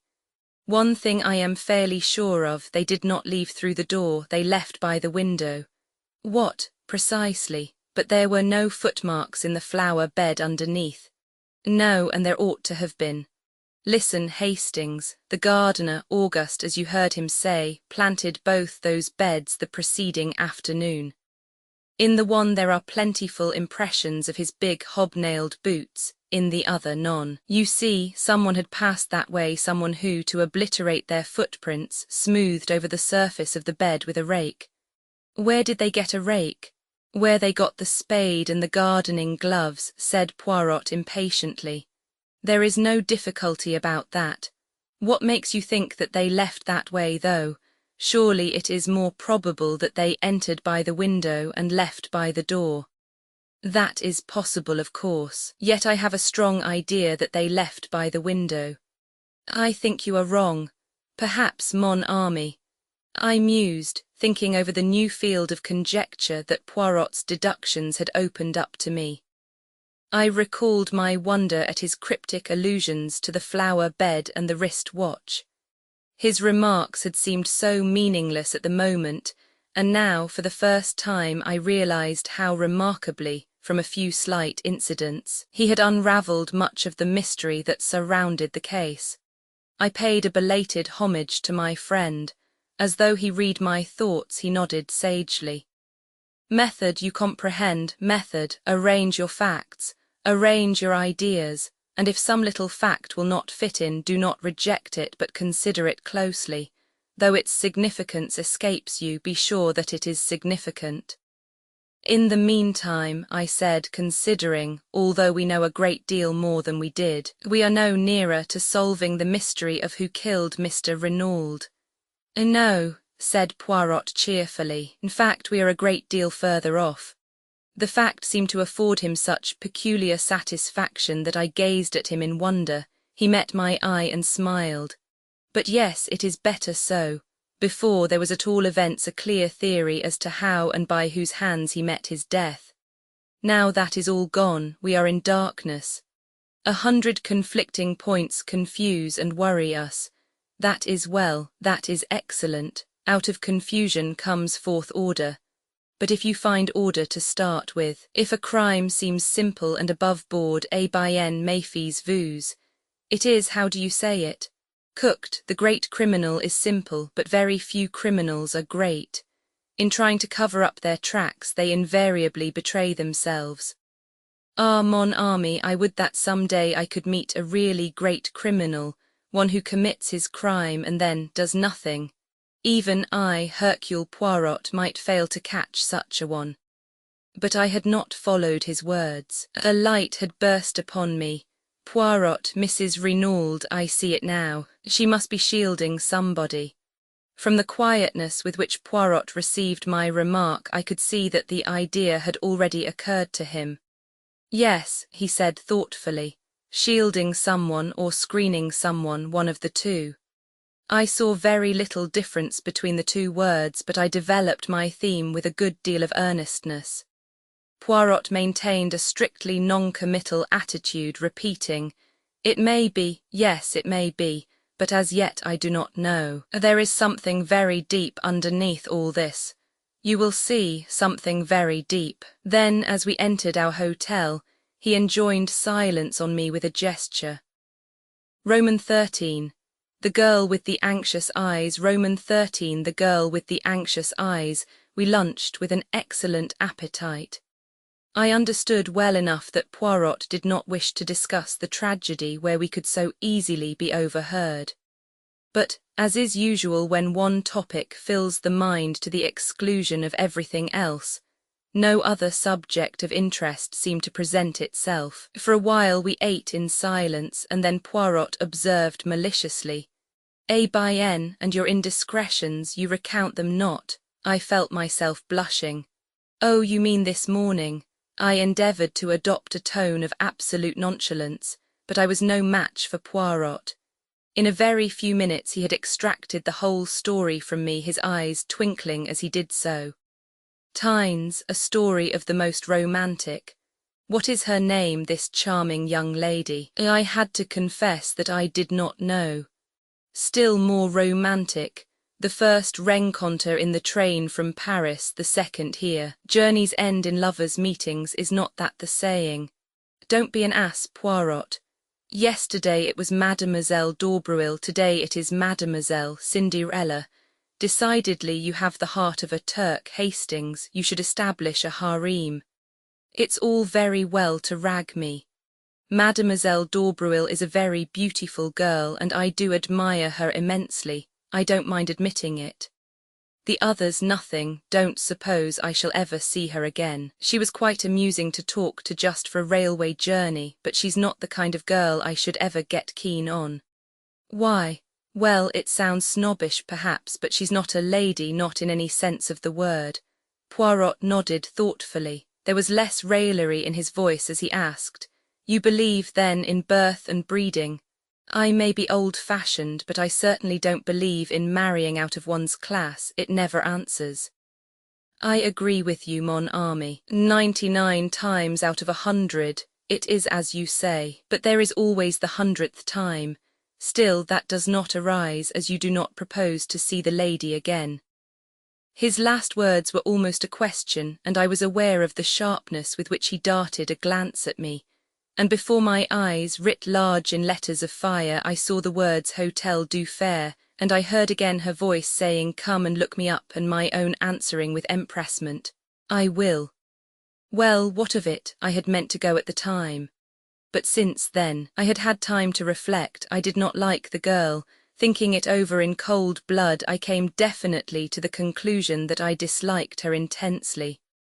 I had got hauled over the coals for foolishly gratifying her morbid curiosity, and I had not the least wish to see her again. I answered Poirot lightly enough. She asked me to look her up, but of course I shan't. Why, of course? Well, I don't want to. I see. He studied me attentively for some minutes. Yes, I see very well, and you are wise. Stick to what you have said. That seems to be your invariable advice, I remarked, rather piqued. Ah, my friend, have faith in Papa Poirot. Some day, if you permit, I will arrange you a marriage of great suitability. Thank you, I said, laughing, but the prospect leaves me cold. Poirot sighed and shook his head. Les Anglais, he murmured. No method, absolutely none whatever. They leave all to chance. He frowned and altered the position of the salt cellar. Mademoiselle Cinderella is staying at the Hotel d'Angleterre, you told me, did you not? No, Hotel du Fer. True, I forgot. A moment's misgiving shot across my mind. Surely I had never mentioned any hotel to Poirot. I looked across at him and felt reassured. He was cutting his bread into neat little squares, completely absorbed in his task. He must have fancied I had told him where the girl was staying. We had coffee outside facing the sea. Poirot smoked one of his tiny cigarettes and then drew his watch from his pocket. The train to Paris leaves at 2:25, he observed. I should be starting. Paris, I cried. That is what I said, mon ami. You are going to Paris, but why? He replied very seriously. To look for the murderer of M. Renauld. You think he is in Paris?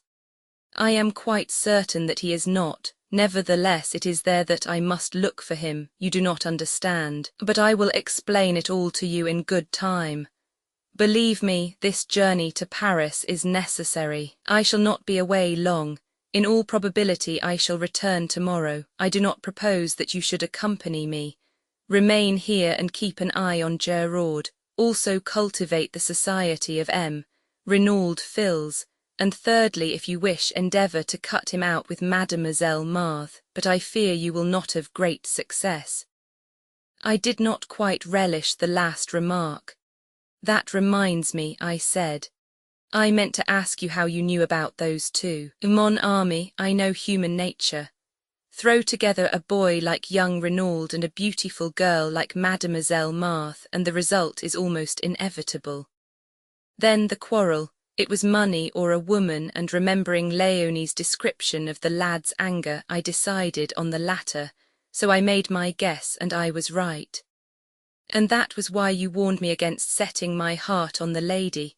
You already suspected that she loved young Renauld.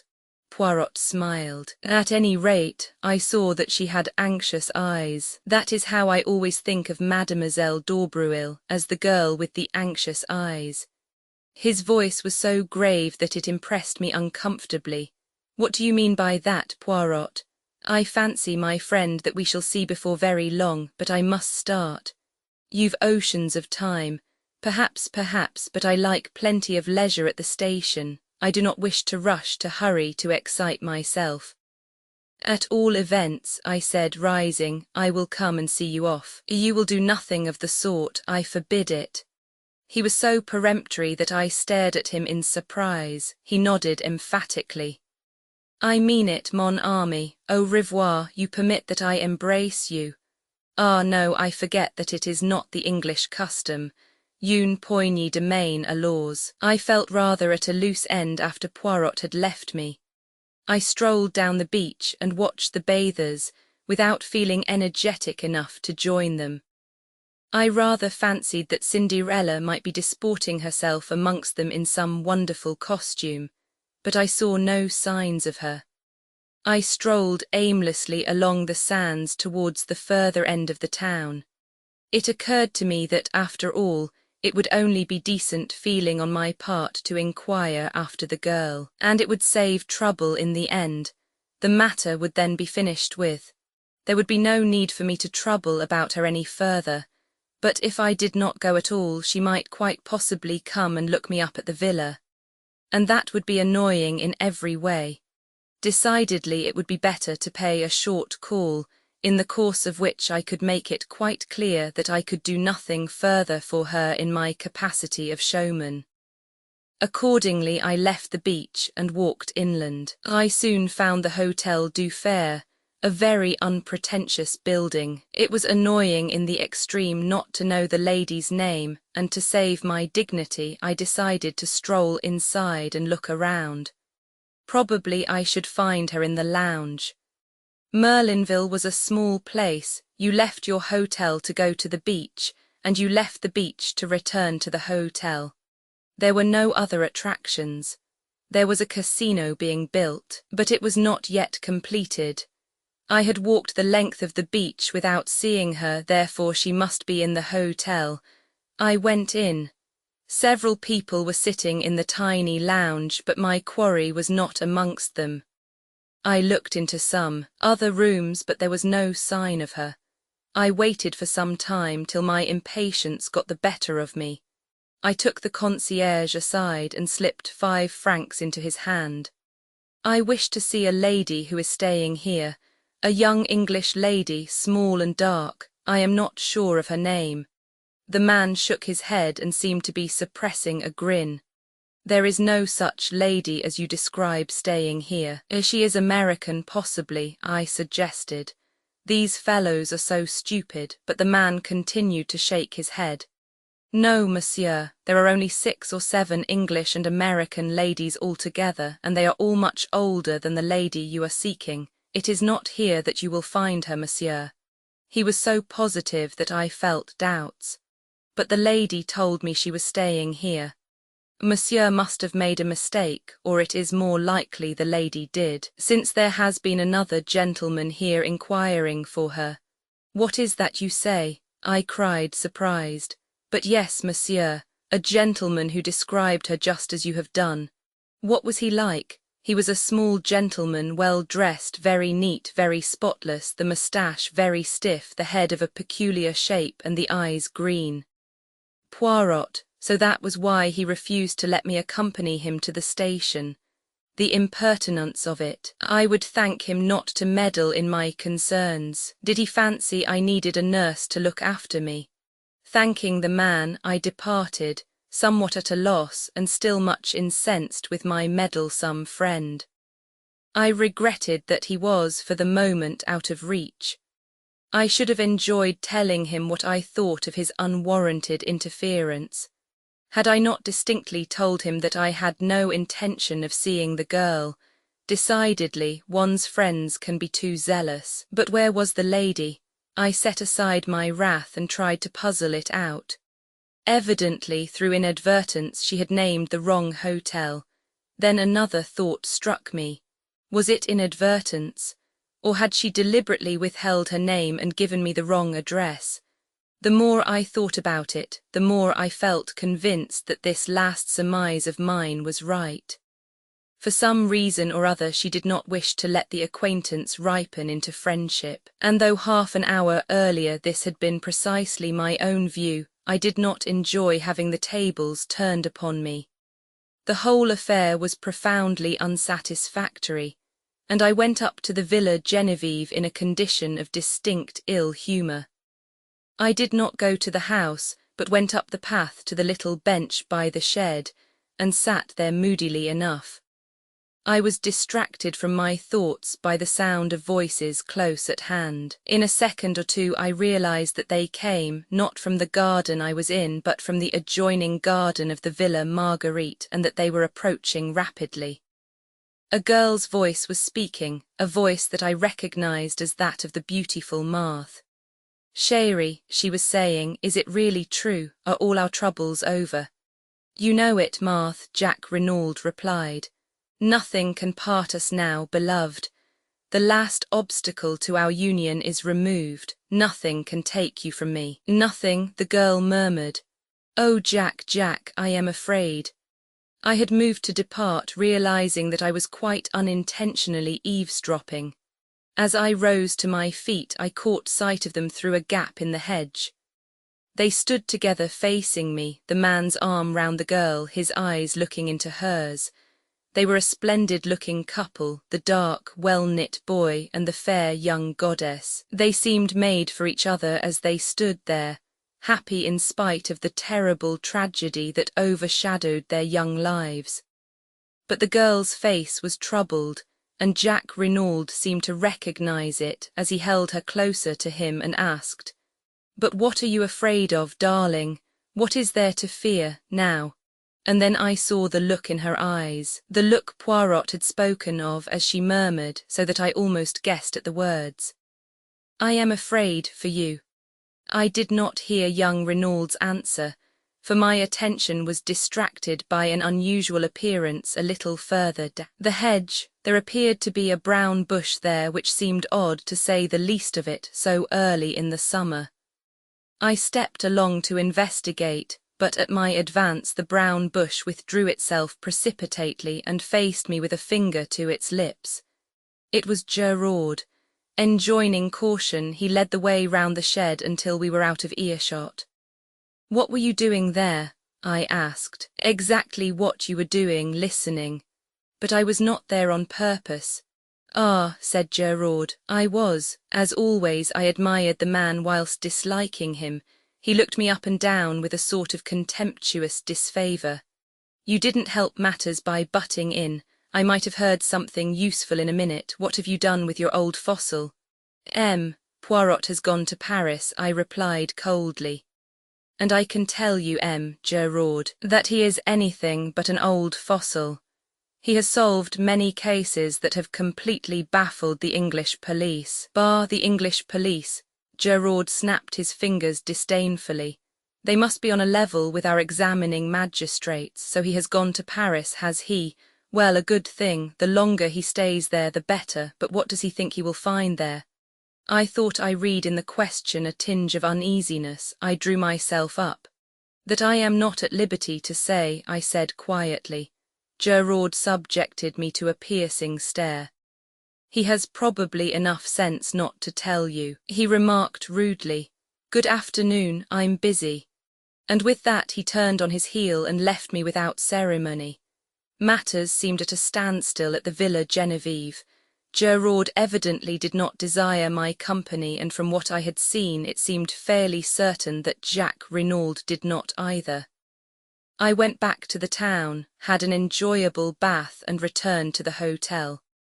I turned in early, wondering whether the following day would bring forth anything of interest. I was wholly unprepared for what it did bring forth. I was eating my petit déjeuner in the dining room when the waiter, who had been talking to someone outside, came back in obvious excitement.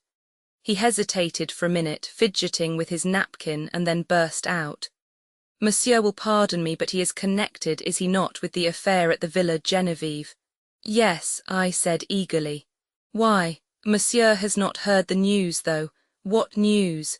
"That there has been another murder there last night." "What?" Leaving my breakfast, I caught up my hat and ran as fast as I could. Another murder and Poirot away, what fatality! But who had been murdered? I dashed in at the gate. A group of the servants was in the drive, talking and gesticulating. I caught hold of François. "What has happened?" "Oh, monsieur, another death. It is terrible. There is a curse upon the house. But yes, I say it, a curse. They should send for le curé to bring some holy water. Never will I sleep another night under that roof. It might be my turn, who knows?" She crossed herself. "Yes," I cried, "but who has been killed? Do I know me, a man, a stranger? They found him up there in the shed, not 100 yards from where they found poor monsieur. And that is not all. He is stabbed to the heart with the same dagger. Roman 14. The second body, Roman 14, the second body waiting for no more." I turned and ran up the path to the shed. The two men on guard there stood aside to let me pass, and filled with excitement, I entered. The light was dim. The place was a mere rough wooden erection to keep old pots and tools in. I had entered impetuously, but on the threshold I checked myself, fascinated by the spectacle before me. Geraud was on his hands and knees, a pocket torch in his hand with which he was examining every inch of the ground. He looked up with a frown at my entrance, then his face relaxed a little in a sort of good-humoured contempt. "Ah, c'est l'anglais, enter then. Let us see what you can make of this affair." Rather stung by his tone, I stooped my head and passed in. "There he is," said Gerard, flashing his torch to the far corner. I stepped across. The dead man lay straight upon his back. He was of medium height, swarthy of complexion, and possibly about 50 years of age. He was neatly dressed in a dark blue suit, well cut and probably made by an expensive tailor, but not new. His face was terribly convulsed, and on his left side, just over the heart, the hilt of a dagger stood up, black and shining. I recognized it. It was the same dagger I had seen reposing in the glass jar the preceding morning. "I'm expecting the doctor any minute," explained Gerard. "Although we hardly need him, there's no doubt what the man died of. He was stabbed to the heart, and death must have been pretty well instantaneous." "When was it done, last night?" Gerard shook his head. "Hardly. I don't lay down the law on medical evidence, but the man's been dead well over 12 hours. When do you say you last saw that dagger?" "About 10 o'clock yesterday morning." "Then I should be inclined to fix the crime as being done not long after that. But people were passing and repassing this shed continually." Gerard laughed disagreeably. "You progress to a marvel. Who told you he was killed in this shed?" "Well," I felt flustered. I assumed it." "Oh, what a fine detective. Look at him, mon petit. Does a man stabbed to the heart fall like that, neatly with his feet together and his arms to his side?" "No." "Again, does a man lie down on his back and permit himself to be stabbed without raising a hand to defend himself? It is absurd, is it not? But see here and here." He flashed the torch along the ground. I saw curious irregular marks in the soft dirt. "He was dragged here after he was dead. Half dragged, half carried by two people. Their tracks do not show on the hard ground outside, and here they have been careful to obliterate them, but one of the two was a woman, my young friend." "A woman?" "Yes, but if the tracks are obliterated, how do you know?" "Because, blurred as they are, the prints of the woman's shoe are unmistakable. Also by this," and leaning forward, he drew something from the handle of the dagger and held it up for me to see. It was a woman's long black hair, similar to the one Poirot had taken from the armchair in the library. With a slightly ironic smile, he wound it round the dagger again. "We will leave things as they are as much as possible," he explained. "It pleases the examining magistrate. Eh bien, do you notice anything else?" I was forced to shake my head. "Look at his hands." I did. The nails were broken and discoloured, and the skin was hard. It hardly enlightened me as much as I should have liked it to have done. I looked up at Gerard. "They are not the hands of a gentleman," he said, answering my look. "On the contrary, his clothes are those of a well-to-do man. That is curious, is it not?" "Very curious," I agreed. "And none of his clothing is marked. What do we learn from that? This man was trying to pass himself off as other than he was. He was masquerading. Why, did he fear something? Was he trying to escape by disguising himself? As yet we do not know, but one thing we do know, he was as anxious to conceal his identity as we are to discover it." He looked down at the body again. "As before, there are no fingerprints on the handle of the dagger. The murderer again wore gloves." "You think, then, that the murderer was the same in both cases?" I asked eagerly. Gerard became inscrutable. "Never mind what I think, we shall see, Marchot." The Sergeant de Ville appeared at the doorway. "Monsieur, why is Madame Renaud not here? I sent for her a quarter of an hour ago. She is coming up the path now, monsieur, and her son with her." "Good, I only want one at a time, though." Marchot saluted and disappeared again. A moment later he reappeared with Mrs. Renaud. "Here is Madame." Gerard came forward with a curt bow. "This way, Madame." He led her across and then standing suddenly aside. "Here is the man. Do you know him?" And as he spoke, his eyes, gimlet-like, bored into her face, seeking to read her mind, noting every indication of her manner. But Mrs. Renaud remained perfectly calm, too calm, I felt. She looked down at the corpse almost without interest, certainly without any sign of agitation or recognition. "No," she said, "I have never seen him in my life. He is quite a stranger to me." "You are sure?" "Quite sure." "You do not recognize in him one of your assailants, for instance?" "No," she seemed to hesitate, as though struck by the idea. "No, I do not think so. Of course they wore beards, false ones, the examining magistrate thought, but still no." Now she seemed to make her mind up definitely. "I am sure neither of the two was this man." "Very well, madam, that is all then." She stepped out with head erect, the sun flashing on the silver threads in her hair. Jack Renaud succeeded her. He too failed to identify the man in a completely natural manner. Geraud merely grunted. Whether he was pleased or chagrined I could not tell. He merely called to Marchot, "You have got the other there." "Yes, monsieur, bring her in then." The other was Madame d'Aubreuil. She came indignantly, protesting with vehemence. "I object, monsieur, this is an outrage. What have I to do with all this?" "Madam," said Geraud brutally, "I am investigating not one murder but two murders. For all I know you may have committed them both." "How dare you?" she cried. "How dare you insult me by such a wild accusation? It is infamous." "Infamous, is it? What about this?" Stooping, he again detached the hair and held it up. "Do you see this, madam?" He advanced towards her. "You permit that I see whether it matches." With a cry she started backwards, white to the lips.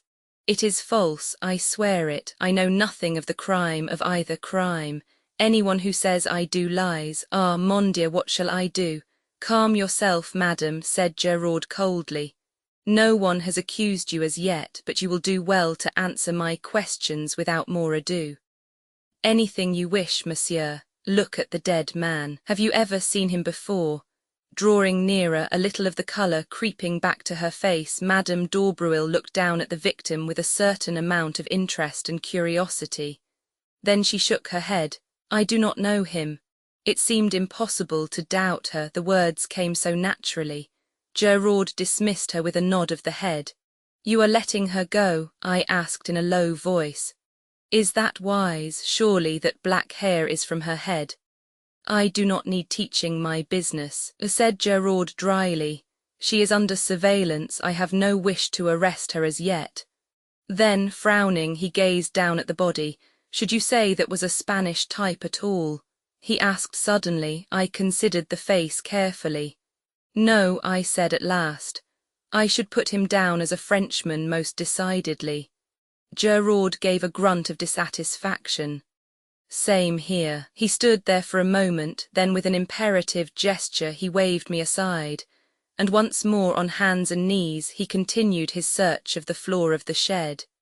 He was marvellous. Nothing escaped him. Inch by inch he went over the floor, turning over pots, examining old sacks. He pounced on a bundle by the door, but it proved to be only a ragged coat and trousers, and he flung it down again with a snarl. 2 pairs of old gloves interested him, but in the end he shook his head and laid them aside. Then he went back to the pots, methodically turning them over one by one. In the end he rose to his feet and shook his head thoughtfully. He seemed baffled and perplexed. I think he had forgotten my presence. But at that moment a stir and bustle was heard outside, and our old friend, the examining magistrate, accompanied by his clerk and M. Bex, with the doctor behind him, came bustling in. "But this is extraordinary, Mr. Geraud," cried M. Hortet. "Another crime. Ah, we have not got to the bottom of this case. There is some deep mystery here, but who is the victim this time?" "That is just what nobody can tell us, M. Le Juge, he has not been identified." "Where is the body?" asked the doctor. Geraud moved aside a little. "There in the corner. He has been stabbed to the heart, as you see, and with the dagger that was stolen yesterday morning. I fancy that the murder followed hard upon the theft, but that is for you to say. You can handle the dagger freely, there are no fingerprints on it." The doctor knelt down by the dead man and Gerard turned to the examining magistrate. A pretty little problem, is it not, but I shall solve it. And so no one can identify him, mused the magistrate. Could it possibly be one of the assassins? They may have fallen out among themselves. Gerard shook his head. The man is a Frenchman, I would take my oath of that. But at that moment they were interrupted by the doctor, who was sitting back on his heels with a perplexed expression. You say he was killed yesterday morning. I fix it by the theft of the dagger, explained Gerard. He may, of course, have been killed later in the day. Later in the day, fiddlesticks. This man has been dead at least 48 hours and probably longer. We stared at each other in blank amazement. Roman 15. A photograph, Roman 15, a photograph. The doctor's words were so surprising that we were all momentarily taken aback. Here was a man stabbed with a dagger which we knew to have been stolen only 24 hours previously, and yet Dr. Durand asserted positively that he had been dead at least 48 hours. The whole thing was fantastic to the last extreme. We were still recovering from the surprise of the doctor's announcement when a telegram was brought to me. It had been sent up from the hotel to the villa. I tore it open. It was from Poirot and announced his return by the train arriving at Merlinville at 12:28. I looked at my watch and saw that I had just time to get comfortably to the station and meet him there. I felt that it was of the utmost importance that he should know at once of the new and startling developments in the case. Evidently, I reflected, Poirot had had no difficulty in finding what he wanted in Paris. The quickness of his return proved that very few hours had sufficed. I wondered how he would take the exciting news I had to impart. The train was some minutes late, and I strolled aimlessly up and down the platform, until it occurred to me that I might pass the time by asking a few questions as to who had left Merlinville by the last train on the evening of the tragedy. I approached the chief porter, an intelligent-looking man, and had little difficulty in persuading him to enter upon the subject. It was a disgrace to the police, he hotly affirmed, that such brigands of assassins should be allowed to go about unpunished. I hinted that there was some possibility they might have left by the midnight train, but he negatived the idea decidedly. He would have noticed 2 foreigners, he was sure of it. Only about 20 people had left by the train, and he could not have failed to observe them. I do not know what put the idea into my head. Possibly it was the deep anxiety underlying Marthe d'Aubreuil's tones, but I asked suddenly, "Young M. Renaud, he did not leave by that train, did he?" "Ah, no, monsieur. To arrive and start off again within half an hour, it would not be amusing, that." I stared at the man, the significance of his words almost escaping me. Then I saw. "You mean," I said, my heart beating a little, "that Jacques Renaud arrived at Merlinville that evening?" "But yes, monsieur, by the last train arriving the other way, the 11:40. My brain whirled. That then was the reason of Marthe's poignant anxiety. Jacques Renaud had been in Merlinville on the night of the crime. But why had he not said so? Why, on the contrary, had he led us to believe that he had remained in Cherbourg? Remembering his frank, boyish countenance, I could hardly bring myself to believe that he had any connection with the crime.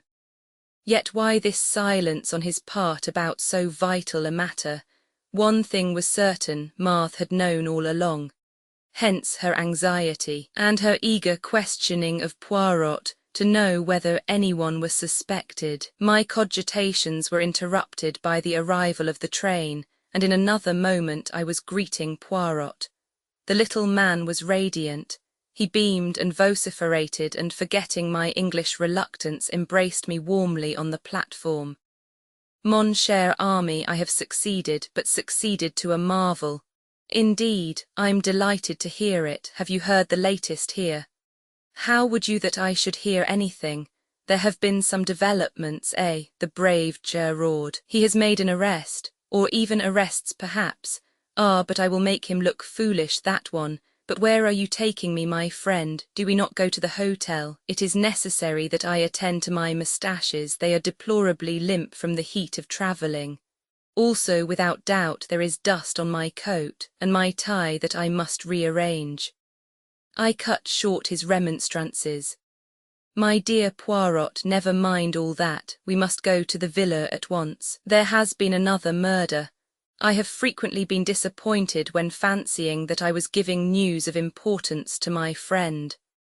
Either he has known it already or he has dismissed it as irrelevant to the main issue, and in the latter case events have usually proved him justified. But this time I could not complain of missing my effect. Never have I seen a man so flabbergasted. His jaw dropped. All the jauntiness went out of his bearing. He stared at me open-mouthed. What is that you say? Another murder? Ah, then, I am all wrong. I have failed. Gerard may mock himself at me. He will have reason. You did not expect it, then? I, not the least in the world. It demolishes my theory. It ruins everything. No. He stopped dead, thumping himself on the chest. It is impossible. I cannot be wrong. The facts, taken methodically and in their proper order, admit of only one explanation. I must be right. I am right. But then, he interrupted me. Wait, my friend. I must be right, therefore this new murder is impossible unless, oh wait, I implore you. Say no word. He was silent for a moment or two, then, resuming his normal manner, he said in a quiet, assured voice, "The victim is a man of middle age. His body was found in the locked shed near the scene of the crime and had been dead at least 48 hours, and it is most probable that he was stabbed in a similar manner to M. Renaud, though not necessarily in the back." It was my turn to gape, and gape I did. In all my knowledge of Poirot, he had never done anything so amazing as this. And almost inevitably, a doubt crossed my mind. "Poirot," I cried, "you're pulling my leg. You've heard all about it already." He turned his earnest gaze upon me reproachfully. "Would I do such a thing? I assure you that I have heard nothing whatsoever. Did you not observe the shock your news was to me? But how on earth could you know all that?" I was right then, but I knew it. The little grey cells, my friend, the little grey cells. They told me. Thus, and in no other way, could there have been a second death. Now tell me all. If we go round to the left here, we can take a shortcut across the golf links which will bring us to the back of the Villa Genevieve much more quickly. As we walked, taking the way he had indicated, I recounted all I knew. Poirot listened attentively. "The dagger was in the wound, you say? That is curious. You are sure it was the same one?" "Absolutely certain. That's what makes it so impossible." "Nothing is impossible. There may have been two daggers." I raised my eyebrows. "Surely that is in the highest degree unlikely. It would be a most extraordinary coincidence." "You speak as usual without reflection, Hastings. In some cases, two identical weapons would be highly improbable, but not here. This particular weapon was a war souvenir which was made to Jacques Renaud's orders. It is really highly unlikely, when you come to think of it, that he should have had only one made. Very probably he would have another for his own use. But nobody has mentioned such a thing," I objected. A hint of the lecturer crept into Poirot's tone. "My friend, in working upon a case, one does not take into account only the things that are mentioned. There is no reason to mention many things which may be important. Equally, there is often an excellent reason for not mentioning them. You can take your choice of the two motives." I was silent, impressed in spite of myself. Another few minutes brought us to the famous shed. We found all our friends there, and after an interchange of polite amenities, Poirot began his task. Having watched Gerard at work, I was keenly interested. Poirot bestowed but a cursory glance on the surroundings. The only thing he examined was the ragged coat and trousers by the door. A disdainful smile rose to Gerard's lips, and as though noting it, Poirot flung the bundle down again. "Old clothes of the gardeners?" he queried. "Exactly," said Gerard. Poirot knelt down by the body. His fingers were rapid but methodical. He examined the texture of the clothes and satisfied himself that there were no marks on them. The boots he subjected to special care, also the dirty and broken fingernails. Whilst examining the latter, he threw a quick question at Gerard. "You saw these?" "Yes, I saw them," replied the other. His face remained inscrutable. Suddenly Poirot stiffened. "Dr. Durand." "Yes." The doctor came forward. "There is foam on the lips, you observed it." "I didn't notice it, I must admit. But you observe it now." "Oh, certainly." Poirot again shot a question at Gerard. "You noticed it without doubt." The other did not reply. Poirot proceeded. The dagger had been withdrawn from the wound. It reposed in a glass jar by the side of the body. Poirot examined it, then he studied the wound closely. When he looked up, his eyes were excited and shone with the green light I knew so well. "It is a strange wound, this. It has not bled. There is no stain on the clothes. The blade of the dagger is slightly discoloured, that is all. What do you think, le docteur?" "I can only say that it is most abnormal." "It is not abnormal at all. It is most simple. The man was stabbed after he was dead." And stilling the clamour of voices that arose with a wave of his hand, Poirot turned to Gerard and added, Gerard agrees with me, do you not, monsieur?" Whatever Gerard's real belief, he accepted the position without moving a muscle. Calmly and almost scornfully he replied, "Certainly I agree." The murmur of surprise and interest broke out again. "But what an idea," cried Hortet, "to stab a man after he is dead, barbaric, unheard of, some unappeasable hate perhaps." "No, le juge," said Poirot. "I should fancy it was done quite cold-bloodedly to create an impression." "What impression?" "The impression it nearly did create," returned Poirot oracularly. Bex had been thinking. "How then was the man killed?" "He was not killed, he died, le juge, if I am not much mistaken, of an epileptic fit." This statement of Poirot's again aroused considerable excitement. Dr. Durand knelt down again and made a searching examination. At last he rose to his feet. "Well, le docteur." Poirot, I am inclined to believe that you are correct in your assertion. I was misled to begin with. The incontrovertible fact that the man had been stabbed distracted my attention from any other indications. Poirot was the hero of the hour. The examining magistrate was profuse in compliments. Poirot responded gracefully and then excused himself on the pretext that neither he nor I had yet lunched, and that he wished to repair the ravages of the journey. As we were about to leave the shed, Gerard approached us. "One more thing, Poirot," he said in his suave, mocking voice. "We found this coiled round the handle of the dagger, a woman's hair." "Ah," said Poirot, "a woman's hair, what woman's, I wonder?" "I wonder also," said Gerard. Then, with a bow, he left us. "He was insistent, the good Gerard," said Poirot thoughtfully as we walked towards the hotel. "I wonder in what direction he hopes to mislead me.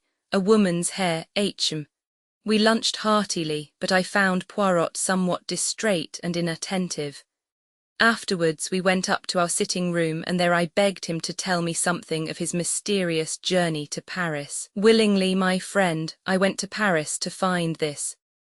He took from his pocket a small faded newspaper cutting. It was the reproduction of a woman's photograph. He handed it to me. I uttered an exclamation. "You recognize it, my friend?" I nodded. Although the photo obviously dated from very many years back and the hair was dressed in a different style, the likeness was unmistakable. "Madame d'Aubreuil," I exclaimed. Poirot shook his head with a smile. "Not quite correct. My friend, she did not call herself by that name in those days. That is a picture of the notorious Madame Biroldi." "Madame Biroldi." In a flash the whole thing came back to me. The murder trial that had evoked such worldwide interest. The Biroldi case. Romans 16. The Biroldi case. Romans 16. The Biroldi case. Some 20 years or so before the opening of the present story, Monsieur Arnold Biroldi, a native of Lyons, arrived in Paris accompanied by his pretty wife and their little daughter, a mere babe. Monsieur Biroldi was a junior partner in a firm of wine merchants, a stout middle-aged man, fond of the good things of life, devoted to his charming wife, and altogether unremarkable in every way. The firm in which Monsieur Biroldi was a partner was a small one, and although doing well, it did not yield a large income to the junior partner. The Biroldis had a small apartment and lived in a very modest fashion to begin with. But unremarkable though Monsieur Biroldi might be, his wife was plentifully gilded with the brush of romance. Young and good-looking, and gifted withal with a singular charm of manner, Madame Biroldi at once created a stir in the quarter, especially when it began to be whispered that some interesting mystery surrounded her birth. It was rumoured that she was the illegitimate daughter of a Russian Grand Duke. Others asserted that it was an Austrian Archduke, and that the union was legal, though morganatic. But all stories agreed upon one point, that Jean Biroldi was the centre of an interesting mystery. Questioned by the curious, Madame Biroldi did not deny these rumours. On the other hand, she let it be clearly understood that though her lips were sealed, all these stories had a foundation in fact. To intimate friends she unburdened herself further, spoke of political intrigues, of papers, of obscure dangers that threatened her. There was also much talk of crown jewels that were to be sold secretly, with herself acting as the go-between. Amongst the friends and acquaintances of the Biroldis was a young lawyer, Georges Queneau. It was soon evident that the fascinating Jean had completely enslaved his heart. Madame Biroldi encouraged the young man in a discreet fashion, but being always careful to affirm her complete devotion to her middle-aged husband. Nevertheless, many spiteful persons did not hesitate to declare that young Queneau was her lover, and not the only one. When the Biroldis had been in Paris about 3 months, another personage came upon the scene. This was Mr. Hiram P. Trapp, a native of the United States and extremely wealthy. Introduced to the charming and mysterious Madame Biroldi, he fell a prompt victim to her fascinations. His admiration was obvious, though strictly respectful. About this time, Madame Biroldi became more outspoken in her confidences. To several friends, she declared herself greatly worried on her husband's behalf. She explained that he had been drawn into several schemes of a political nature, and also referred to some important papers that had been entrusted to him for safekeeping, and which concerned a secret of far-reaching European importance. They had been entrusted to his custody to throw pursuers off the track, but Madame Biroldi was nervous, having recognized several important members of the revolutionary circle in Paris. On the 28th day of November, the blow fell. The woman who came daily to clean and cook for the Biroldis was surprised to find the door of the apartment standing wide open. Hearing faint moans issuing from the bedroom, she went in. A terrible sight met her eyes. Madame Biroldi lay on the floor, bound hand and foot, uttering feeble moans, having managed to free her mouth from a gag. On the bed was Monsieur Biroldi, lying in a pool of blood with a knife driven through his heart. Madame Biroldi's story was clear enough. Suddenly awakened from sleep, she had discerned 2 masked men bending over her. Stifling her cries, they had bound and gagged her. They had then demanded of Monsieur Biroldi the famous secret. But the intrepid wine merchant refused point-blank to accede to their request. Angered by his refusal, one of the men incontinently stabbed him through the heart. With the dead man's keys, they had opened the safe in the corner and had carried away with them a mass of papers. Both men were heavily bearded and had worn masks, but Madame Biroldi declared positively that they were Russians.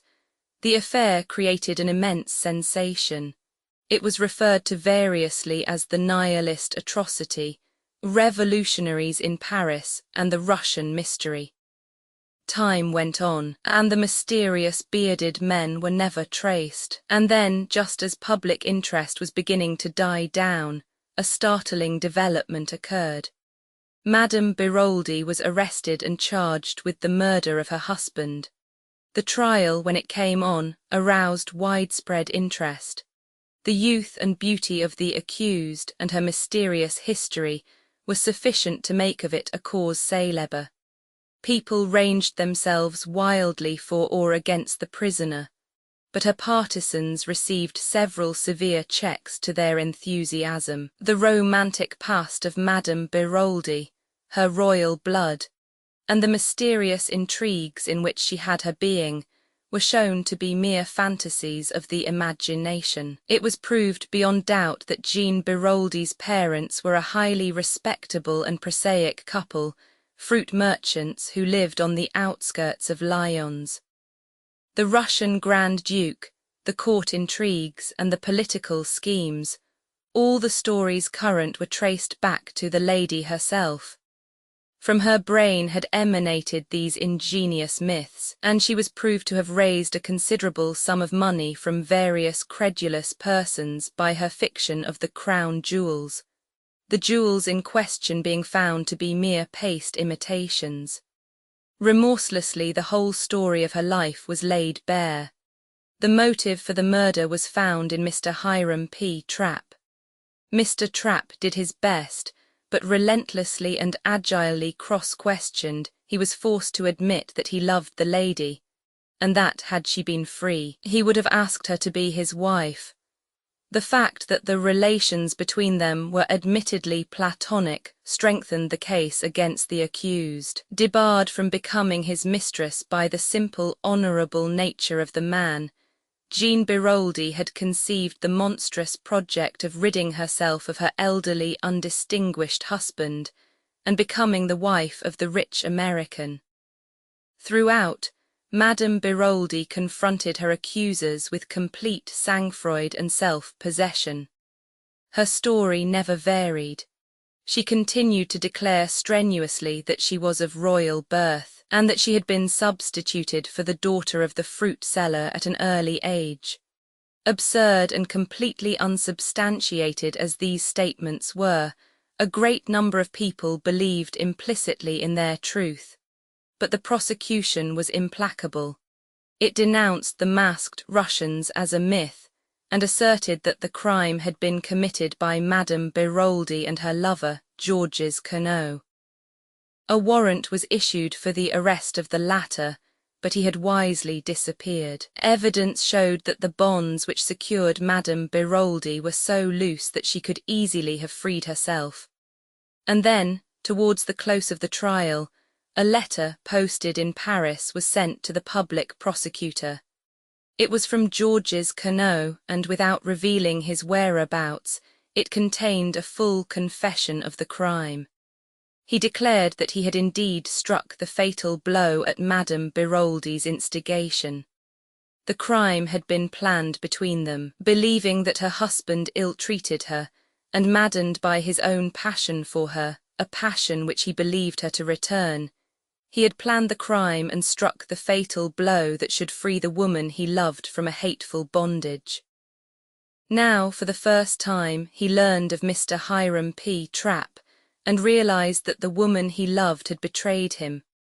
Not for his sake did she wish to be free, but in order to marry the wealthy American. She had used him as a cat's paw, and now, in his jealous rage, he turned and denounced her, declaring that throughout he had acted at her instigation. And then Madame Biroldi proved herself the remarkable woman she undoubtedly was.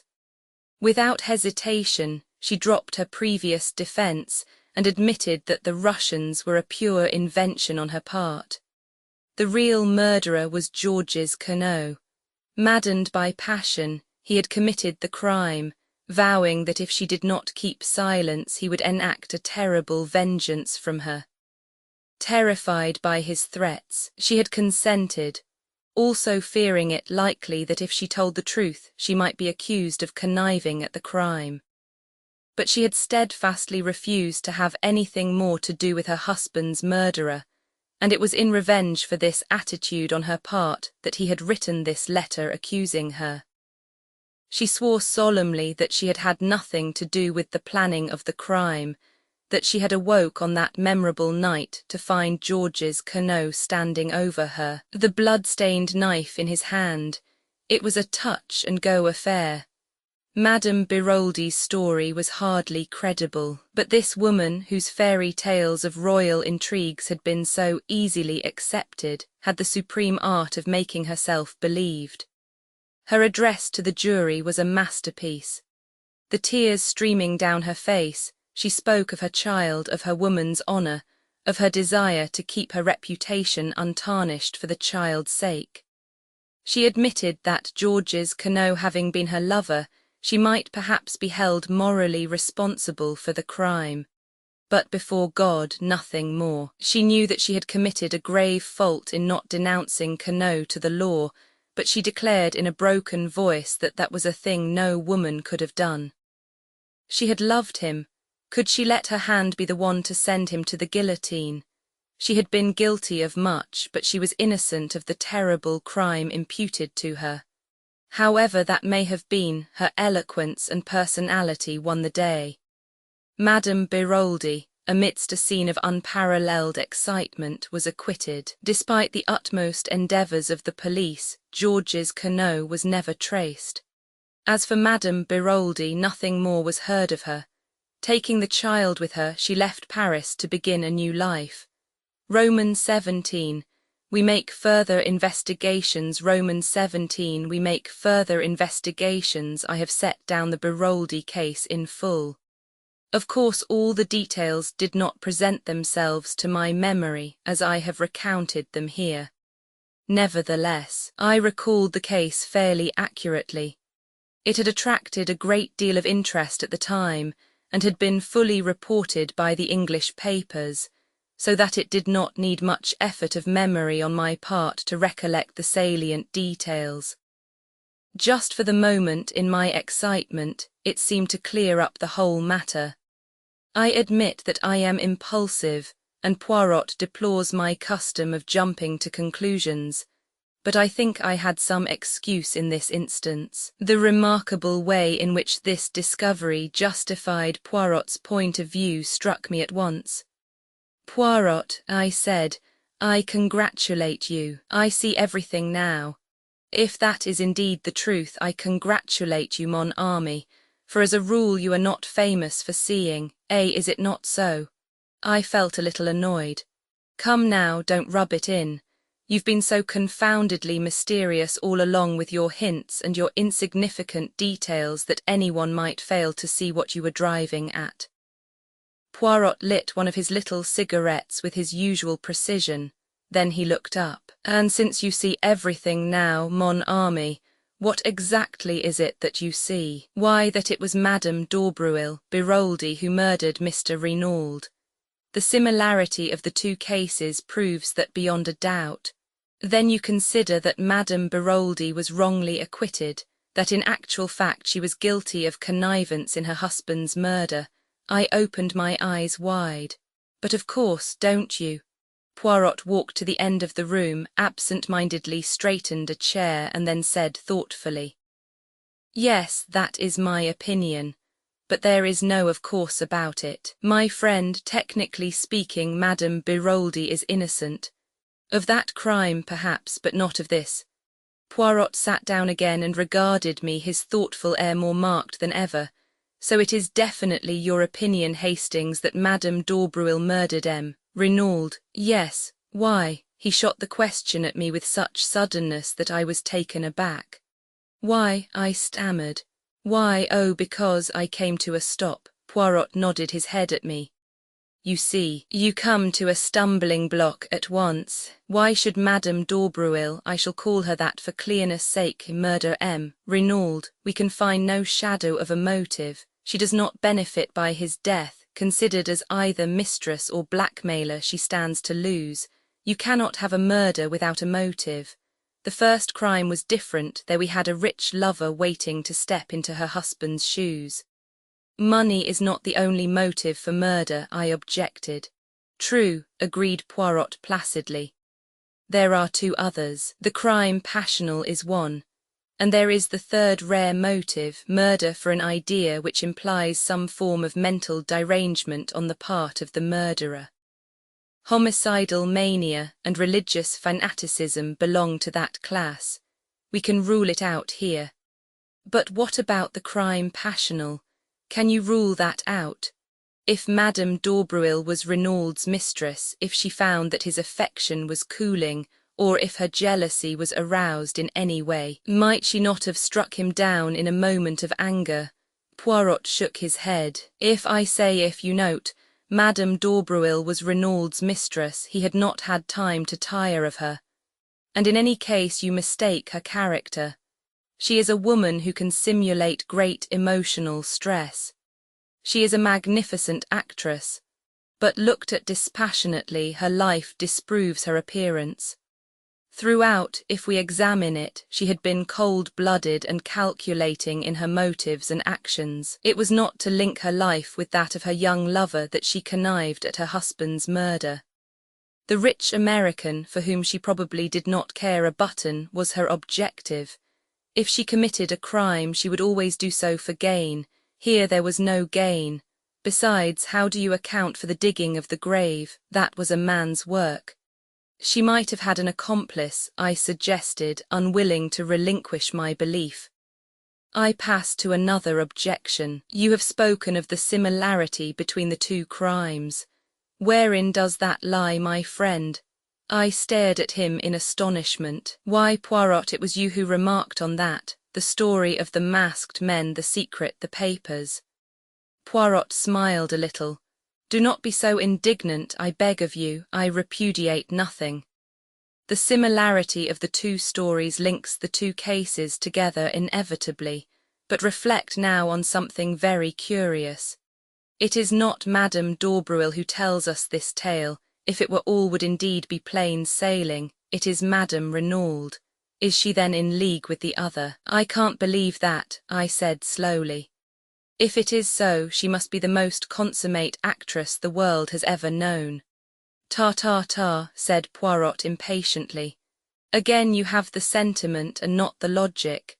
If it is necessary for a criminal to be a consummate actress, then by all means assume her to be one. But is it necessary? I do not believe Madame Renauld to be in league with Madame d'Aubreuil for several reasons, some of which I have already enumerated to you. The others are self-evident. Therefore, that possibility eliminated, we draw very near to the truth, which is, as always, very curious and interesting. Poirot, I cried, what more do you know? Mon ami, you must make your own deductions. You have access to the facts. Concentrate your grey cells. Reason not like Gérard, but like Hercule Poirot. But are you sure? My friend, in many ways I have been an imbecile, but at last I see clearly. You know everything. I have discovered what M. Renauld sent for me to discover. And you know the murderer. I know one murderer. What do you mean? We talk a little at cross purposes. There are here not one crime, but two. The first I have solved, the second, I will confess I am not sure. But Poirot, I thought you said the man in the shed had died a natural death. Ta. Poirot made his favourite ejaculation of impatience. Still you do not understand. One may have a crime without a murderer. For two crimes it is essential to have two bodies. His remark struck me as so peculiarly lacking in lucidity that I looked at him in some anxiety, but he appeared perfectly normal. Suddenly he rose and strolled to the window.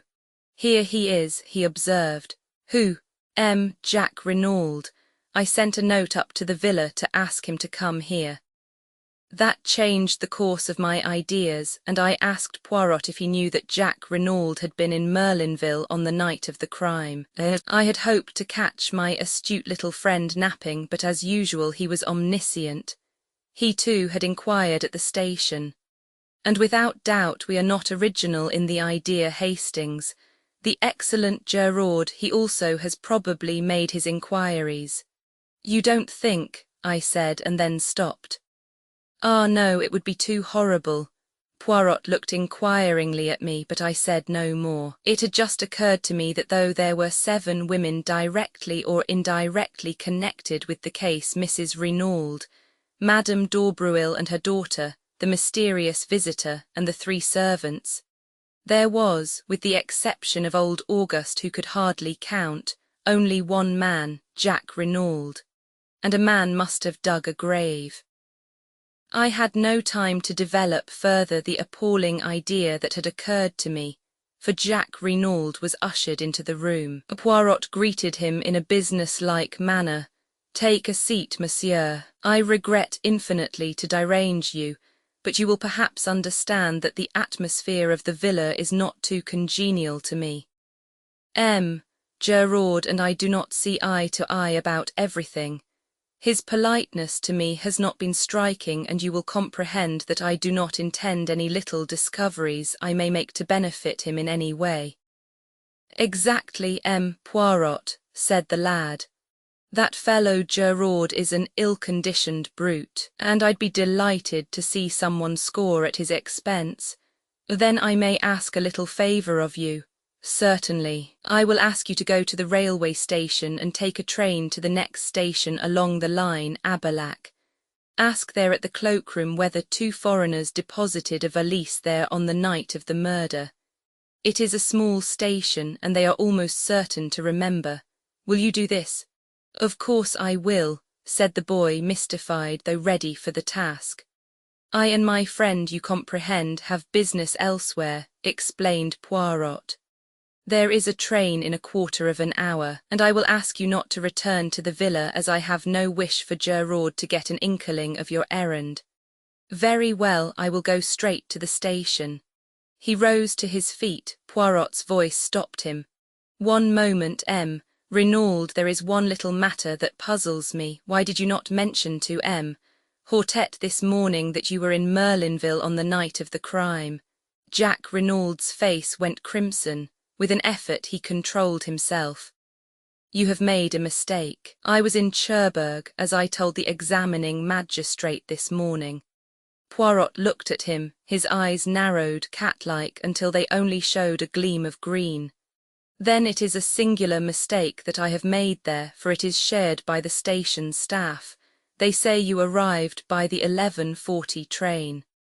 For a moment Jack Renauld hesitated, then he made up his mind. "And if I did, I suppose you do not mean to accuse me of participating in my father's murder?" He asked the question haughtily, his head thrown back. "I should like an explanation of the reason that brought you here." "That is simple enough. I came to see my fiancée, Mademoiselle d'Aubreuil. I was on the eve of a long voyage, uncertain as to when I should return. I wished to see her before I went, to assure her of my unchanging devotion." "And you did see her?" Poirot's eyes never left the other's face. There was an appreciable pause before Renauld replied. Then he said, "Yes, and afterwards, I found I had missed the last train. I walked to St. Beauvais, where I knocked up a garage and got a car to take me back to Cherbourg." "St. Beauvais, that is 15 kilometres, a long walk, Renauld. I felt like walking." Poirot bowed his head as a sign that he accepted the explanation. Jack Renauld took up his hat and cane and departed. In a trice Poirot jumped to his feet. "Quick, Hastings, we will go after him." Keeping a discreet distance behind our quarry, we followed him through the streets of Merlinville. But when Poirot saw that he took the turning to the station, he checked himself. "All is well. He has taken the bait. He will go to Abelac and will inquire for the mythical valise left by the mythical foreigners. Yes, mon ami, all that was a little invention of my own." "You wanted him out of the way," I exclaimed. Your penetration is amazing, Hastings. Now, if you please, we will go up to the Villa Genevieve. Roman 18, Gerard acts. Roman 18, Gerard acts. By the way, Poirot, I said as we walked along the hot white road, I've got a bone to pick with you. I dare say you meant well, but really it was no business of yours to go mouching round to the Hotel du Fair without letting me know. Poirot shot a quick sidelong glance at me. And how did you know I had been there? He inquired. Much to my annoyance, I felt the colour rising in my cheeks. I happened to look in passing. I explained with as much dignity as I could muster. I rather feared Poirot's banter, but to my relief and somewhat to my surprise, he only shook his head with a rather unusual gravity. If I have offended your susceptibilities in any way, I demand pardon of you. You will understand better soon. But believe me, I have striven to concentrate all my energies on the case. Oh, it's all right, I said, mollified by the apology. I know it's only that you have my interests at heart, but I can take care of myself all right. Poirot seemed to be about to say something further, but checked himself. Arrived at the villa, Poirot led the way up to the shed where the second body had been discovered. He did not, however, go in, but paused by the bench which I have mentioned before as being set some few yards away from it. After contemplating it for a moment or two, he paced carefully from it to the hedge which marked the boundary between the Villa Genevieve and the Villa Marguerite. Then he paced back again, nodding his head as he did so. Returning again to the hedge, he parted the bushes with his hands. With good fortune, he remarked to me over his shoulder, Mademoiselle Marthe may find herself in the garden. I desire to speak to her and would prefer not to call formally at the Villa Marguerite. Ah, all is well, there she is. PSD, mademoiselle, PSD. Un moment, s'il vous plaît.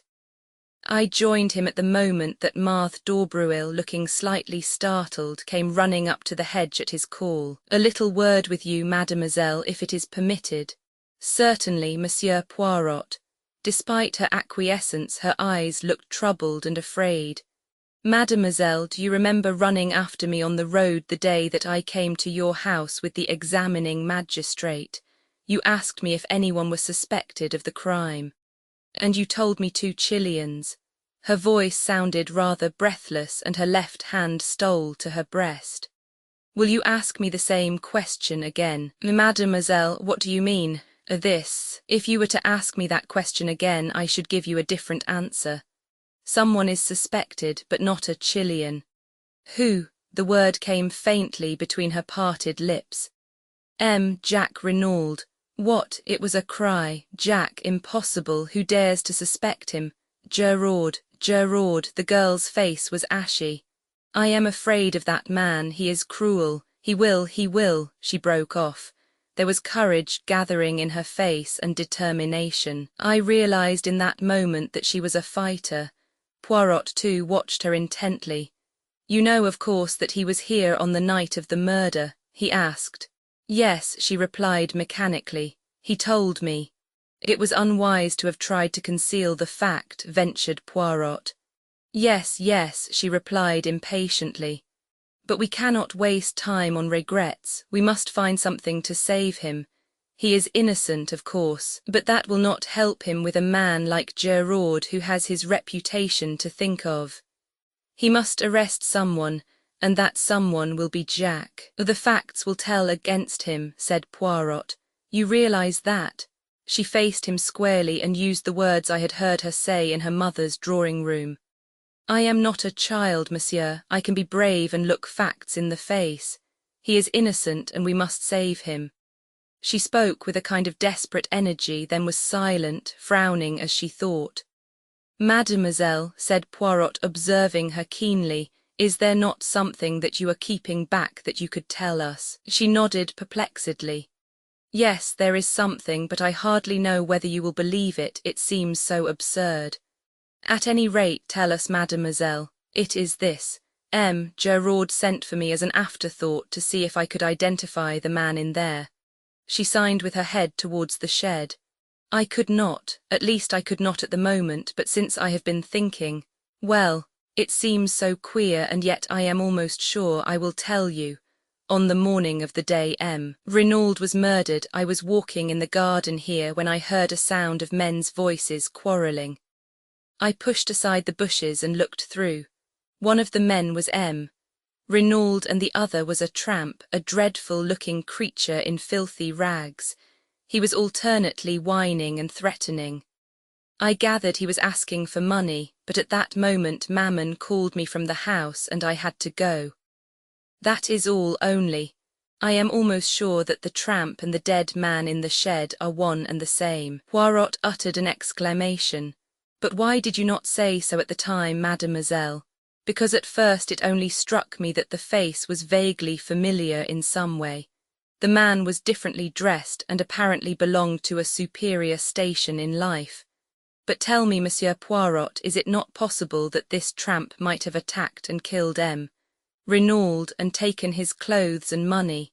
It is an idea, mademoiselle, said Poirot slowly. It leaves a lot unexplained, but it is certainly an idea. I will think of it. A voice called from the house. Mammon, whispered Marthe, I must go, and she slipped away through the trees. Come, said Poirot, and taking my arm turned in the direction of the villa. What do you really think? I asked in some curiosity. Was that story true, or did the girl make it up in order to divert suspicion from her lover? It is a curious tale, said Poirot, but I believe it to be the absolute truth. Unwittingly, Mademoiselle Marthe told us the truth on another point, and incidentally gave Jacques Renauld the lie. Did you notice his hesitation when I asked him if he saw Marthe d'Aubreuil on the night of the crime? He paused and then said yes. I suspected that he was lying. It was necessary for me to see Mademoiselle Marthe before he could put her on her guard. 3 little words gave me the information I wanted. When I asked her if she knew that Jacques Renauld was here that night, she answered he told me. Now, Hastings, what was Jacques Renauld doing here on that eventful evening, and if he did not see Mademoiselle Marthe, whom did he see? Surely, Poirot, I cried aghast, you cannot believe that a boy like that would murder his own father. Mon ami, said Poirot, you continue to be of a sentimentality unbelievable. I have seen mothers who murdered their little children for the sake of the insurance money. After that one can believe anything. And the motive, money of course. Remember that Jacques Renauld thought that he would come into half his father's fortune at the latter's death. But the tramp, where does he come in? Poirot shrugged his shoulders. Geraud would say that he was an accomplice, an Apache who helped young Renauld to commit the crime and who was conveniently put out of the way afterwards. But the hair round the dagger, the woman's hair. Ah, said Poirot, smiling broadly. That is the cream of Geraud's little jest. According to him, it is not a woman's hair at all. Remember that the youths of today wear their hair brushed straight back from the forehead with pomade or hair wash to make it lie flat. Consequently, some of the hairs are of considerable length. And you believe that too? No, said Poirot with a curious smile. For I know it to be the hair of a woman, and more which woman. Madame d'Aubreuil, I announced positively. Perhaps, said Poirot, regarding me quizzically, but I refused to allow myself to get annoyed. What are we going to do now? I asked as we entered the hall of the Villa Genevieve. I wish to make a search amongst the effects of Jacques Renauld. That is why I had to get him out of the way for a few hours. But will not Geraud have searched already? I asked doubtfully. Of course. He builds a case as a beaver builds a dam, with a fatiguing industry, but he will not have looked for the things that I am seeking. In all probability he would not have seen their importance if they stared him in the face. Let us begin. Neatly and methodically, Poirot opened each drawer in turn, examined the contents and returned them exactly to their places. It was a singularly dull and uninteresting proceeding. Poirot waded on through collars, pajamas and socks. A purring noise outside drew me to the window. Instantly I became galvanized into life. Poirot, I cried, a car has just driven up. Gerard is in it and Jack Renaud and 2 gendarmes. Sacré tonnerre, growled Poirot. That animal of a Gerard, could he not wait? I shall not be able to replace the things in this last drawer with the proper method. Let us be quick. Unceremoniously he tumbled out the things on the floor, mostly ties and handkerchiefs.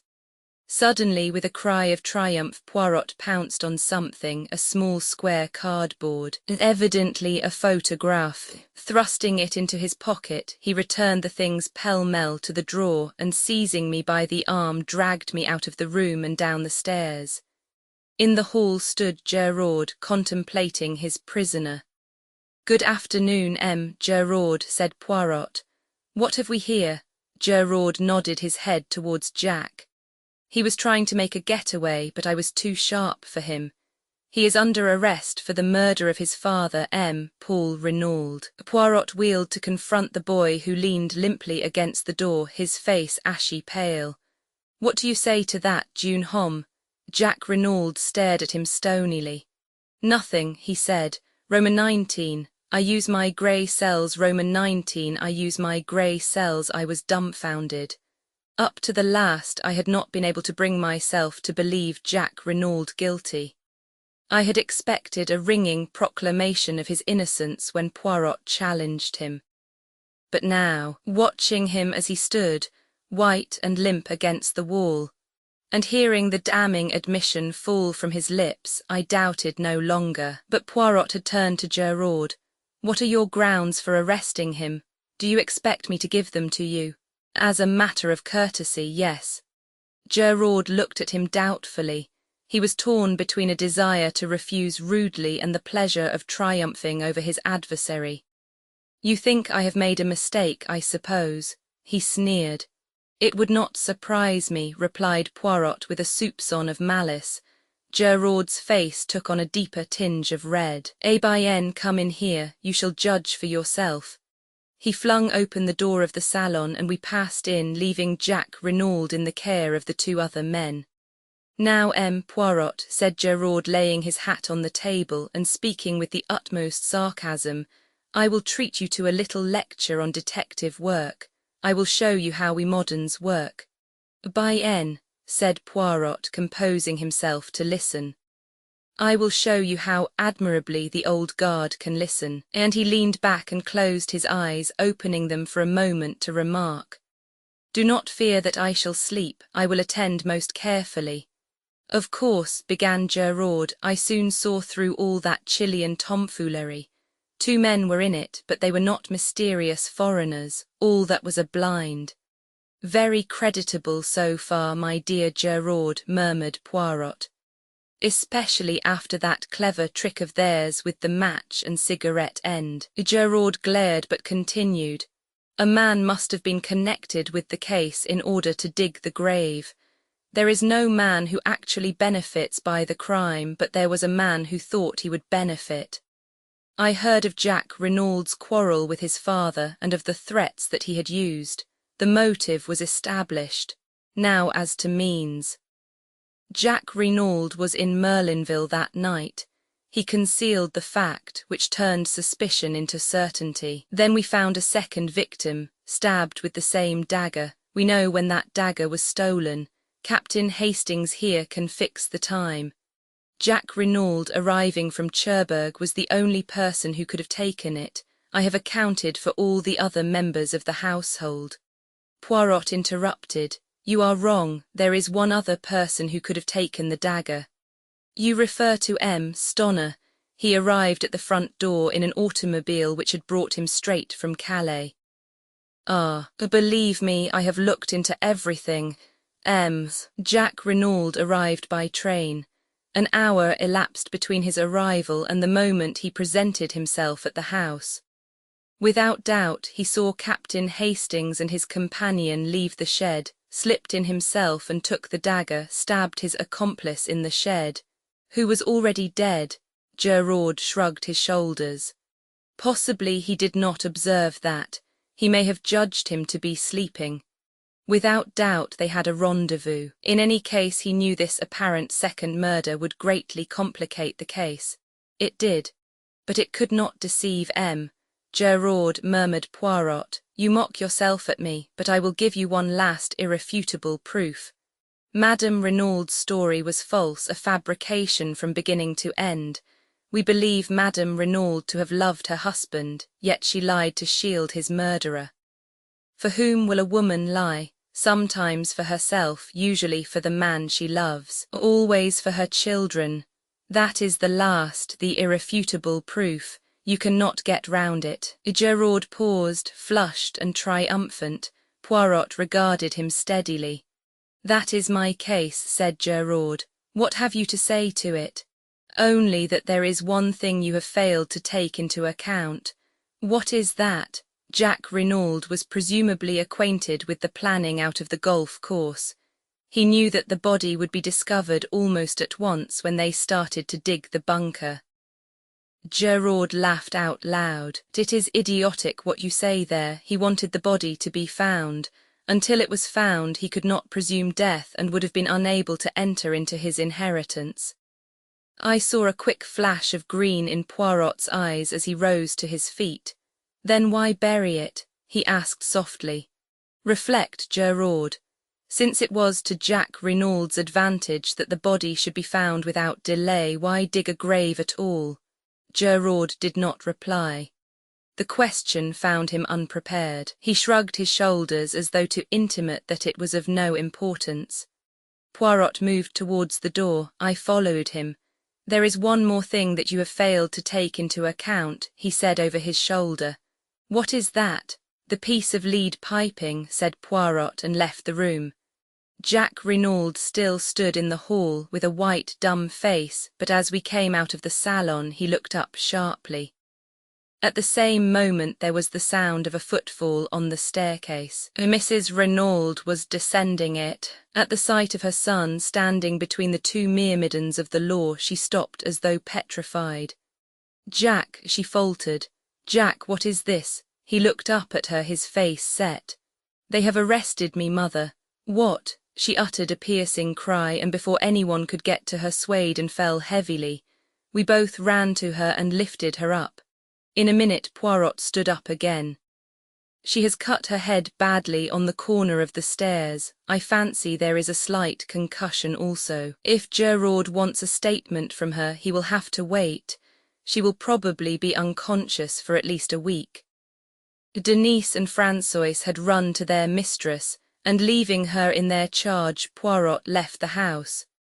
He walked with his head bent down, frowning thoughtfully at the ground. For some time I did not speak, but at last I ventured to put a question to him. Do you believe then, in spite of all appearances to the contrary, that Jack Renaud may not be guilty? Poirot did not answer at once, but after a long wait he said gravely, I do not know, Hastings, there is just a chance of it. Of course Gerard is all wrong, wrong from beginning to end. If Jack Renaud is guilty, it is in spite of Gerard's arguments, not because of them. And the gravest indictment against him is known only to me. What is that? I asked, impressed. If you would use your grey cells and see the whole case clearly as I do, you too would perceive it, my friend. This was what I called one of Poirot's irritating answers. He went on without waiting for me to speak. Let us walk this way to the sea.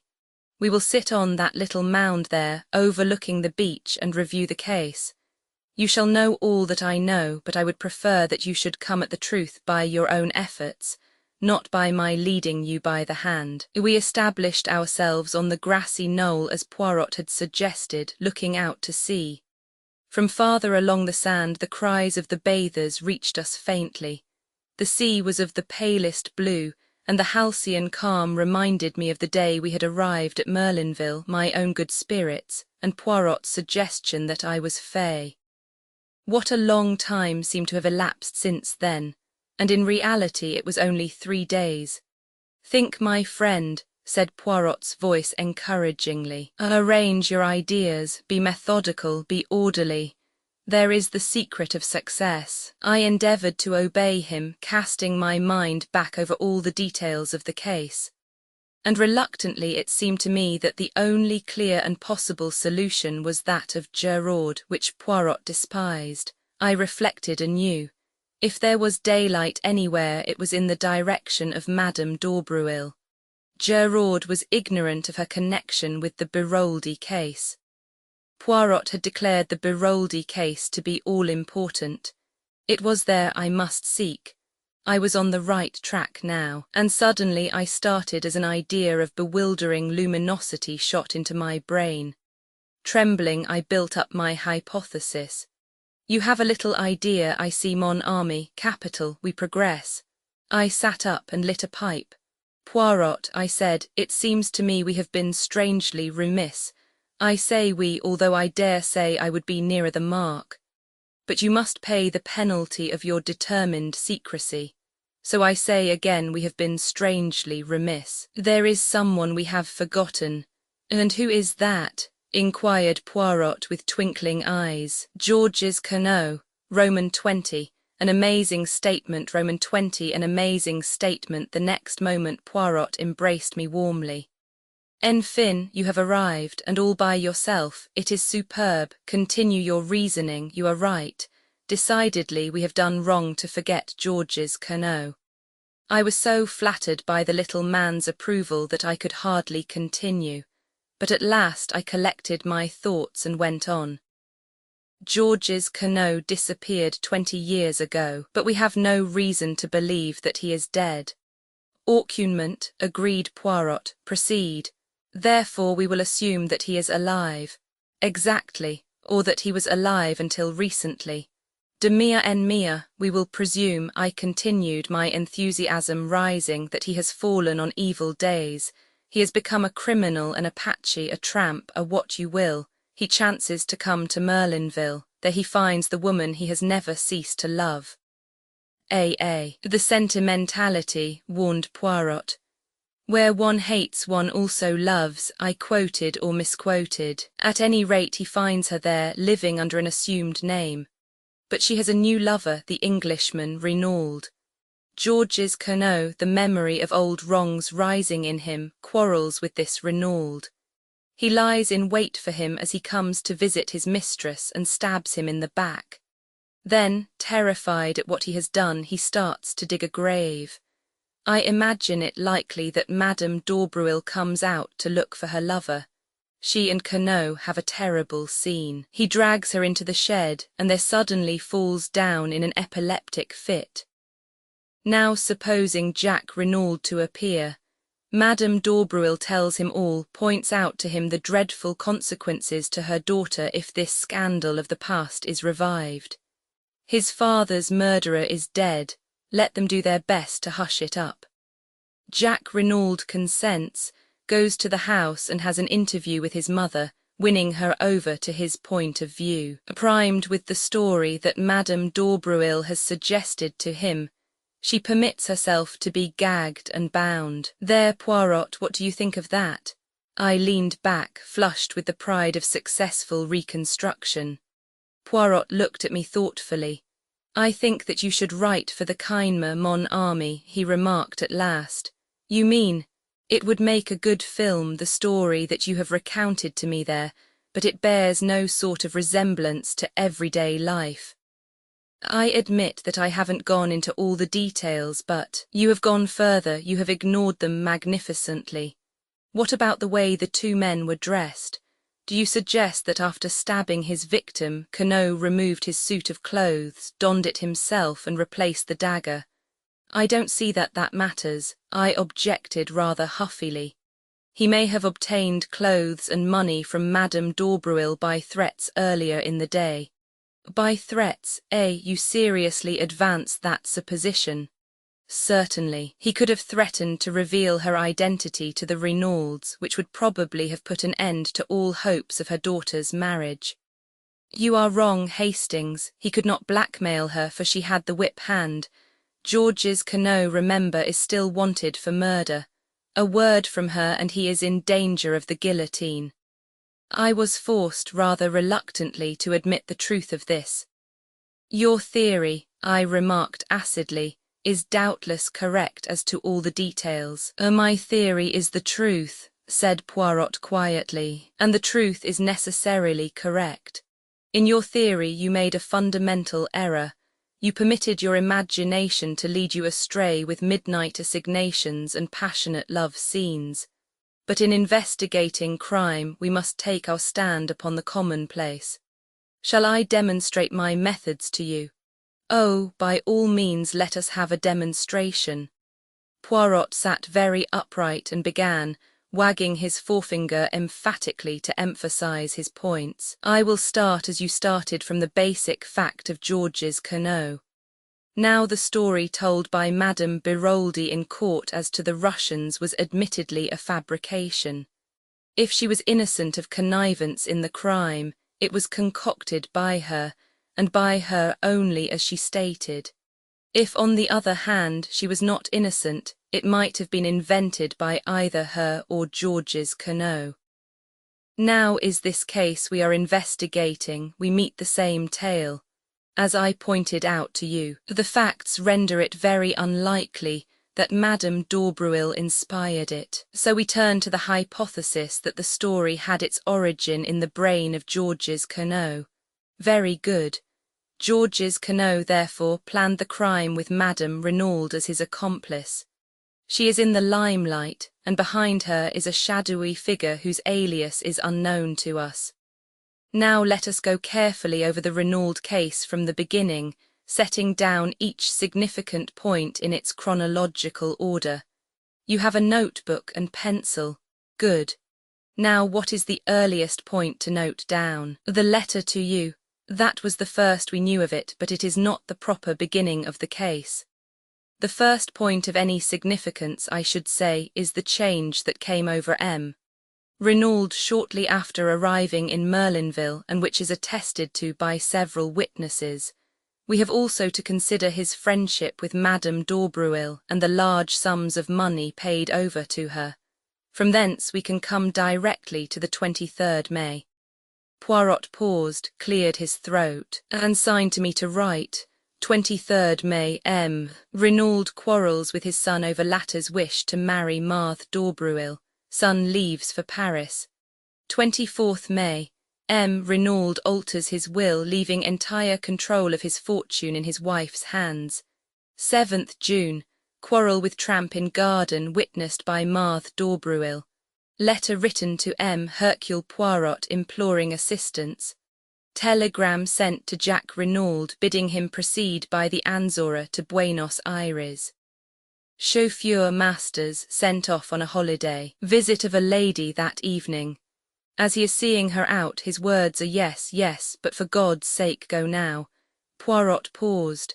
There, Hastings, take each of those facts one by one, consider them carefully by themselves and in relation to the whole, and see if you do not get new light on the matter.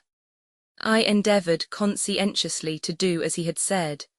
After a moment or two I said rather doubtfully, as to the first points, the question seems to be whether we adopt the theory of blackmail or of an infatuation for this woman. Blackmail, decidedly. You heard what Stoner said as to his character and habits. Mrs. Renaud did not confirm his view, I argued. We have already seen that Madame Renaud's testimony cannot be relied upon in any way. We must trust to Stoner on that point. Still, if Renaud had an affair with a woman called Bella, there seems no inherent improbability in his having another with Madame d'Aubreuil. None whatever, I grant you, Hastings. But did he, the letter, Poirot, you forget the letter? No, I do not forget, but what makes you think that letter was written to M. Renaud? Why, it was found in his pocket and that is all, cut in Poirot. There was no mention of any name to show to whom the letter was addressed. We assumed it was to the dead man because it was in the pocket of his overcoat. Now, mon ami, something about that overcoat struck me as unusual. I measured it, and made the remark that he wore his overcoat very long.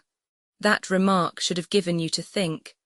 I thought you were just saying it for the sake of saying something, I confessed. Ah, quelle idée. Later you observed me measuring the overcoat of M. Jack Renauld. A/N.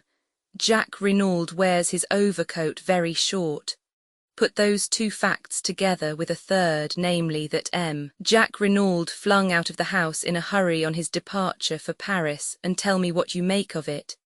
I see, I said slowly as the meaning of Poirot's remarks bore in upon me. That letter was written to Jack Renauld, not to his father. He caught up the wrong overcoat in his haste and agitation. Poirot nodded. Précisement, we can return to this point later. For the moment let us content ourselves with accepting the letter as having nothing to do with M. Renauld Pier and pass to the next chronological event.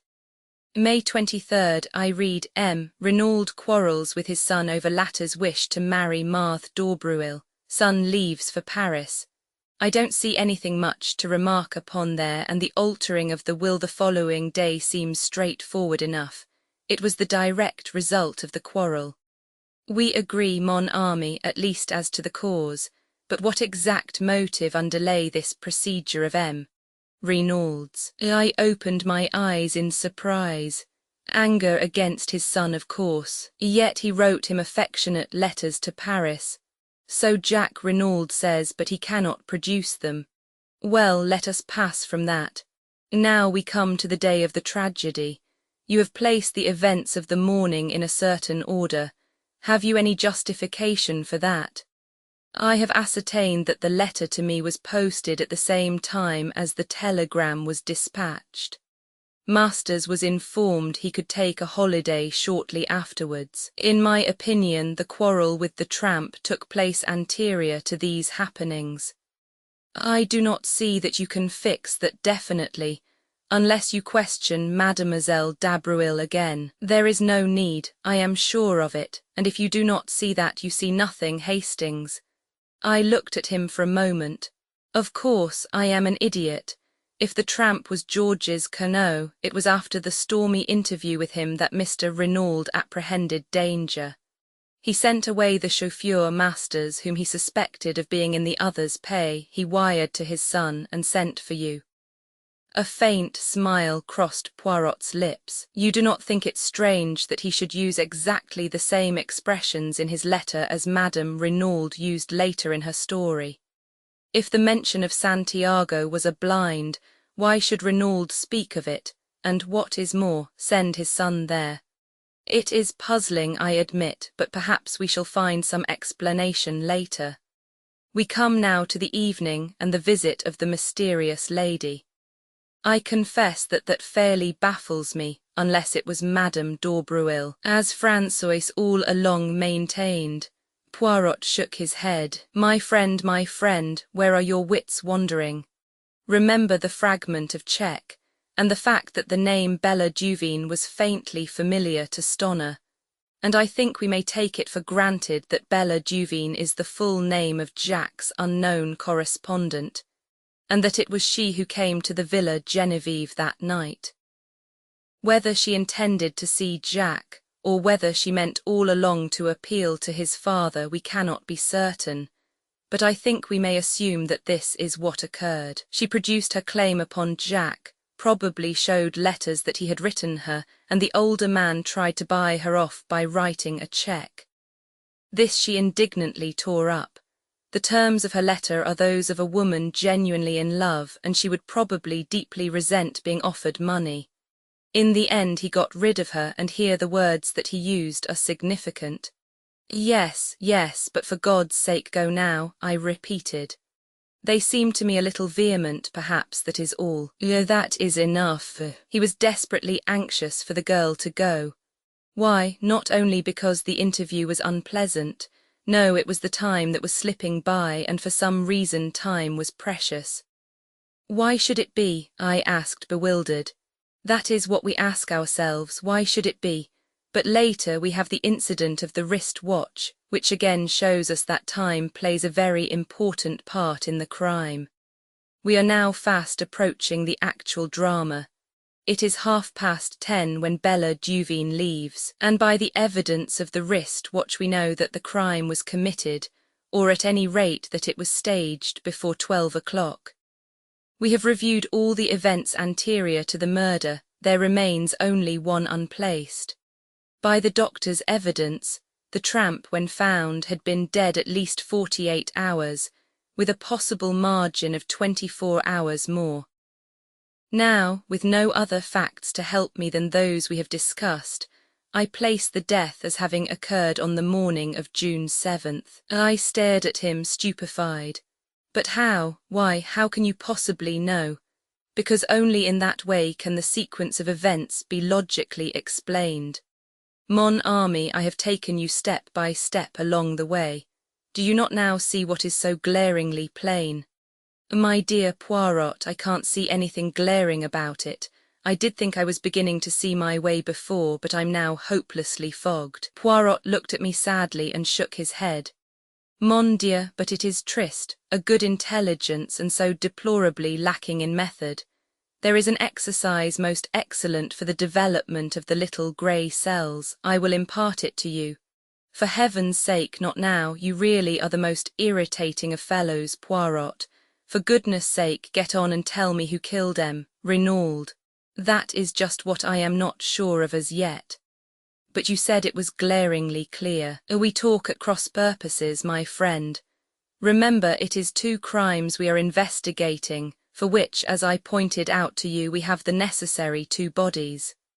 There, ne vous impatientes pas. I explain all. To begin with, we apply our psychology. We find 3 points at which M. Renauld displays a distinct change of view and action, 3 psychological points therefore. The first occurs immediately after arriving in Merlinville, the second after quarrelling with his son on a certain subject, the third on the morning of June 7th. Now for the 3 causes, we can attribute no. 1 to meeting Madame d'Aubreuil. No, 2 is indirectly connected with her since it concerns a marriage between M. Renauld's son and her daughter. But the cause of no. 3 is hidden from us. We have to deduce it. Now, mon ami, let me ask you a question. Who do we believe to have planned this crime?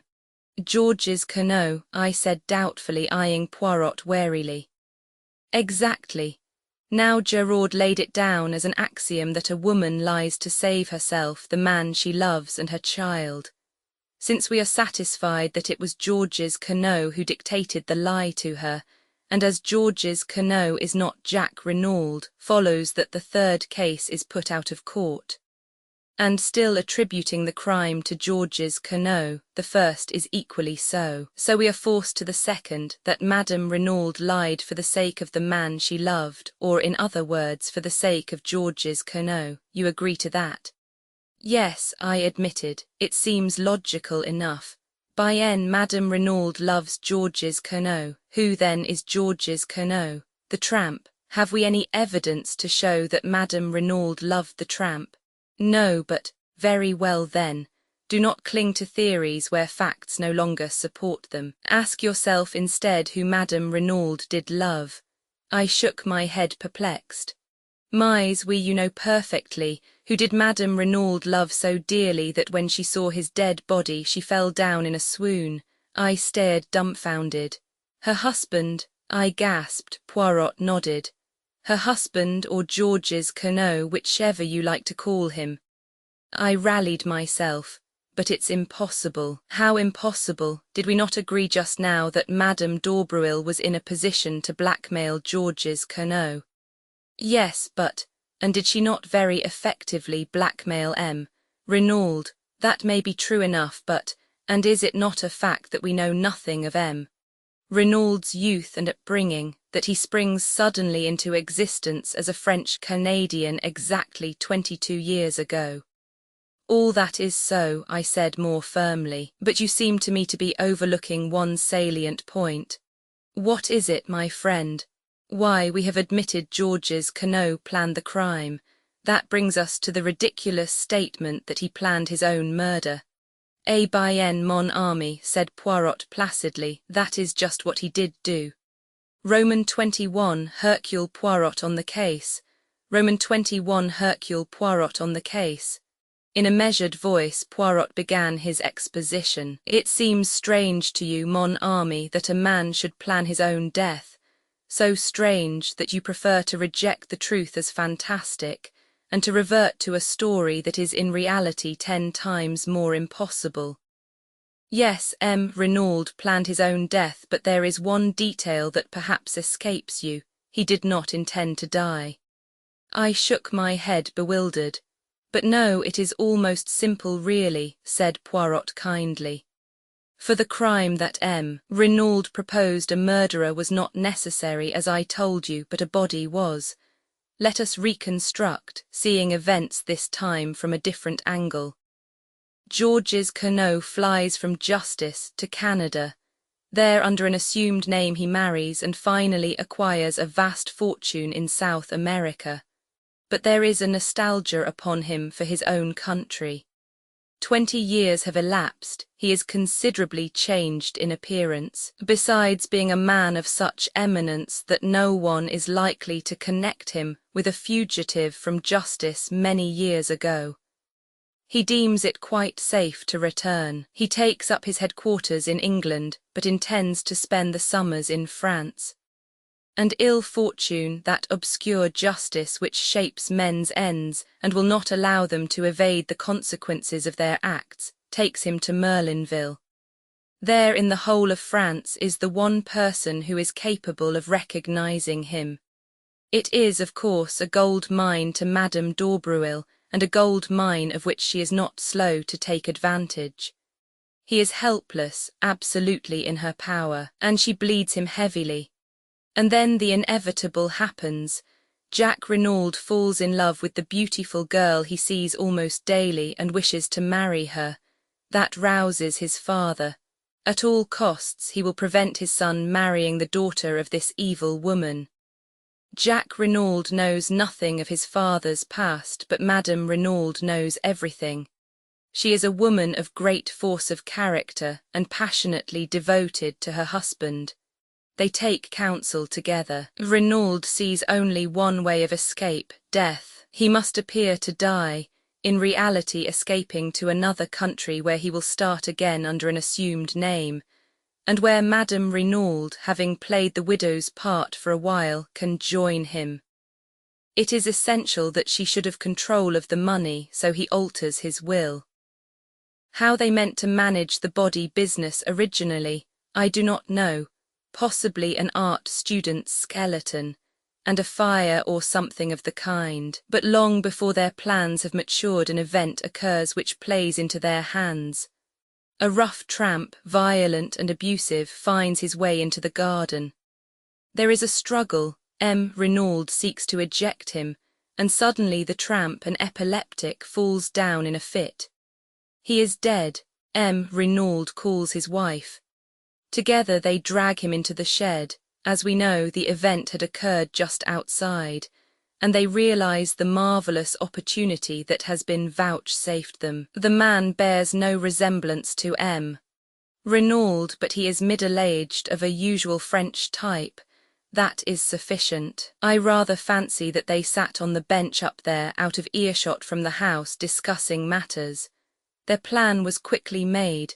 The identification must rest solely on Madame Renaud's evidence. Jack Renaud and the chauffeur, who had been with his master 2 years, must be got out of the way. It was unlikely that the French women's servants would go near the body, and in any case Renaud intended to take measures to deceive anyone not likely to appreciate details. Masters was sent off, a telegram dispatched to Jack, Buenos Aires being selected to give credence to the story that Renaud had decided upon. Having heard of me as a rather obscure elderly detective, he wrote his appeal for help, knowing that, when I arrived, the production of the letter would have a profound effect upon the examining magistrate, which, of course, it did. They dressed the body of the tramp in a suit of M. Renaud's and left his ragged coat and trousers by the door of the shed, not daring to take them into the house. And then, to give credence to the tale Madame Renaud was to tell, they drove the aeroplane dagger through his heart.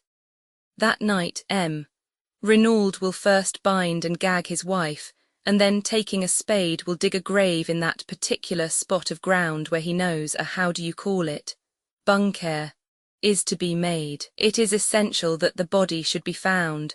Madame d'Aubruil must have no suspicions. On the other hand, if a little time elapses, any dangers as to identity will be greatly lessened. Then, Renaud will don the tramp's rags and shuffle off to the station, where he will leave unnoticed by the 12:10 train. Since the crime will be supposed to have taken place 2 hours later, no suspicion can possibly attach to him. You see now his annoyance at the inopportune visit of the girl Bella.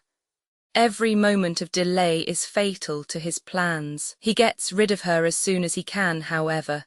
Then, to work. He leaves the front door slightly ajar to create the impression that the assassins left that way. He binds and gags Madame Renaud, correcting his mistake of 22 years ago, when the looseness of the bonds caused suspicion to fall upon his accomplice, but leaving her primed with essentially the same story as he had invented before, proving the unconscious recoil of the mind against originality. The night is chilly, and he slips on an overcoat over his underclothing, intending to cast it into the grave with the dead man. He goes out by the window, smoothing over the flower bed carefully and thereby furnishing the most positive evidence against himself. He goes out on to the lonely golf links and he digs, and then, yes, and then, said Poirot gravely, the justice that he has so long eluded overtakes him. An unknown hand stabs him in the back.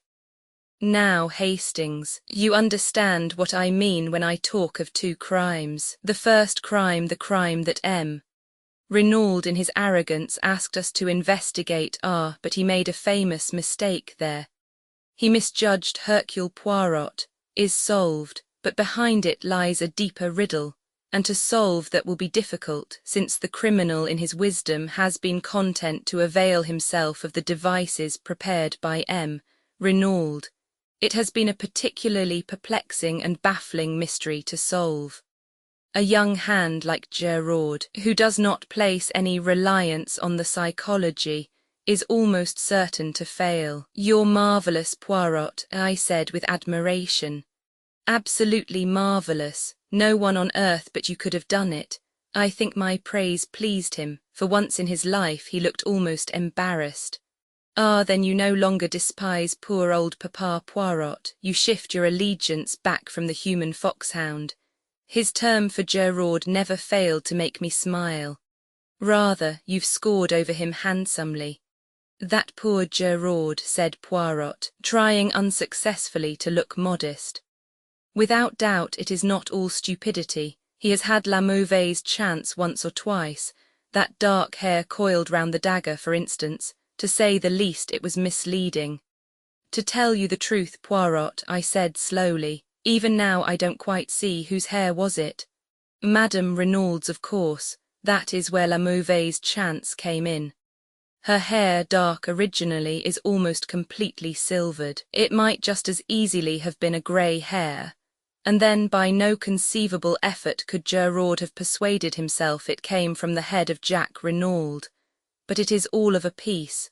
Always the facts must be twisted to fit the theory.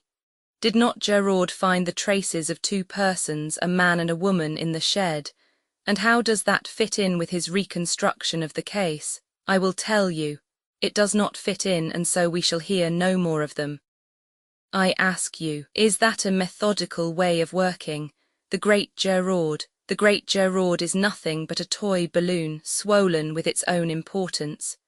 But I, Hercule Poirot, whom he despises, will be the little pin that pricks the big balloon, comme ça, and he made an expressive gesture. Then, calming down, he resumed, without doubt, when Madame Renaud recovers, she will speak. The possibility of her son being accused of the murder never occurred to her. How should it when she believed him safely at sea on board the Anzor? Ah, voilà une femme, Hastings. What force, what self-command, she only made one slip. On his unexpected return, it does not matter now. And no one noticed, no one realized the significance of those words. What a terrible part she has had to play, poor woman. Imagine the shock when she goes to identify the body and instead of what she expects, sees the actual lifeless form of the husband she has believed miles away by now. No wonder she fainted. But since then, despite her grief and her despair, how resolutely she has played her part and how the anguish of it must wring her. She cannot say a word to set us on the track of the real murderers. For her son's sake, no one must know that Paul Renauld was Georges Queneau, the criminal. Final and most bitter blow, she has admitted publicly that Madame d'Aubreuil was her husband's mistress. For a hint of blackmail might be fatal to her secret. How cleverly she dealt with the examining magistrate when he asked her if there was any mystery in her husband's past life. Nothing so romantic, I am sure, M. Le Juge, it was perfect, the indulgent tone, the soupçon of sad mockery. At once Hortet felt himself foolish and melodramatic.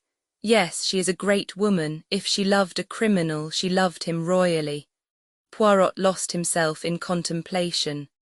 One thing more, Poirot, what about the piece of lead piping? You do not see, to disfigure the victim's face so that it would be unrecognizable. It was that which first set me on the right track. And that imbecile of a Giraud swarming all over it to look for match ends.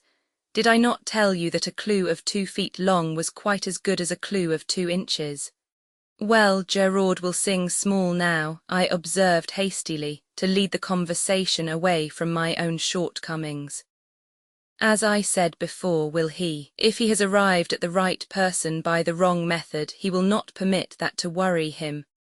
But surely, I paused as I saw the new trend of things. You see, Hastings, we must now start again. Who killed M. Renauld, someone who was near the villa just before 12 o'clock that night, someone who would benefit by his death. The description fits Jack Renauld only too well. The crime need not have been premeditated. And then the dagger. I started. I had not realized that point. Of course, I said, the second dagger we found in the tramp was Mrs. Renauld's. There were 2 then. Certainly, and since they were duplicates, it stands to reason that Jack Renauld was the owner, but that would not trouble me so much. In fact, I have a little idea as to that.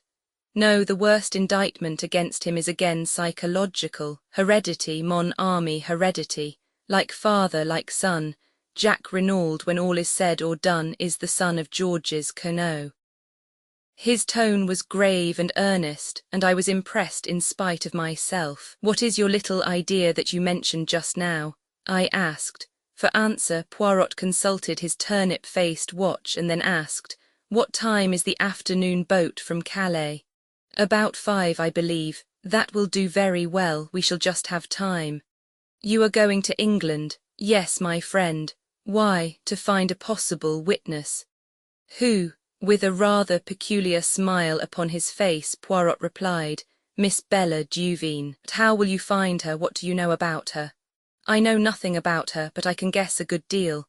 We may take it for granted that her name is Bella Duveen, and since that name was faintly familiar to M. Stoner, though evidently not in connection with the Renauld family, it is probable that she is on the stage. Jack Renauld was a young man with plenty of money and 20 years of age. The stage is sure to have been the home of his first love. It tallies, too, with M. Renauld's attempt to placate her with a cheque. I think I shall find her all right, especially with the help of this. And he brought out the photograph I had seen him take from Jack Renauld's drawer. With love from Bella was scrawled across the corner, but it was not that which held my eyes fascinated. The likeness was not first-rate, but for all that it was unmistakable to me. I felt a cold sinking, as though some unutterable calamity had befallen me. It was the face of Cinderella. Roman 22, I find love. Roman 22, I find love. For a moment or two I sat as though frozen, the photograph still in my hand. Then, summoning all my courage to appear unmoved, I handed it back. At the same time I stole a quick glance at Poirot. Had he noticed anything? But to my relief he did not seem to be observing me. Anything unusual in my manner had certainly escaped him. He rose briskly to his feet. "We have no time to lose. We must make our departure with all dispatch. All is well, the sea it will be calm." In the bustle of departure I had no time for thinking, but once on board the boat, secure from Poirot's observation, he as usual was practising the method most excellent of Lavagaya. I pulled myself together and attacked the facts dispassionately. How much did Poirot know? Was he aware that my acquaintance of the train and Bella Duveen were one and the same? Why had he gone to the Hotel du Fer? On my behalf, as I had believed, or had I only fatuously thought so? And was this visit undertaken with a deeper and more sinister purpose? But in any case, why was he bent on finding this girl? Did he suspect her of having seen Jack Renaud commit the crime, or did he suspect, but that was impossible? The girl had no grudge against the elder Renaud, no possible motive for wishing his death. What had brought her back to the scene of the murder? I went over the facts carefully. She must have left the train at Calais, where I parted from her that day. No wonder I had been unable to find her on the boat. If she had dined in Calais and then taken a train out to Merlinville, she would have arrived at the Villa Genevieve just about the time that François said. What had she done when she left the house just after 10? Presumably either gone to an hotel or returned to Calais. And then, the crime had been committed on Tuesday night. On Thursday morning she was once more in Merlinville. Had she ever left France at all? I doubted it very much. What kept her there? The hope of seeing Jack Renaud. I had told her, as at the time we believed, that he was on the high seas en route to Buenos Aires. Possibly she was aware that the Anzora had not sailed. But to know that she must have seen Jack, was that what Poirot was after? Had Jack Renaud, returning to see Marthe d'Aubreuil, come face to face instead with Bella Duveen, the girl he had heartlessly thrown over? I began to see daylight. If that were indeed the case, it might furnish Jack with the alibi he needed. Yet under those circumstances his silence seemed difficult to explain. Why could he not have spoken out boldly? Did he fear for this former entanglement of his to come to the ears of Marthe d'Aubreuil? I shook my head, dissatisfied. The thing had been harmless enough, a foolish boy and girl affair, and I reflected cynically that the son of a millionaire was not likely to be thrown over by a penniless French girl, who moreover loved him devotedly without a much graver cause. Altogether I found the affair puzzling and unsatisfactory.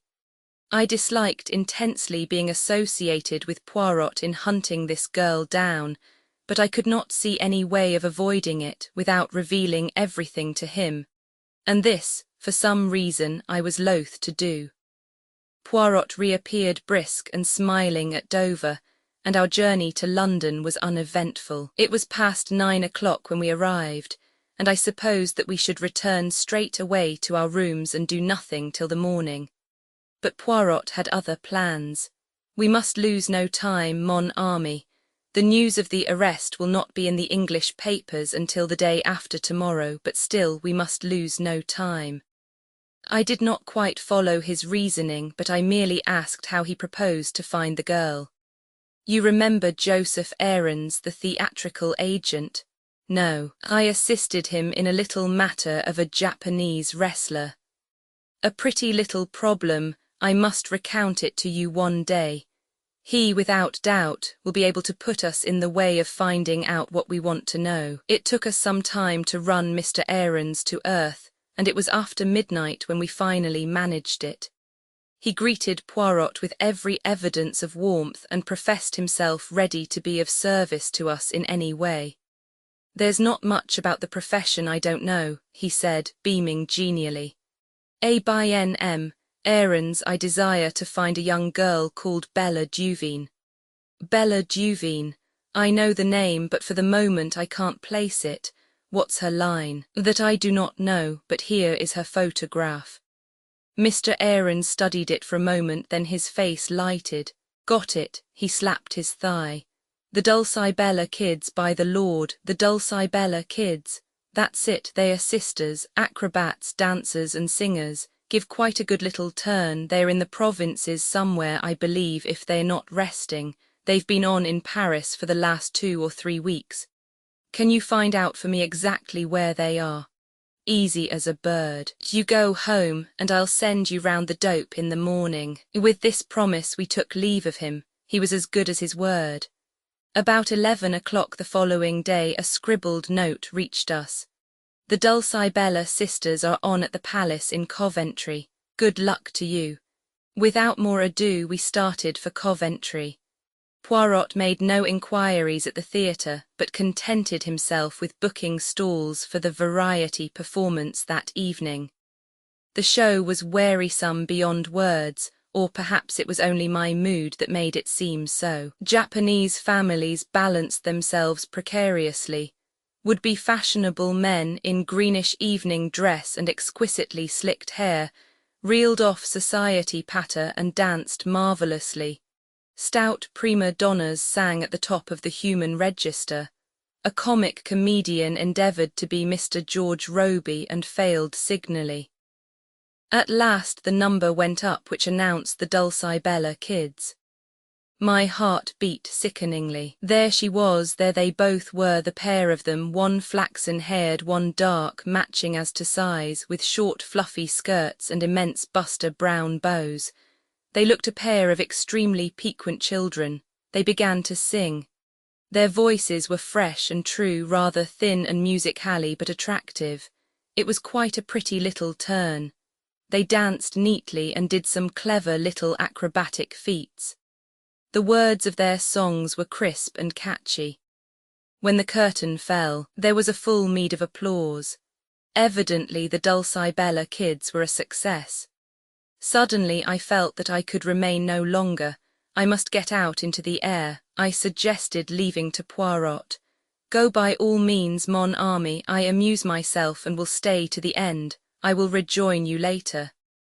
It was only a few steps from the theatre to the hotel.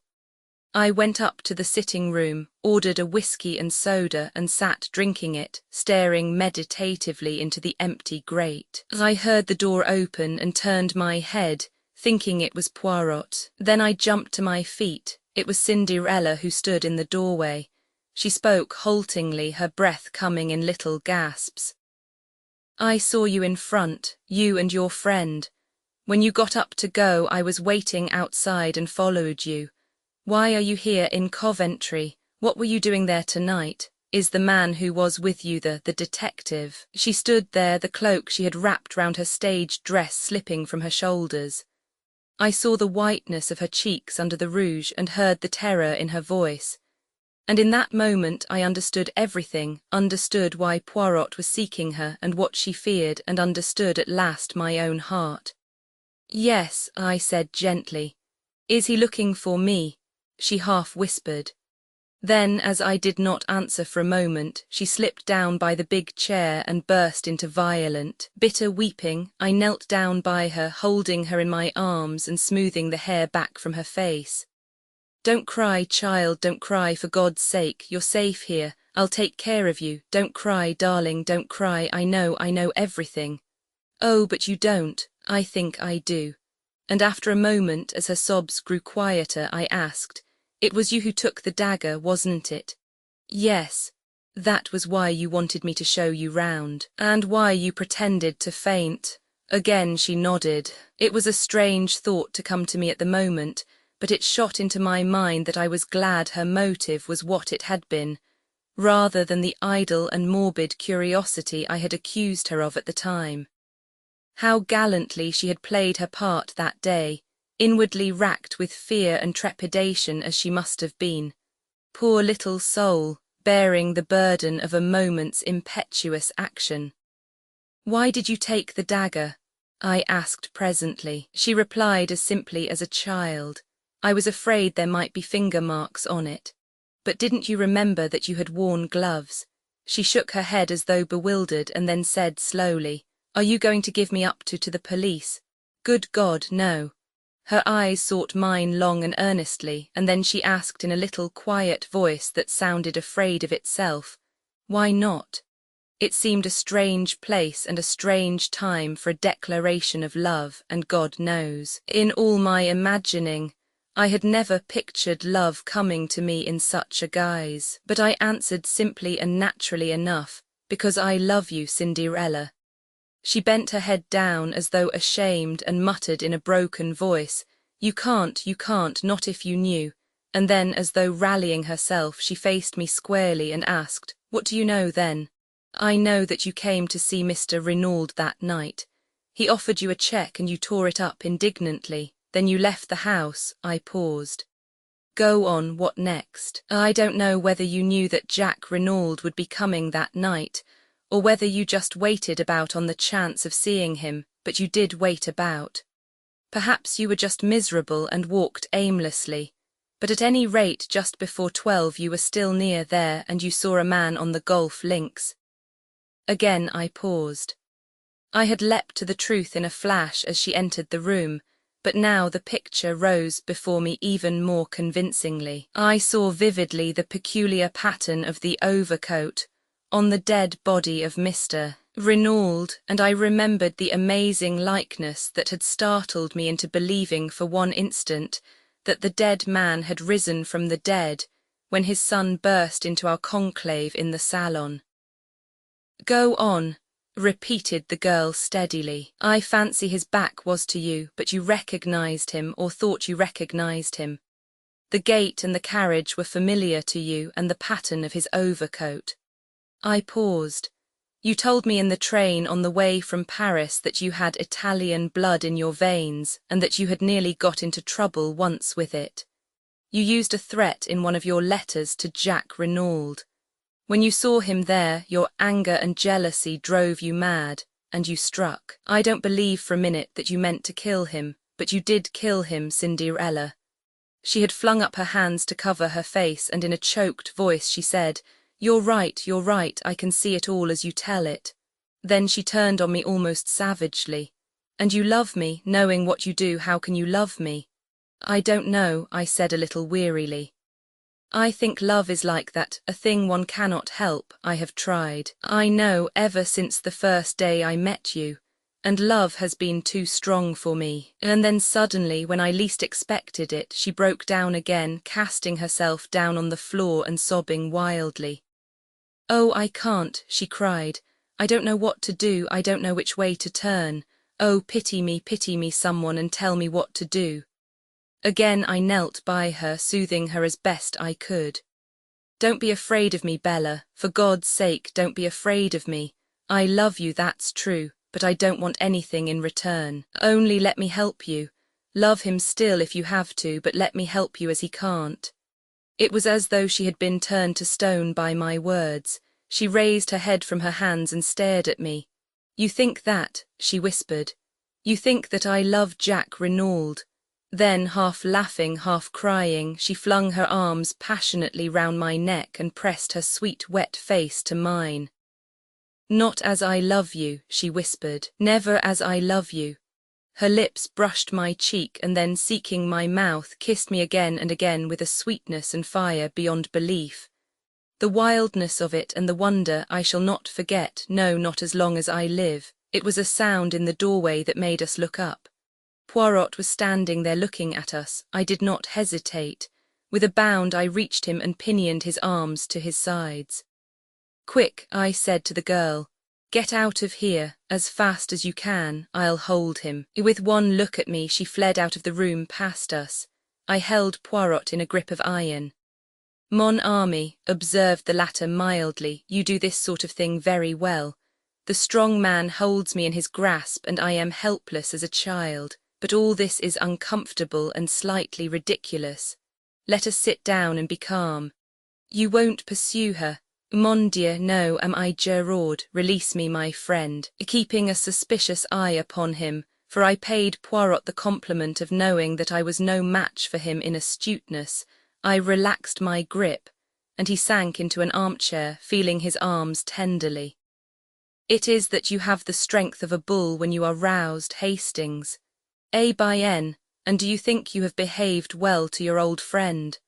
I show you the girl's photograph and you recognize it, but you never say a word. There was no need if you knew that I recognized it, I said rather bitterly. So Poirot had known all along. I had not deceived him for an instant. Ta, you did not know that I knew that, and tonight you help the girl to escape when we have found her with so much trouble. Bien, it comes to this, are you going to work with me or against me, Hastings? For a moment or two I did not answer. To break with my old friend gave me great pain. Yet I must definitely range myself against him. Would he ever forgive me, I wondered. He had been strangely calm so far, but I knew him to possess marvellous self-command. Poirot, I said, I'm sorry. I admit I've behaved badly to you over this, but sometimes one has no choice, and in future I must take my own line. Poirot nodded his head several times. I understand, he said. The mocking light had quite died out of his eyes, and he spoke with a sincerity and kindness that surprised me.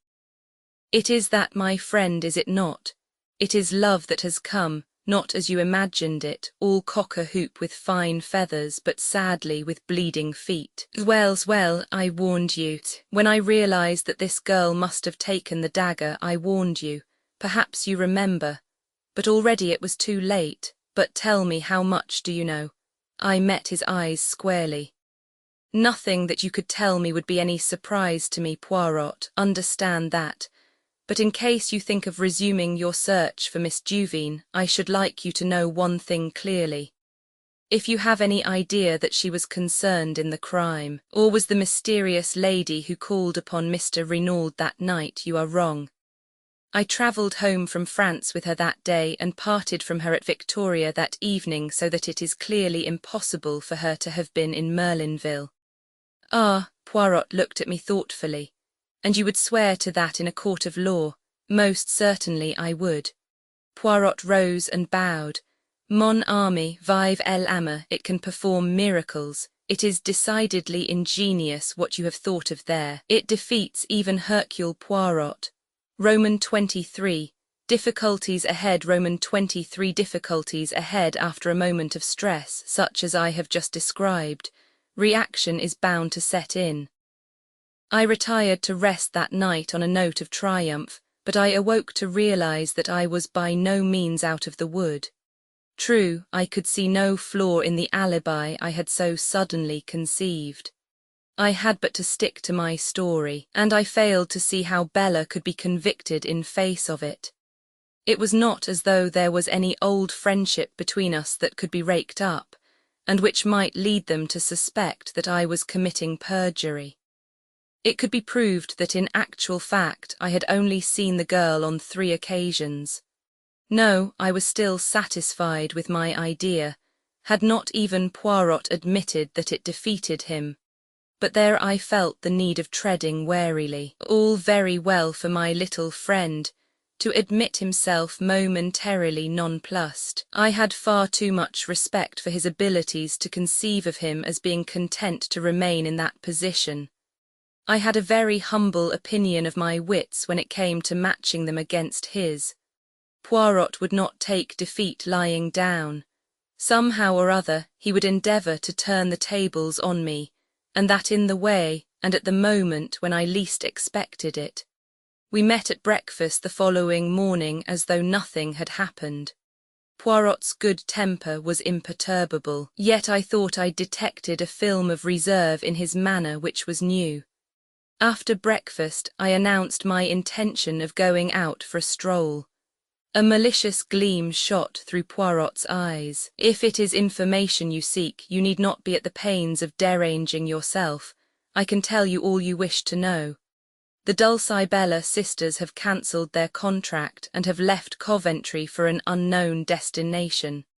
Is that really so, Poirot? You can take it from me, Hastings. I made inquiries the first thing this morning. After all, what else did you expect?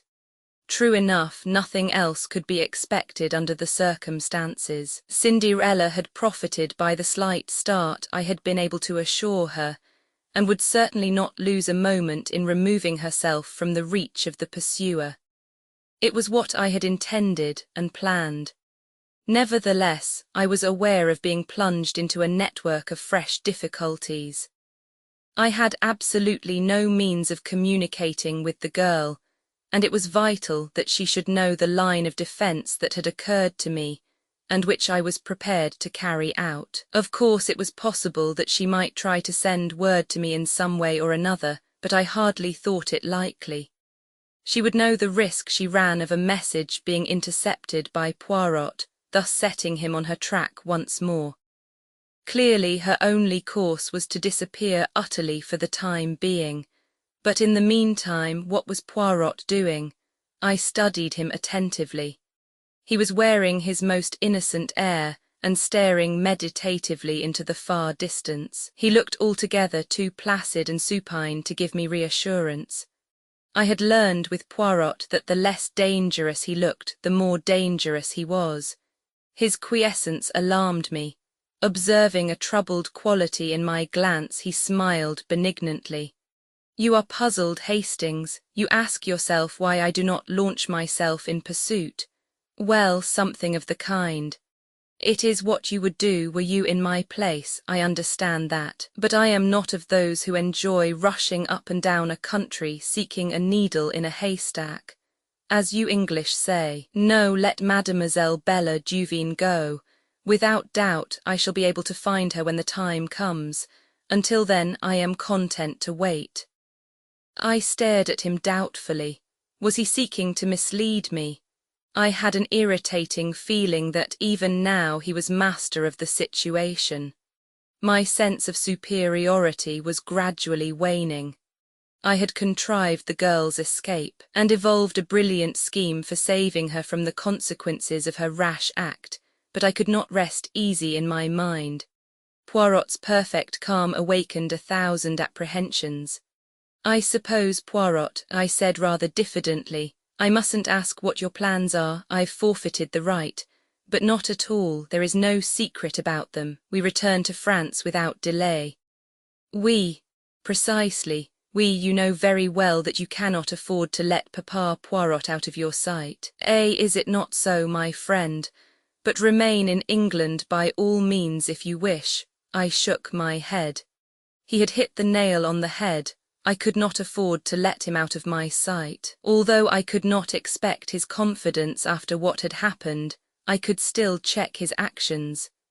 The only danger to Bella lay with him. Geraud and the French police were indifferent to her existence.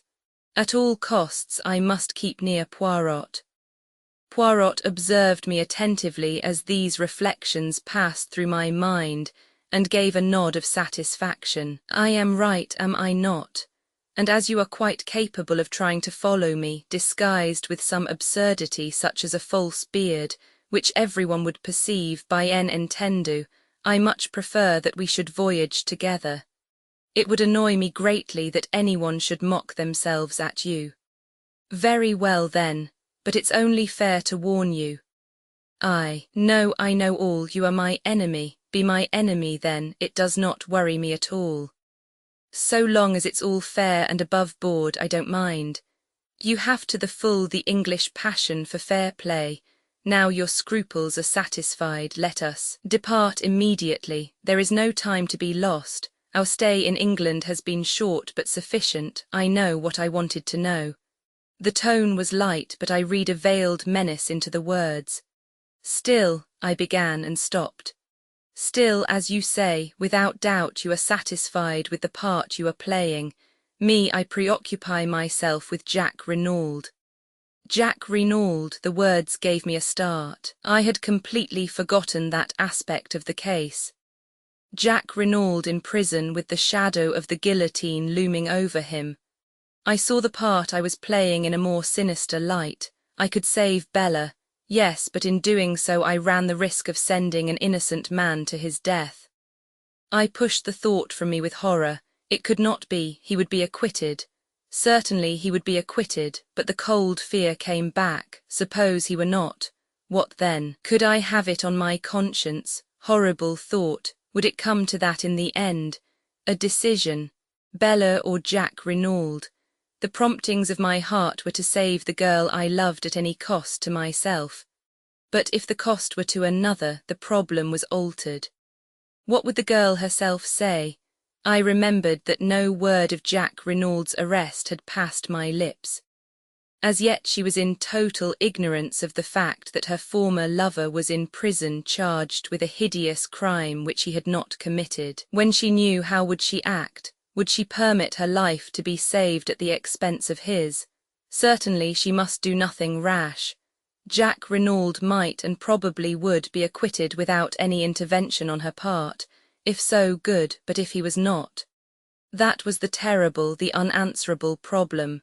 I fancied that she ran no risk of the extreme penalty. The circumstances of the crime were quite different in her case. She could plead jealousy and extreme provocation, and her youth and beauty would go for much. The fact that by a tragic mistake it was old Mr. Renaud and not his son who paid the penalty would not alter the motive of the crime. But in any case, however lenient the sentence of the court, it must mean a long term of imprisonment. No, Bella must be protected, and at the same time Jack Renaud must be saved. How this was to be accomplished I did not see clearly, but I pinned my faith to Poirot. He knew, come what might, he would manage to save an innocent man. He must find some pretext other than the real one. It might be difficult, but he would manage it somehow. And with Bella unsuspected and Jack Renaud acquitted, all would end satisfactorily. So I told myself repeatedly, but at the bottom of my heart there still remained a cold fear. Roman 24, save him. Roman 24, save him. We crossed from England by the evening boat, and the following morning saw us in Saint-Omer, whither Jack Renaud had been taken.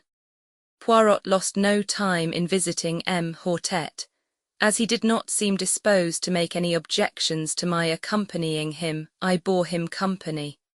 After various formalities and preliminaries, we were conducted to the examining magistrate's room.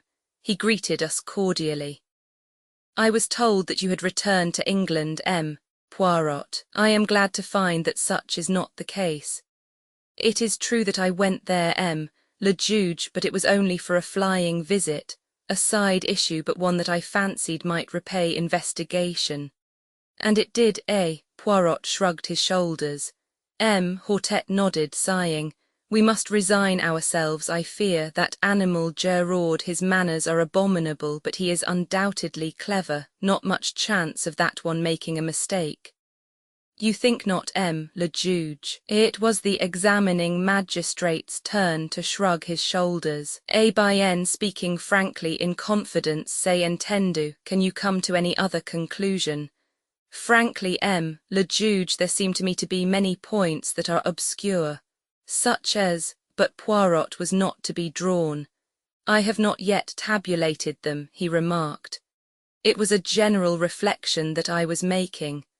I liked the young man and should be sorry to believe him guilty of such a hideous crime. By the way, what has he to say for himself on the matter? The magistrate frowned. I cannot understand him. He seems incapable of putting up any sort of defence. It has been most difficult to get him to answer questions. He contents himself with a general denial and beyond that takes refuge in a most obstinate silence. I am interrogating him again tomorrow. Perhaps you would like to be present. We accepted the invitation with empressement. A distressing case, said the magistrate with a sigh. My sympathy for Madame Renaud is profound. How is Madame Renaud? She has not yet recovered consciousness. It is merciful in a way, poor woman, she is being spared much.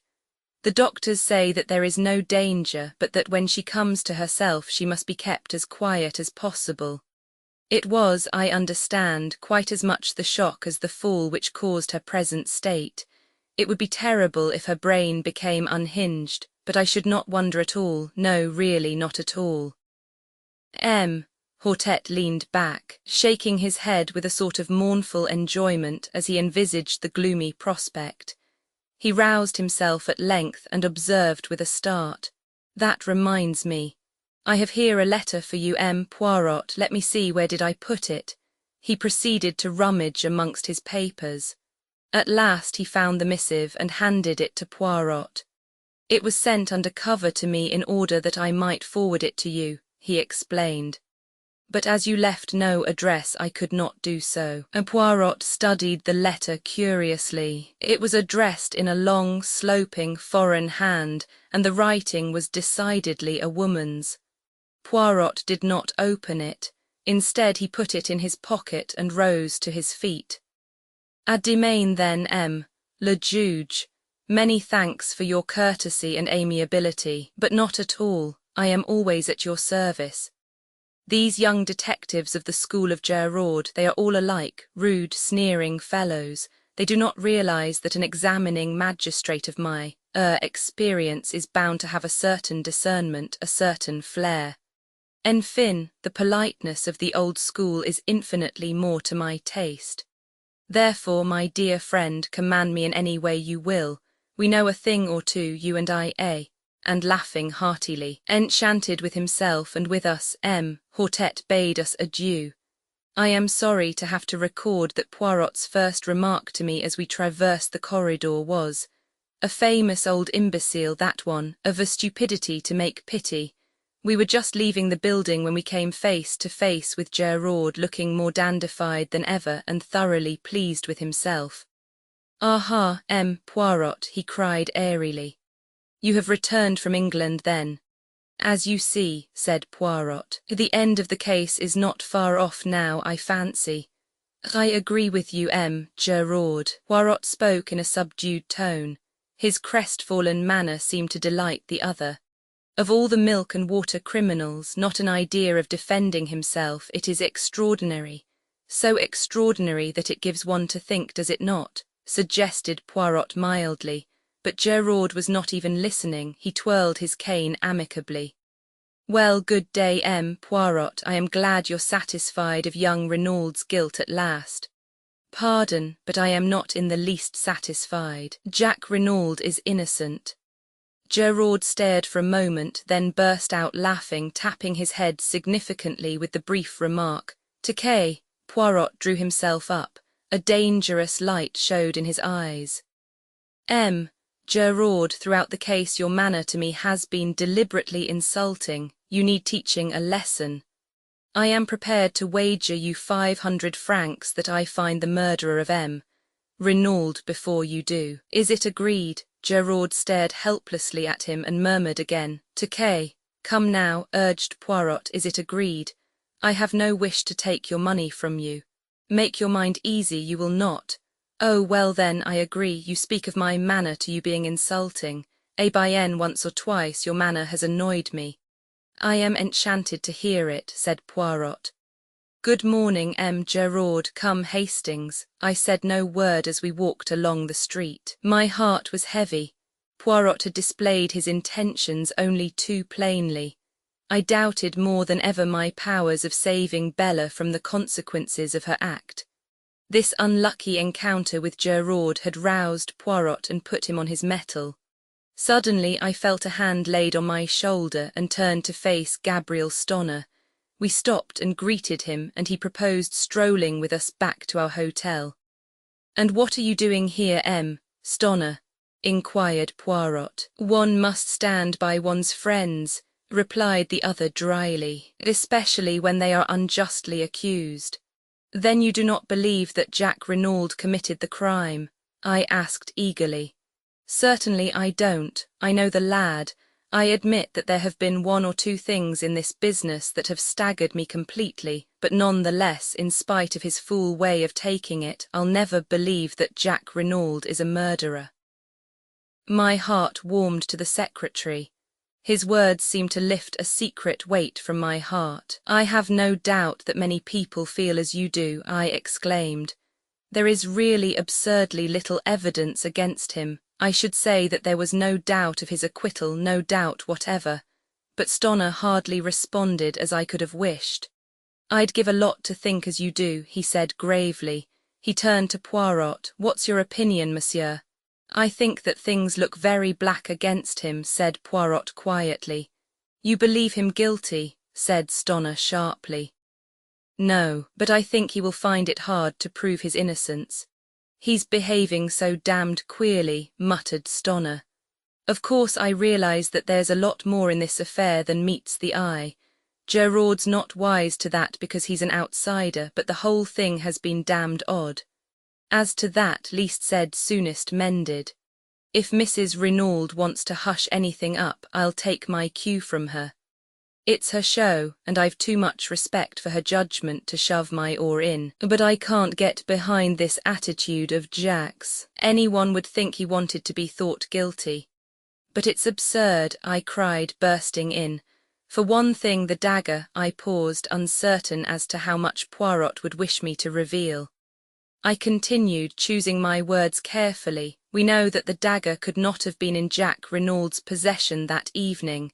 Mrs. Renauld knows that. True, said Stoner. When she recovers, she will doubtless say all this and more. Well, I must be leaving you. One moment. Poirot's hand arrested his departure. Can you arrange for word to be sent to me at once should Madame Renauld recover consciousness? Certainly, that's easily done.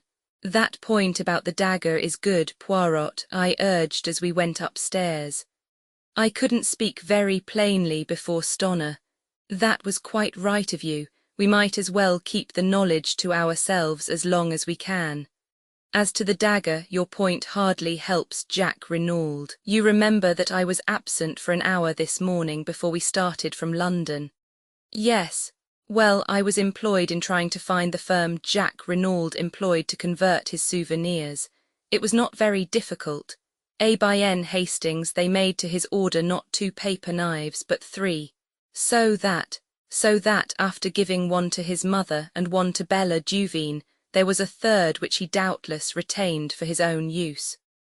No, Hastings, I fear the dagger question will not help us to save him from the guillotine. It won't come to that, I cried, stung. Poirot shook his head uncertainly. You will save him, I cried positively. Poirot glanced at me dryly. Have you not rendered it impossible, mon ami? Some other way, I muttered. Ah, sapristi, but it is miracles you ask from me. No, say no more, let us instead see what is in this letter. And he drew out the envelope from his breast pocket. His face contracted as he read. Then he handed the one flimsy sheet to me. There are other women in the world who suffer, Hastings.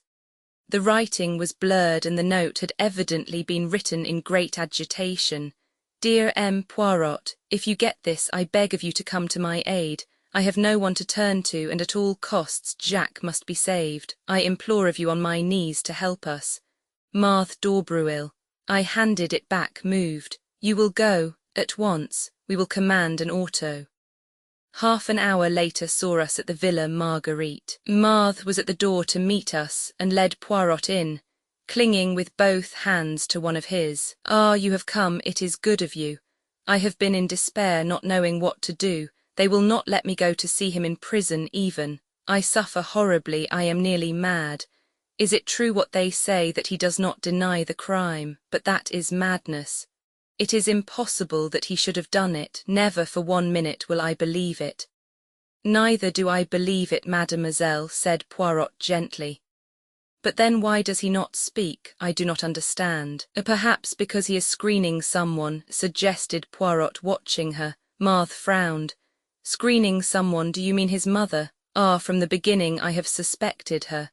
Who inherits all that vast fortune? She does. It is easy to wear widow's weeds and play the hypocrite, and they say that when he was arrested she fell down like that. She made a dramatic gesture. And without doubt M. Stoner, the secretary, he helped her. They are thick as thieves, those two. It is true she is older than he, but what do men care if a woman is rich? There was a hint of bitterness in her tone. Stoner was in England, I put in. He says so, but who knows? Mademoiselle, said Poirot quietly, if we are to work together, you and I, we must have things clear. First, I will ask you a question. Yes, monsieur. Are you aware of your mother's real name? Marthe looked at him for a minute, then, letting her head fall forward on her arms, she burst into tears. There, said Poirot, patting her on the shoulder. Calm yourself, petite, I see that. You know, now a second question, did you know who M. Renauld was? M. Renauld, she raised her head from her hands and gazed at him wonderingly. Ah, I see you do not know that, now listen to me carefully.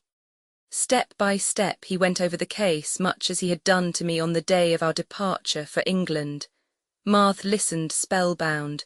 When he had finished, she drew a long breath. But you are wonderful, magnificent, you are the greatest detective in the world. With a swift gesture she slipped off her chair and knelt before him with an abandonment that was wholly French. Save him, monsieur, she cried. I love him so. Oh, save him, save him, save him. Roman 25, an unexpected denouement. Roman 25, an unexpected denouement. We were present the following morning at the examination of Jacques Renauld. Short as the time had been, I was shocked at the change that had taken place in the young prisoner. His cheeks had fallen in, there were deep black circles round his eyes, and he looked haggard and distraught as one who had wooed sleep in vain for several nights. He betrayed no emotion at seeing us. The prisoner and his counsel, Maître Grossier, were accommodated with chairs. A formidable guard with resplendent sabre stood before the door. The patient greffier sat at his desk. The examination began. Renauld, began the magistrate, do you deny that you were in Merlinville on the night of the crime? Jack did not reply at once, then he said with a hesitancy of manner which was piteous, I told you that I was in Cherbourg. Maître Grossier frowned and sighed. I realized at once that Jacques Renauld was obstinately bent on conducting his own case as he wished, to the despair of his legal representative. The magistrate turned sharply. Send in the station witnesses. In a moment or two the door opened to admit a man whom I recognized as being a porter at Merlinville station. You were on duty on the night of June 7th. Yes, monsieur. You witnessed the arrival of the 11:40 train. Yes, monsieur. Look at the prisoner. Do you recognize him as having been one of the passengers to alight? Yes, monsieur le juge. There is no possibility of your being mistaken. No, monsieur, I knew Jacques Renauld well, nor of your being mistaken as to the date. No, monsieur, because it was the following morning, June 8th, that we heard of the murder. Another railway official was brought in, and confirmed the first one's evidence. The magistrate looked at Jacques Renauld. These men have identified you positively. What have you to say? Jack shrugged his shoulders. Nothing. Hortet exchanged a glance with the greffier as the scratching of the latter's pen recorded the answer. Renauld, continued the magistrate, do you recognize this? He took something from the table by his side and held it out to the prisoner. I shuddered as I recognized the aeroplane dagger. Pardon, cried Maître Grossier. I demand to speak to my client before he answers that question. But Jacques Renauld had no consideration for the feelings of the wretched Grossier. He waved him aside and replied quietly, Certainly I recognize it. It is a present given by me to my mother as a souvenir of the war. Is there, as far as you know, any duplicate of that dagger in existence? Again Maître Grossier burst out, and again Jack overrode him. Not that I know of. The setting was my own design. Even the magistrate almost gasped at the boldness of the reply. It did, in very truth, seem as though Jack was rushing on his fate. I realized, of course, the vital necessity he was under of concealing, for Bella's sake, the fact that there was a duplicate dagger in the case. So long as there was supposed to be only one weapon, no suspicion was likely to attach to the girl who had had the second paper knife in her possession. He was valiantly shielding the woman he had once loved, but at what a cost to himself. I began to realize the magnitude of the task I had so lightly set Poirot. It would not be easy to secure the acquittal of Jack Renaud by anything short of the truth. Hortet spoke again with a peculiarly biting inflection. Madame Renaud told us that this dagger was on her dressing table on the night of the crime. But Madame Renaud is a mother. It will doubtless astonish you, Renaud, but I consider it highly likely that Madame Renaud was mistaken, and that by inadvertence perhaps you had taken it with you to Paris.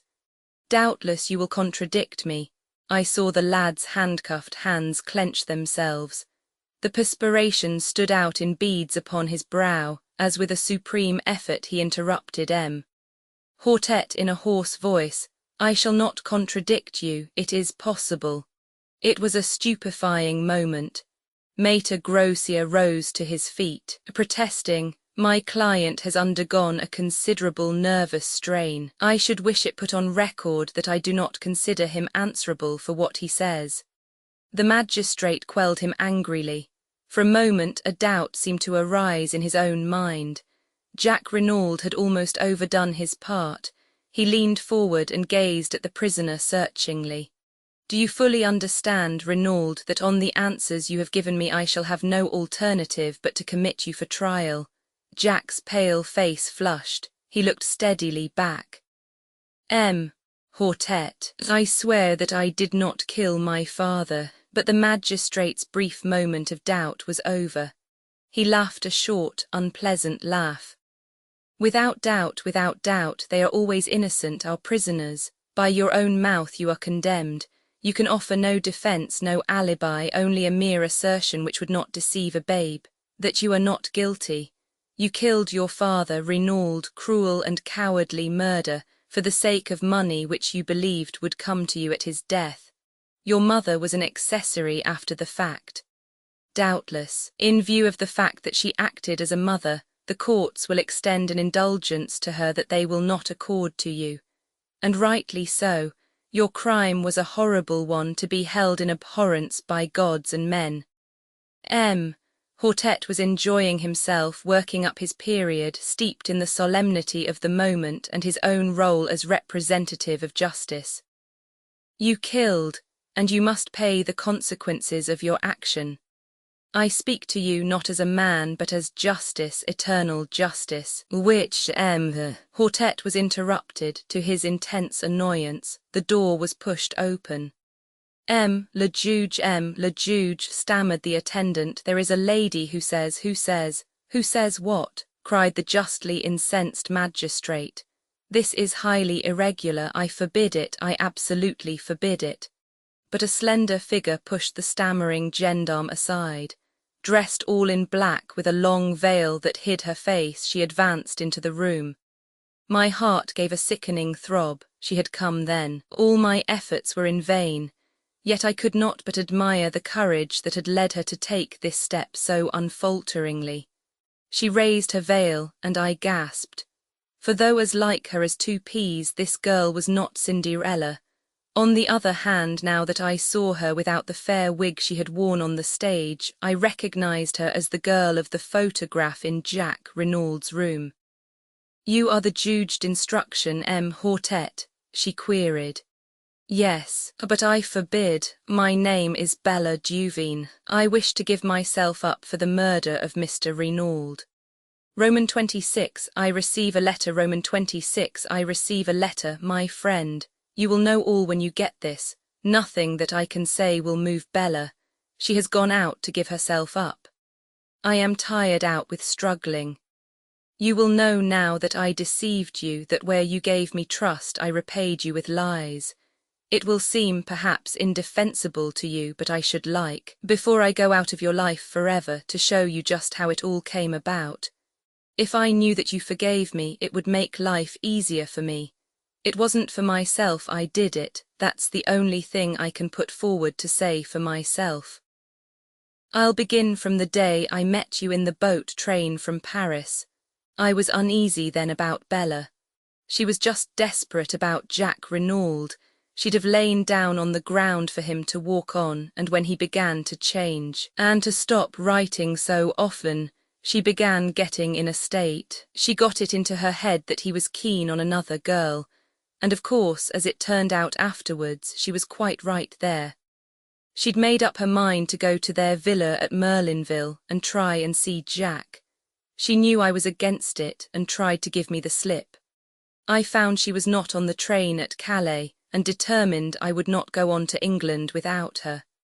I'd an uneasy feeling that something awful was going to happen if I couldn't prevent it. I met the next train from Paris. She was on it and set upon going out then and there to Merlinville. I argued with her for all I was worth, but it wasn't any good. She was all strung up and set upon having her own way. Well, I washed my hands of it. I'd done all I could, it was getting late. I went to an hotel and Bella started for Merlinville. I still couldn't shake off my feeling of what the books call impending disaster.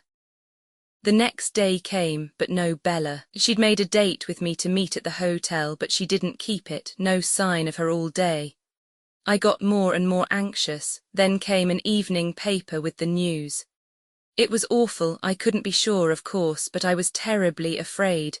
I figured it out that Bella had met Papa Renauld and told him about her and Jack, and that he'd insulted her or something like that. We've both got terribly quick tempers. Then all the masked foreigner business came out, and I began to feel more at ease, but it still worried me that Bella hadn't kept her date with me. By the next morning I was so rattled that I'd just got to go and see what I could. First thing I ran up against you. You know all that when I saw the dead man looking so like Jack and wearing Jack's fancy overcoat, I knew. And there was the identical paper knife, wicked little thing, that Jack had given Bella. 10 to 1 it had her finger marks on it. I can't hope to explain to you the sort of helpless horror of that moment. I only saw one thing clearly. I must get hold of that dagger and get right away with it before they found out it was gone. I pretended to faint, and whilst you were away getting water I took the thing and hid it away in my dress. I told you that I was staying at the Hotel du Fer, but of course really I made a beeline back to Calais, and then on to England by the first boat. When we were in mid-channel, I dropped that little devil of a dagger into the sea. Then I felt I could breathe again. Bella was at our digs in London. She looked like nothing on God's earth. I told her what I'd done and that she was pretty safe for the time being. She stared at me and then began laughing. It was horrible to hear her. I felt that the best thing to do was to keep busy. She'd go mad if she had time to brood on what she'd done. Luckily, we got an engagement at once. And then I saw you and your friend watching us that night. I was frantic. You must suspect, or you wouldn't have tracked us down. I had to know the worst, so I followed you. I was desperate. And then, before I'd had time to say anything, I tumbled to it that it was me you suspected, not Bella, or at least that you thought I was Bella since I'd stolen the dagger. I wish, honey, that you could see back into my mind at that moment. You'd forgive me, perhaps. I was so frightened and muddled and desperate. All I could get clearly was that you would try and save me. I didn't know whether you'd be willing to save her. I thought very likely not. It wasn't the same thing, and I couldn't risk it. Bella's my twin. I'd got to do the best for her, so I went on lying. I felt mean. I feel mean still. That's all enough too, you'll say. I expect I ought to have trusted you. If I had, as soon as the news was in the paper that Jack Renauld had been arrested, it was all up. Bella wouldn't even wait to see how things went. I'm very tired, as I can't write any more. She had begun to sign herself Cinderella, but had crossed that out and written instead Dulcie Duveen. It was an ill-written, blurred epistle, but I have kept it to this day. Poirot was with me when I read it.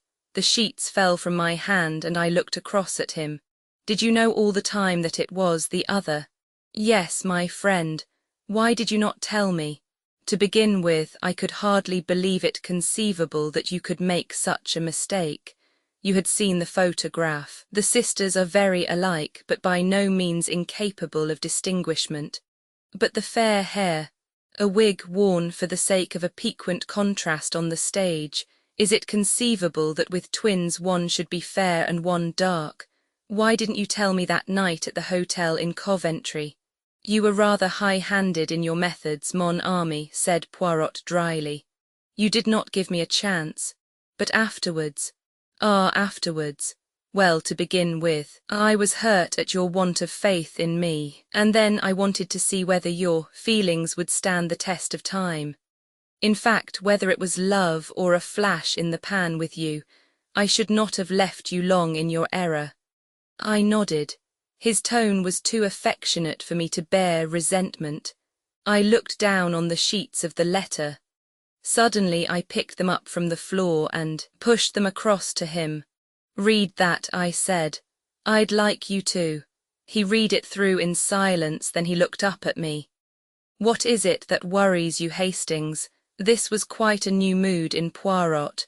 His mocking manner seemed laid quite aside. I was able to say what I wanted without too much difficulty. She doesn't say, well, not whether she cares for me or not. Poirot turned back the pages. I think you are mistaken, Hastings. Where? I cried, leaning forward eagerly. Poirot smiled. She tells you that in every line of the letter, mon ami. But where am I to find her? There's no address on the letter. There's a French stamp, that's all. Excite yourself not, leave it to Papa Poirot. I can find her for you as soon as I have 5 little minutes. Roman 27, Jack Renaud's story. Roman 27, Jack Renaud's story. Congratulations, Jack, said Poirot, wringing the lad warmly by the hand. Young Renaud had come to us as soon as he was liberated, before starting for Merlinville to rejoin Marthe and his mother. Stoner accompanied him. His heartiness was in strong contrast to the lad's wan looks. It was plain that the boy was on the verge of a nervous breakdown. Although delivered from the immediate peril that was hanging over him, the circumstances of his release were too painful to let him feel full relief. He smiled mournfully at Poirot and said in a low voice, I went through it to protect her, and now it's all no use. You could hardly expect the girl to accept the price of your life, remarked Stoner dryly. She was bound to come forward when she saw you heading straight for the guillotine. Ma foi, and you were heading for it too, added Poirot with a slight twinkle. You would have had Maître Grossier's death from rage on your conscience if you had gone on. He was a well-meaning ass, I suppose, said Jack. But he worried me horribly. You see, I couldn't very well take him into my confidence. But my God, what's going to happen about Bella? If I were you, said Poirot frankly, I should not distress myself unduly. The French courts are very lenient to youth and beauty and the crime passional. A clever lawyer will make out a great case of extenuating circumstances. It will not be pleasant for you. I don't care about that. You see, Poirot, in a way I do feel guilty of my father's murder. But for me and my entanglement with this girl, he would be alive and well today. And then my cursed carelessness in taking away the wrong overcoat. I can't help feeling responsible for his death. It will haunt me forever. No, I said soothingly. Of course it's horrible to me to think that Bella killed my father, resumed Jack, but I'd treated her shamefully. After I met Marthe and realized I'd made a mistake, I ought to have written and told her so honestly, but I was so terrified of a row and of its coming to Marthe's ears and her thinking there was more in it than there ever had been, that, well, I was a coward and went on hoping the thing would die down of itself. I just drifted, in fact, not realizing that I was driving the poor kid desperate. If she'd really knifed me as she meant to, I should have got no more than my deserts. And the way she's come forward now is downright plucky. I'd have stood the racket, you know, up to the end. He was silent for a moment or two and then burst out on another tack. What gets me is why the governor should be wandering about in underclothes and my overcoat at that time of night. I suppose he'd just given the foreign Johnnies the slip, and my mother must have made a mistake about its being 2 o'clock when they came. Or it wasn't all a frame-up, was it? I mean, my mother couldn't think that it was me. Poirot reassured him quickly. No, Jack, have no fears on that score. As for the rest, I will explain it to you one of these days. It is rather curious. But will you recount to us exactly what did occur on that terrible evening? There's very little to tell. I came from Cherbourg, as I told you, in order to see Marthe before going to the other end of the world. The train was late, and I decided to take the shortcut across the golf links. I could easily get into the grounds of the Villa Marguerite from there. I had nearly reached the place when he paused and swallowed. Yes, I heard a terrible cry. It wasn't loud, a sort of choke and gasp, but it frightened me. For a moment I stood rooted to the spot. Then I came round the corner of a bush. There was moonlight. I saw the grave and a figure lying face downwards with a dagger sticking in the back. And then I looked up and saw her. She was looking at me as though she saw a ghost. It's what she must have thought me at first. All expression seemed frozen out of her face by horror. And then she gave a cry and turned and ran. He stopped trying to master his emotion, and afterwards asked Poirot gently. I really don't know. I stayed there for a time, dazed, and then I realized I'd better get away as fast as I could. It didn't occur to me that they would suspect me, but I was afraid of being called upon to give evidence against her. I walked to St. Beauvais as I told you and got a car from there back to Cherbourg. A knock came at the door and a page entered with a telegram which he delivered to Stoner. He tore it open. Then he got up from his seat. Mrs. Renauld has regained consciousness, he said. Poirot sprang to his feet. Let us all go to Merlinville at once. A hurried departure was made forthwith. Stoner, at Jack's instance, agreed to stay behind and do all that could be done for Bella Duveen. Poirot, Jack Renauld and I set off in the Renauld car. The run took just over 40 minutes. As we approached the doorway of the Villa Marguerite, Jack Renauld shot a questioning glance at Poirot. How would it be if you went on first to break the news to my mother that I am free, while you break it in person to Mademoiselle Marthe, eh? Finished Poirot with a twinkle. But yes, by all means, I was about to propose such an arrangement myself. Jack Renauld did not wait for more. Stopping the car, he swung himself out and ran up the path to the front door. We went on in the car to the Villa Genevieve. Poirot, I said, do you remember how we arrived here that first day, and were met by the news of M. Renauld's murder? Yes, truly, not so long ago either. But what a lot of things have happened since then, especially for you, mon ami. Poirot, what have you done about finding Belle, I mean Dulcie? Calm yourself, Hastings, I arrange everything. You're being a precious long time about it, I grumbled. Poirot changed the subject.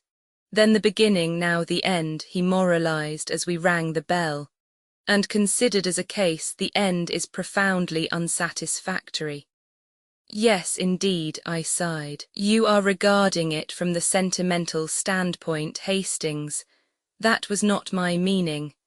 We will hope that Mademoiselle Bella will be dealt with leniently, and after all Jack Renauld cannot marry both the girls. I spoke from a professional standpoint. This is not a crime well ordered and regular, such as a detective delights in. The mise scene designed by Georges Queneau that indeed is perfect, but the denouement, no, a man killed by accident in a girl's fit of anger, indeed, what order or method is there in that?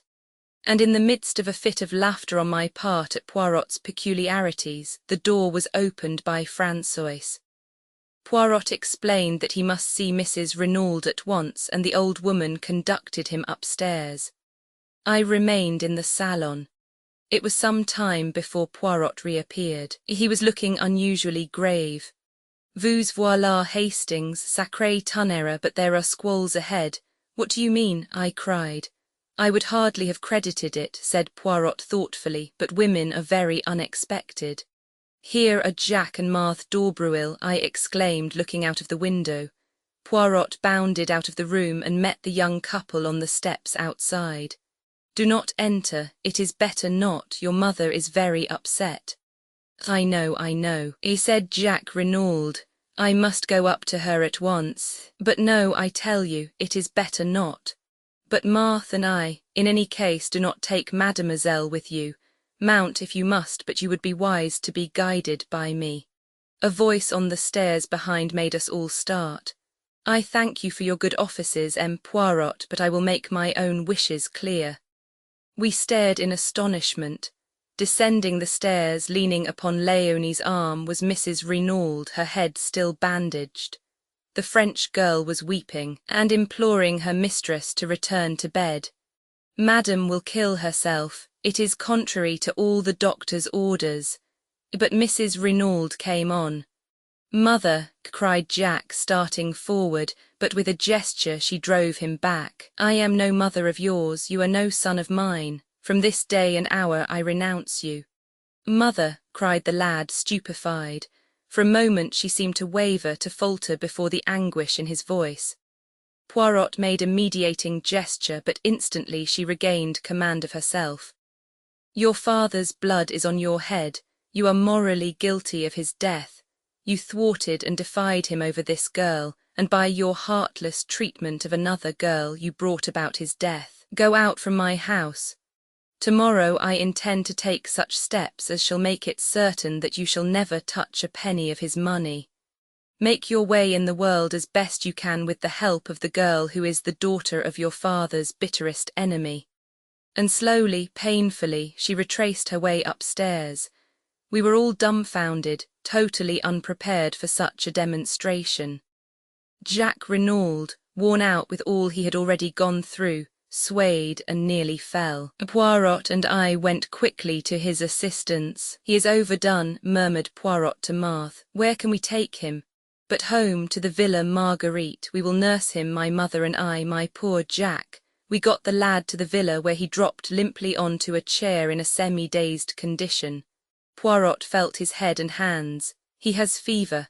The long strain begins to tell, and now this shock on top of it.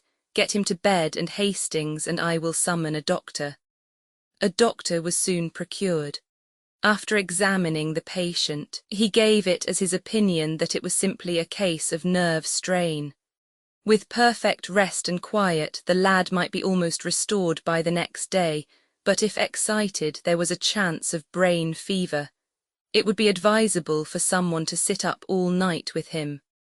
Finally, having done all we could, we left him in the charge of Marthe and her mother and set out for the town.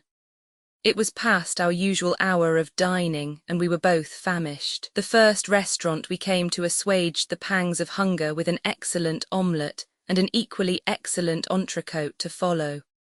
And now for quarters for the night, said Poirot, when at length Café Noir had completed the meal. Shall we try our old friend the Hôtel des Bains? We traced our steps there without more ado. Yes, messieurs could be accommodated with 2 good rooms overlooking the sea. Then Poirot asked a question which surprised me. Has an English lady, Miss Robinson, arrived?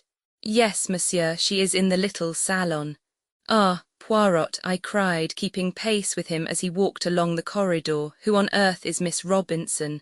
Poirot beamed kindly on me. It is that I have arranged you a marriage, Hastings. But I say. Bah, said Poirot, giving me a friendly push over the threshold of the door. Do you think I wished to trumpet aloud in Merlinville the name of Duveen? It was indeed Cinderella who rose to greet us. I took her hands in both of mine. My eyes said the rest. Poirot cleared his throat. Mes enfants, he said, for the moment we have no time for sentiment, there is work ahead of us. Mademoiselle, were you able to do what I asked you? In response, Cinderella took from her bag an object wrapped up in paper and handed it silently to Poirot. The latter unwrapped it. I gave a start, for it was the aeroplane dagger which I understood she had cast into the sea. Strange, how reluctant women always are to destroy the most compromising of objects and documents. Très bien, mon enfant, said Poirot. I am pleased with you, go now and rest yourself. Hastings here and I have work to do, you shall see him tomorrow. Where are you going? Asked the girl, her eyes widening. You shall hear all about it tomorrow, because wherever you're going I'm coming too. But mademoiselle, I'm coming too, I tell you. Poirot realized that it was futile to argue further. He gave in. Come then, mademoiselle, but it will not be amusing. In all probability nothing will happen. The girl made no reply. 20 minutes later we set forth. It was quite dark now, a close, oppressive evening. Poirot led the way out of the town in the direction of the Villa Genevieve, but when he reached the Villa Marguerite he paused.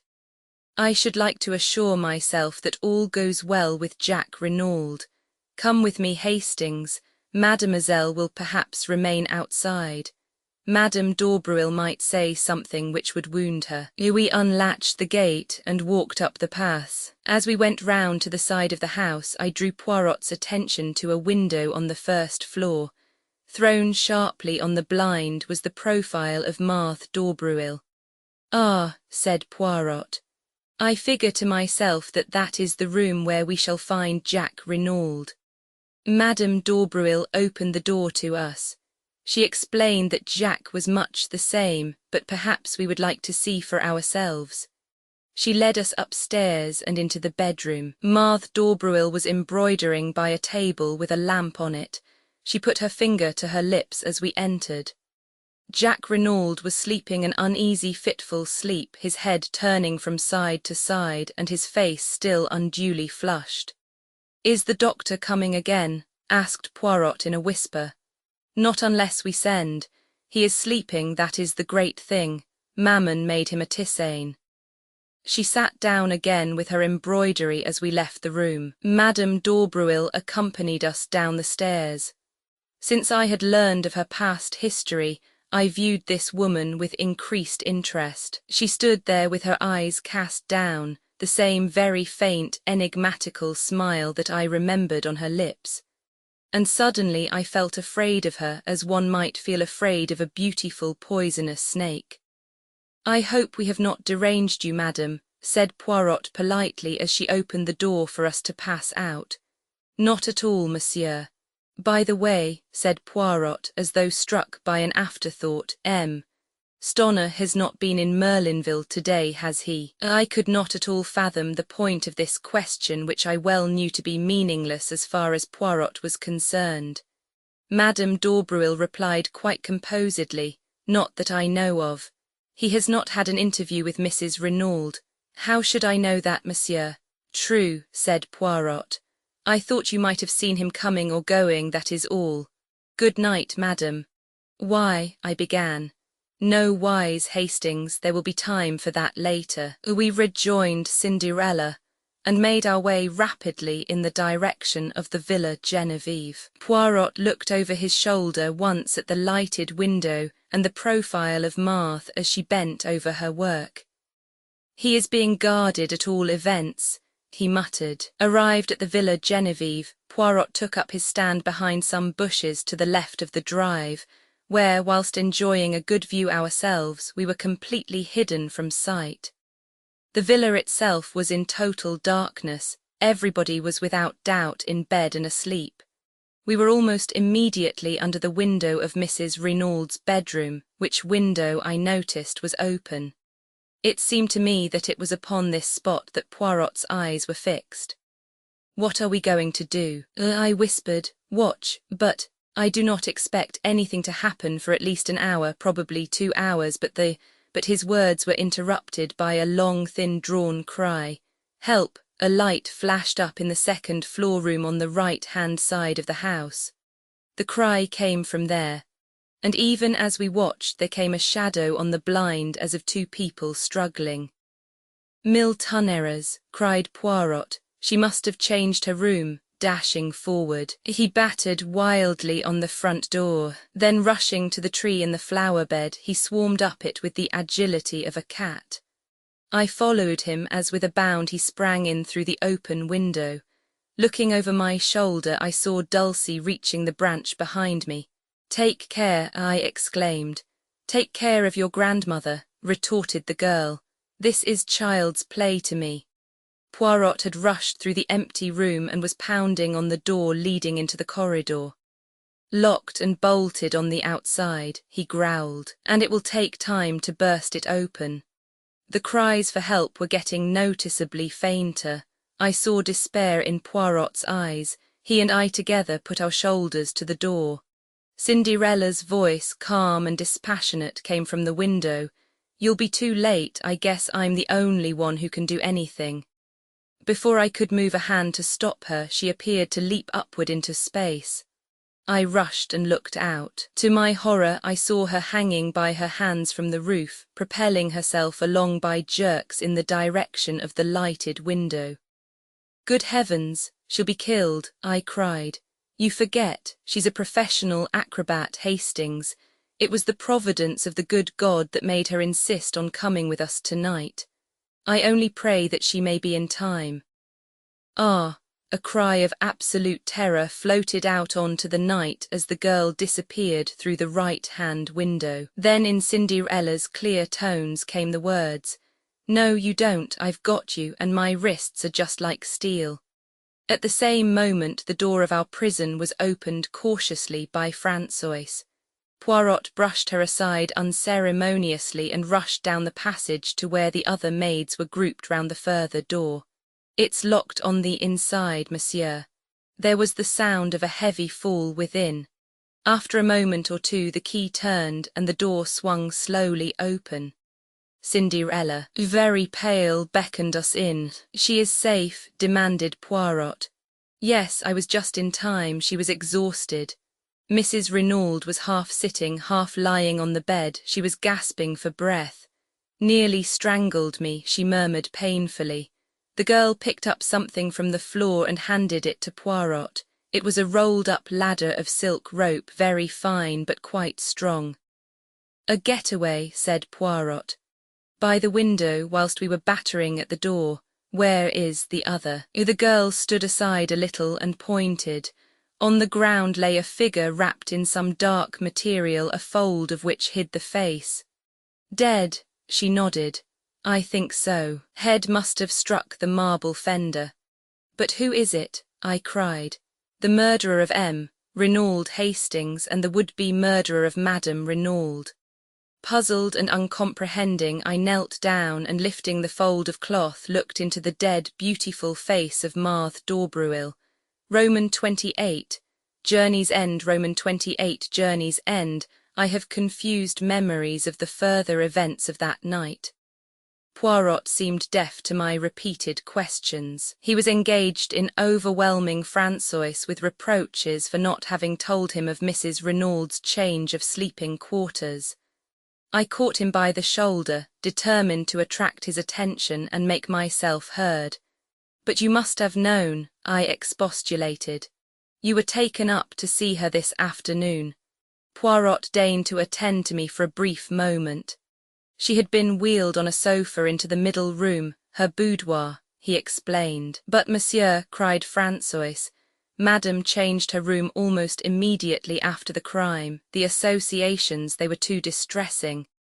"Then why was I not told?" vociferated Poirot, striking the table and working himself into a first-class passion. "I demand you, why was I not told? You are an old woman completely imbecile, and Léonie and Denise are no better. All of you are triple idiots. Your stupidity has nearly caused the death of your mistress. But for this courageous child—" He broke off and, darting across the room to where the girl was bending over ministering to Mrs. Renauld, he embraced her with Gallic fervour, slightly to my annoyance. I was aroused from my condition of mental fog by a sharp command from Poirot to fetch the doctor immediately on Mrs. Renauld's behalf. After that I might summon the police. And he added, to complete my dudgeon, It will hardly be worth your while to return here. I shall be too busy to attend to you, and of Mademoiselle here I make a garde malade. I retired with what dignity I could command. Having done my errands, I returned to the hotel. I understood next to nothing of what had occurred. The events of the night seemed fantastic and impossible. Nobody would answer my questions. Nobody had seemed to hear them. Angrily, I flung myself into bed and slept the sleep of the bewildered and utterly exhausted. I awoke to find the sun pouring in through the open windows and Poirot, neat and smiling, sitting beside the bed. "Enfin, you wake, but it is that you are a famous sleeper, Hastings. Do you know that it is nearly 11 o'clock? I groaned and put a hand to my head. I must have been dreaming, I said. Do you know, I actually dreamt that we found Marthe d'Aubreul's body in Mrs. Renaud's room and that you declared her to have murdered Mr. Renaud. You were not dreaming. All that is quite true. But Bella Duveen killed Mr. Renaud. Oh no, Hastings, she did not. She said she did, yes, but that was to save the man she loved from the guillotine." "What?" "Remember Jacques Renaud's story. They both arrived on the scene at the same instant and each took the other to be the perpetrator of the crime. The girl stares at him in horror and then with a cry rushes away. But when she hears that the crime has been brought home to him, she cannot bear it, and comes forward to accuse herself and save him from certain death." Poirot leaned back in his chair and brought the tips of his fingers together in familiar style. "The case was not quite satisfactory to me," he observed judicially. "All along I was strongly under the impression that we were dealing with a cold-blooded and premeditated crime committed by someone who had been contented, very cleverly, with using M. Renaud's own plans for throwing the police off the track. The great criminal, as you may remember my remarking to you once, is always supremely simple." I nodded. Now, to support this theory, the criminal must have been fully cognizant of Mr. Renaud's plans. That leads us to Madame Renaud. But facts fail to support any theory of her guilt. Is there anyone else who might have known of them? Yes. From Marthe d'Aubreul's own lips we have the admission that she overheard M. Renaud's quarrel with the tramp. If she could overhear that, there is no reason why she should not have heard everything else, especially if M. and Madame Renaud were imprudent enough to discuss their plans sitting on the bench. Remember how easily you overheard Marthe's conversation with Jacques Renaud from that spot. But what possible motive could Marthe have for murdering Mr. Renaud? I argued. What motive? Money. M. Renaud was a millionaire several times over, and at his death, or so she and Jacques believed, half that vast fortune would pass to his son. Let us reconstruct the scene from the standpoint of Marthe d'Aubreul. Marthe d'Aubreul overhears what passes between Renaud and his wife. So far he has been a nice little source of income to the d'Aubreul mother and daughter, but now he proposes to escape from their toils. At first, possibly, her idea is to prevent that escape. But a bolder idea takes its place, and one that fails to horrify the daughter of Jean Biroldi. At present M.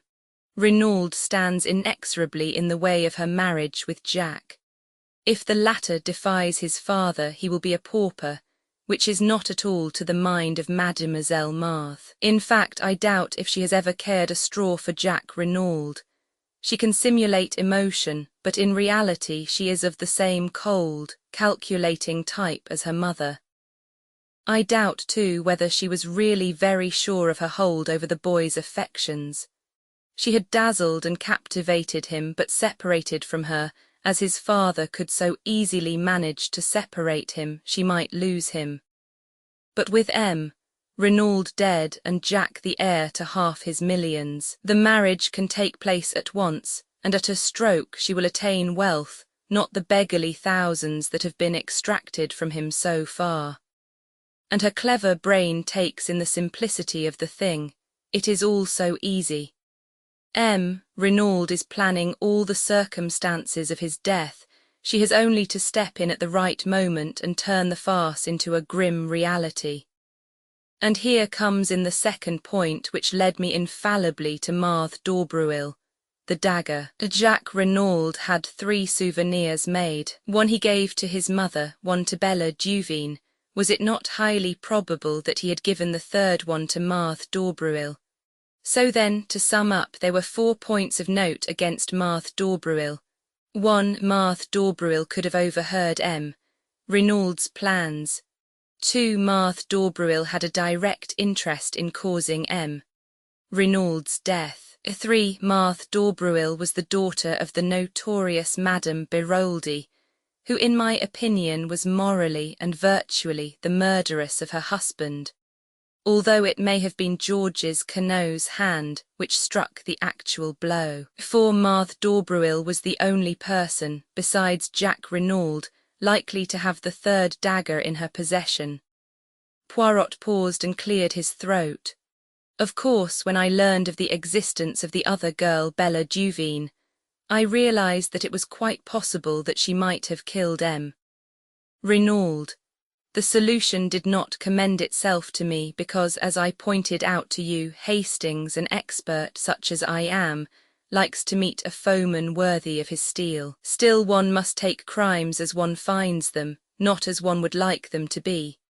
It did not seem very likely that Bella Duveen would be wandering about carrying a souvenir paper knife in her hand, but of course she might have had some idea all the time of revenging herself on Jacques Renauld.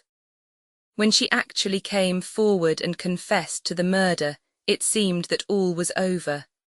And yet, I was not satisfied, mon ami.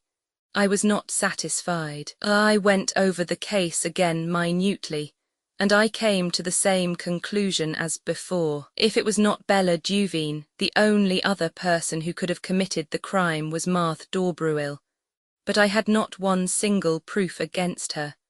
And then you showed me that letter from Mademoiselle Dulcie, and I saw a chance of settling the matter once for all. The original dagger was stolen by Dulcie Duveen and thrown into the sea, since, as she thought, it belonged to her sister. But if, by any chance, it was not her sister's, but the one given by Jacques to Marthe d'Aubreuil, why then Bella Duveen's dagger would be still intact. I said no word to you, Hastings, it was no time for romance, but I sought out Mademoiselle Dulcie, told her as much as I deemed needful, and set her to search amongst the effects of her sister. Imagine my elation when she sought me out, according to my instructions, as Miss Robinson with the precious souvenir in her possession. In the meantime I had taken steps to force Mademoiselle Marthe into the open. By my orders, Mrs. Renauld repulsed her son, and declared her intention of making a will on the morrow which should cut him off from ever enjoying even a portion of his father's fortune. It was a desperate step, but a necessary one, and Madame Renauld was fully prepared to take the risk, though unfortunately she also never thought of mentioning her change of room. I suppose she took it for granted that I knew. All happened as I thought. Marthe d'Aubreuil made a last bold bid for the Renauld millions and failed. What absolutely bewilders me, I said, is how she ever got into the house without our seeing her. It seems an absolute miracle. We left her behind at the Villa Marguerite, we go straight to the Villa Genevieve, and yet she is there before us.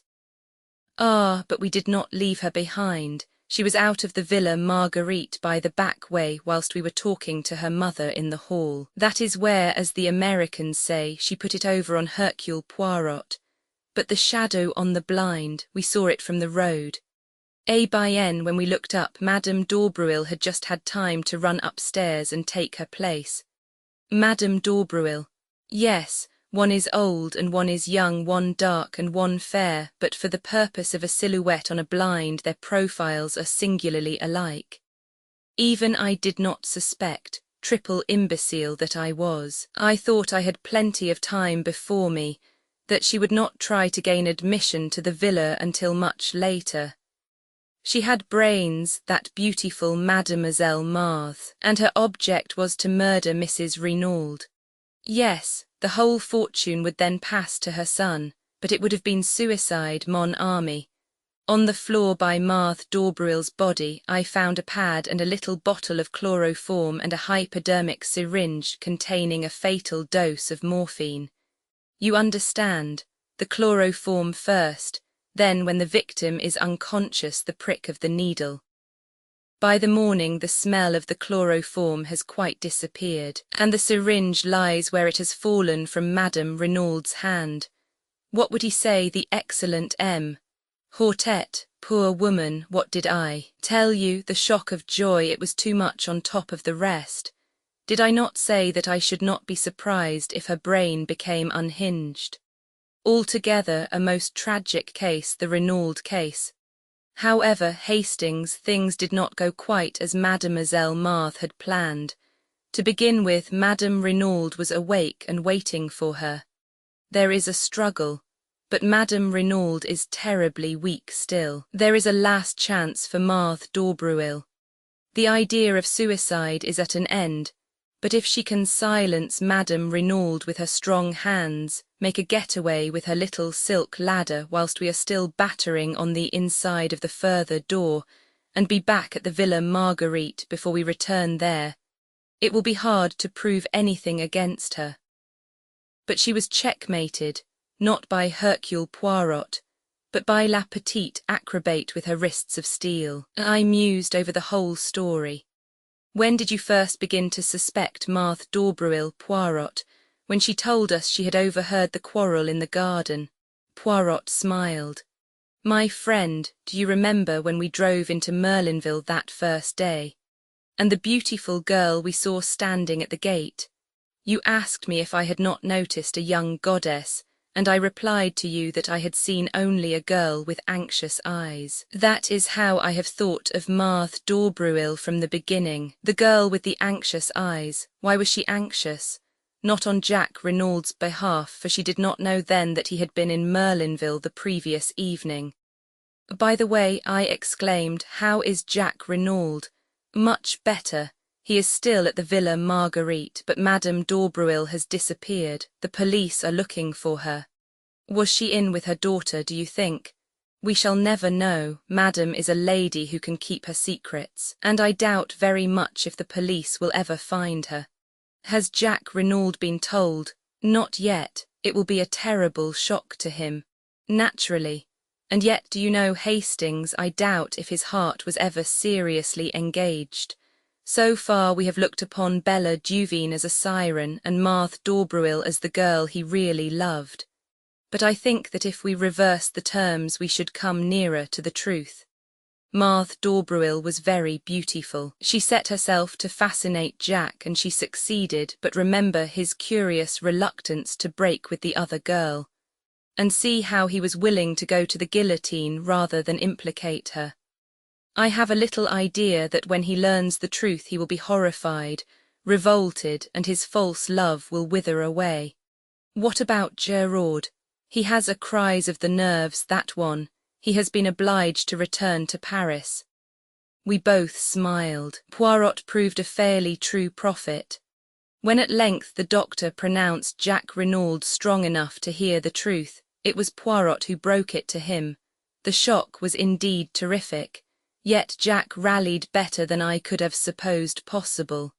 His mother's devotion helped him to live through those difficult days. The mother and son were inseparable now. There was a further revelation to come. Poirot had acquainted Mrs. Renauld with the fact that he knew her secret, and had represented to her that Jack should not be left in ignorance of his father's past.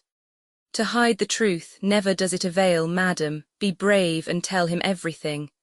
With a heavy heart Mrs. Renauld consented, and her son learned that the father he had loved had been in actual fact a fugitive from justice.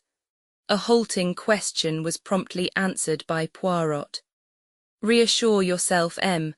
Jack, the world knows nothing, as far as I can see. There is no obligation for me to take the police into my confidence. Throughout the case I have acted, not for them, but for your father. Justice overtook him at last, but no one need ever know that he and Georges Queneau were one and the same. There were, of course, various points in the case that remained puzzling to the police, but Poirot explained things in so plausible a fashion that all query about them was gradually stilled. Shortly after we got back to London, I noticed a magnificent model of a foxhound adorning Poirot's mantelpiece. In answer to my inquiring glance, Poirot nodded. Mais, oui, I got my 500 francs. Is he not a splendid fellow? I call him Gerard. A few days later, Jack Renaud came to see us with a resolute expression on his face. Poirot, I've come to say goodbye. I'm sailing for South America almost immediately. My father had large interests over the continent, and I mean to start a new life out there. You go alone, Jack. My mother comes with me, and I shall keep Stoner on as my secretary. He likes out-of-the-way parts of the world. No one else goes with you. Jack flushed. You mean a girl who loves you very dearly, who has been willing to lay down her life for you? How could I ask her? Muttered the boy. After all that has happened, could I go to her, and oh, what sort of a lame story could I tell? Les femmes, they have a wonderful genius for manufacturing crutches for stories like that. Yes, but I've been such a damned fool. So have all of us. One time and another, observed Poirot philosophically, but Jack's face had hardened. There's something else. I'm my father's son. Would anyone marry me knowing that? You are your father's son, you say. Hastings here will tell you that I believe in heredity. Well then, wait, I know a woman of courage and endurance, capable of great love, of supreme self-sacrifice. The boy looked up. His eyes softened. My mother. Yes, you are your mother's son as well as your father's. Go then to Mademoiselle Bella. Tell her everything, keep nothing back, and see what she will say. Jack looked irresolute. Go to her as a boy no longer, but a man bowed by the fate of the past and the fate of today, but looking forward to a new and wonderful life. Ask her to share it with you. You may not realize it, but your love for each other has been tested in the fire and not found wanting.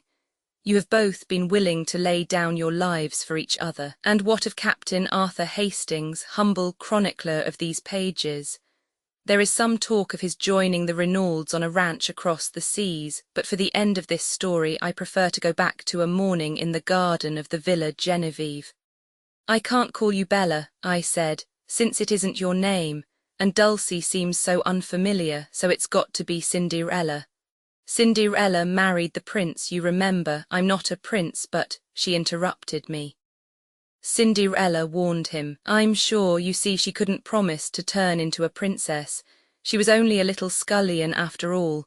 It's the prince's turn to interrupt, I interpolated. Do you know what he said? No. Hell, said the prince and kissed her, and I suited the action to the word. Colophon, The Murder on the Links was published in 1923 by Agatha Christie.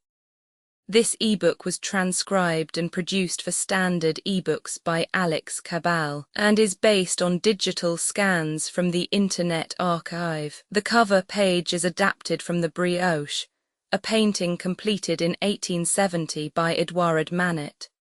The cover and title pages feature the Ligue Spartan and Sorts Mill Gaudi typefaces created in 2014 and 2009 by the League of Movable Type. This edition was released on June 30, 2026, 3:25 a.m., and is based on Revision Fed 69D4. The first edition of this ebook was released on February 10, 2019, 2:49 a.m. You can check for updates to this ebook, view its revision history, or download it for different e-reading systems at Standard Books. org/ebooks/Agatha Christie/The Murder on the Links. The volunteer-driven Standard eBooks project relies on readers like you to submit typos, corrections, and other improvements. Anyone can contribute at Standard Books. Org. Uncopyright, may you do good and not evil. May you find forgiveness for yourself and forgive others. May you share freely, never taking more than you give. Copyright pages exist to tell you that you can't do something. Unlike them, this uncopyright page exists to tell you that the writing and artwork in this ebook are believed to be in the United States public domain. That is, they are believed to be free of copyright restrictions in the United States. The United States public domain represents our collective cultural heritage, and items in it are free for anyone in the United States to do almost anything at all with, without having to get permission. Copyright laws are different all over the world, and the source text or artwork in this ebook may still be copyrighted in other countries. If you're not located in the United States, you must check your local laws before using this ebook. Standard eBooks makes no representations regarding the copyright status of the source text or artwork in this ebook in any country other than the United States. Non-authorship activities performed on items that are in the public domain, so-called sweat of the brow, work, don't create a new copyright. That means that nobody can claim a new copyright on an item that is in the public domain for, among other things, work like digitization, markup, or typography. Regardless, the contributors to this ebook release their contributions under the terms in the CC01. 0 Universal Public Domain Dedication, thus dedicating to the worldwide public domain all of the work they've done on this ebook, including but not limited to metadata, the title page, imprint, colophon, this uncopyright, and any changes or enhancements to, or markup on, the original text and artwork. This dedication doesn't change the copyright status of the source text or artwork. We make this dedication in the interest of enriching our global cultural heritage, to promote free and libre culture around the world, and to give back to the unrestricted culture that has given all of us so much.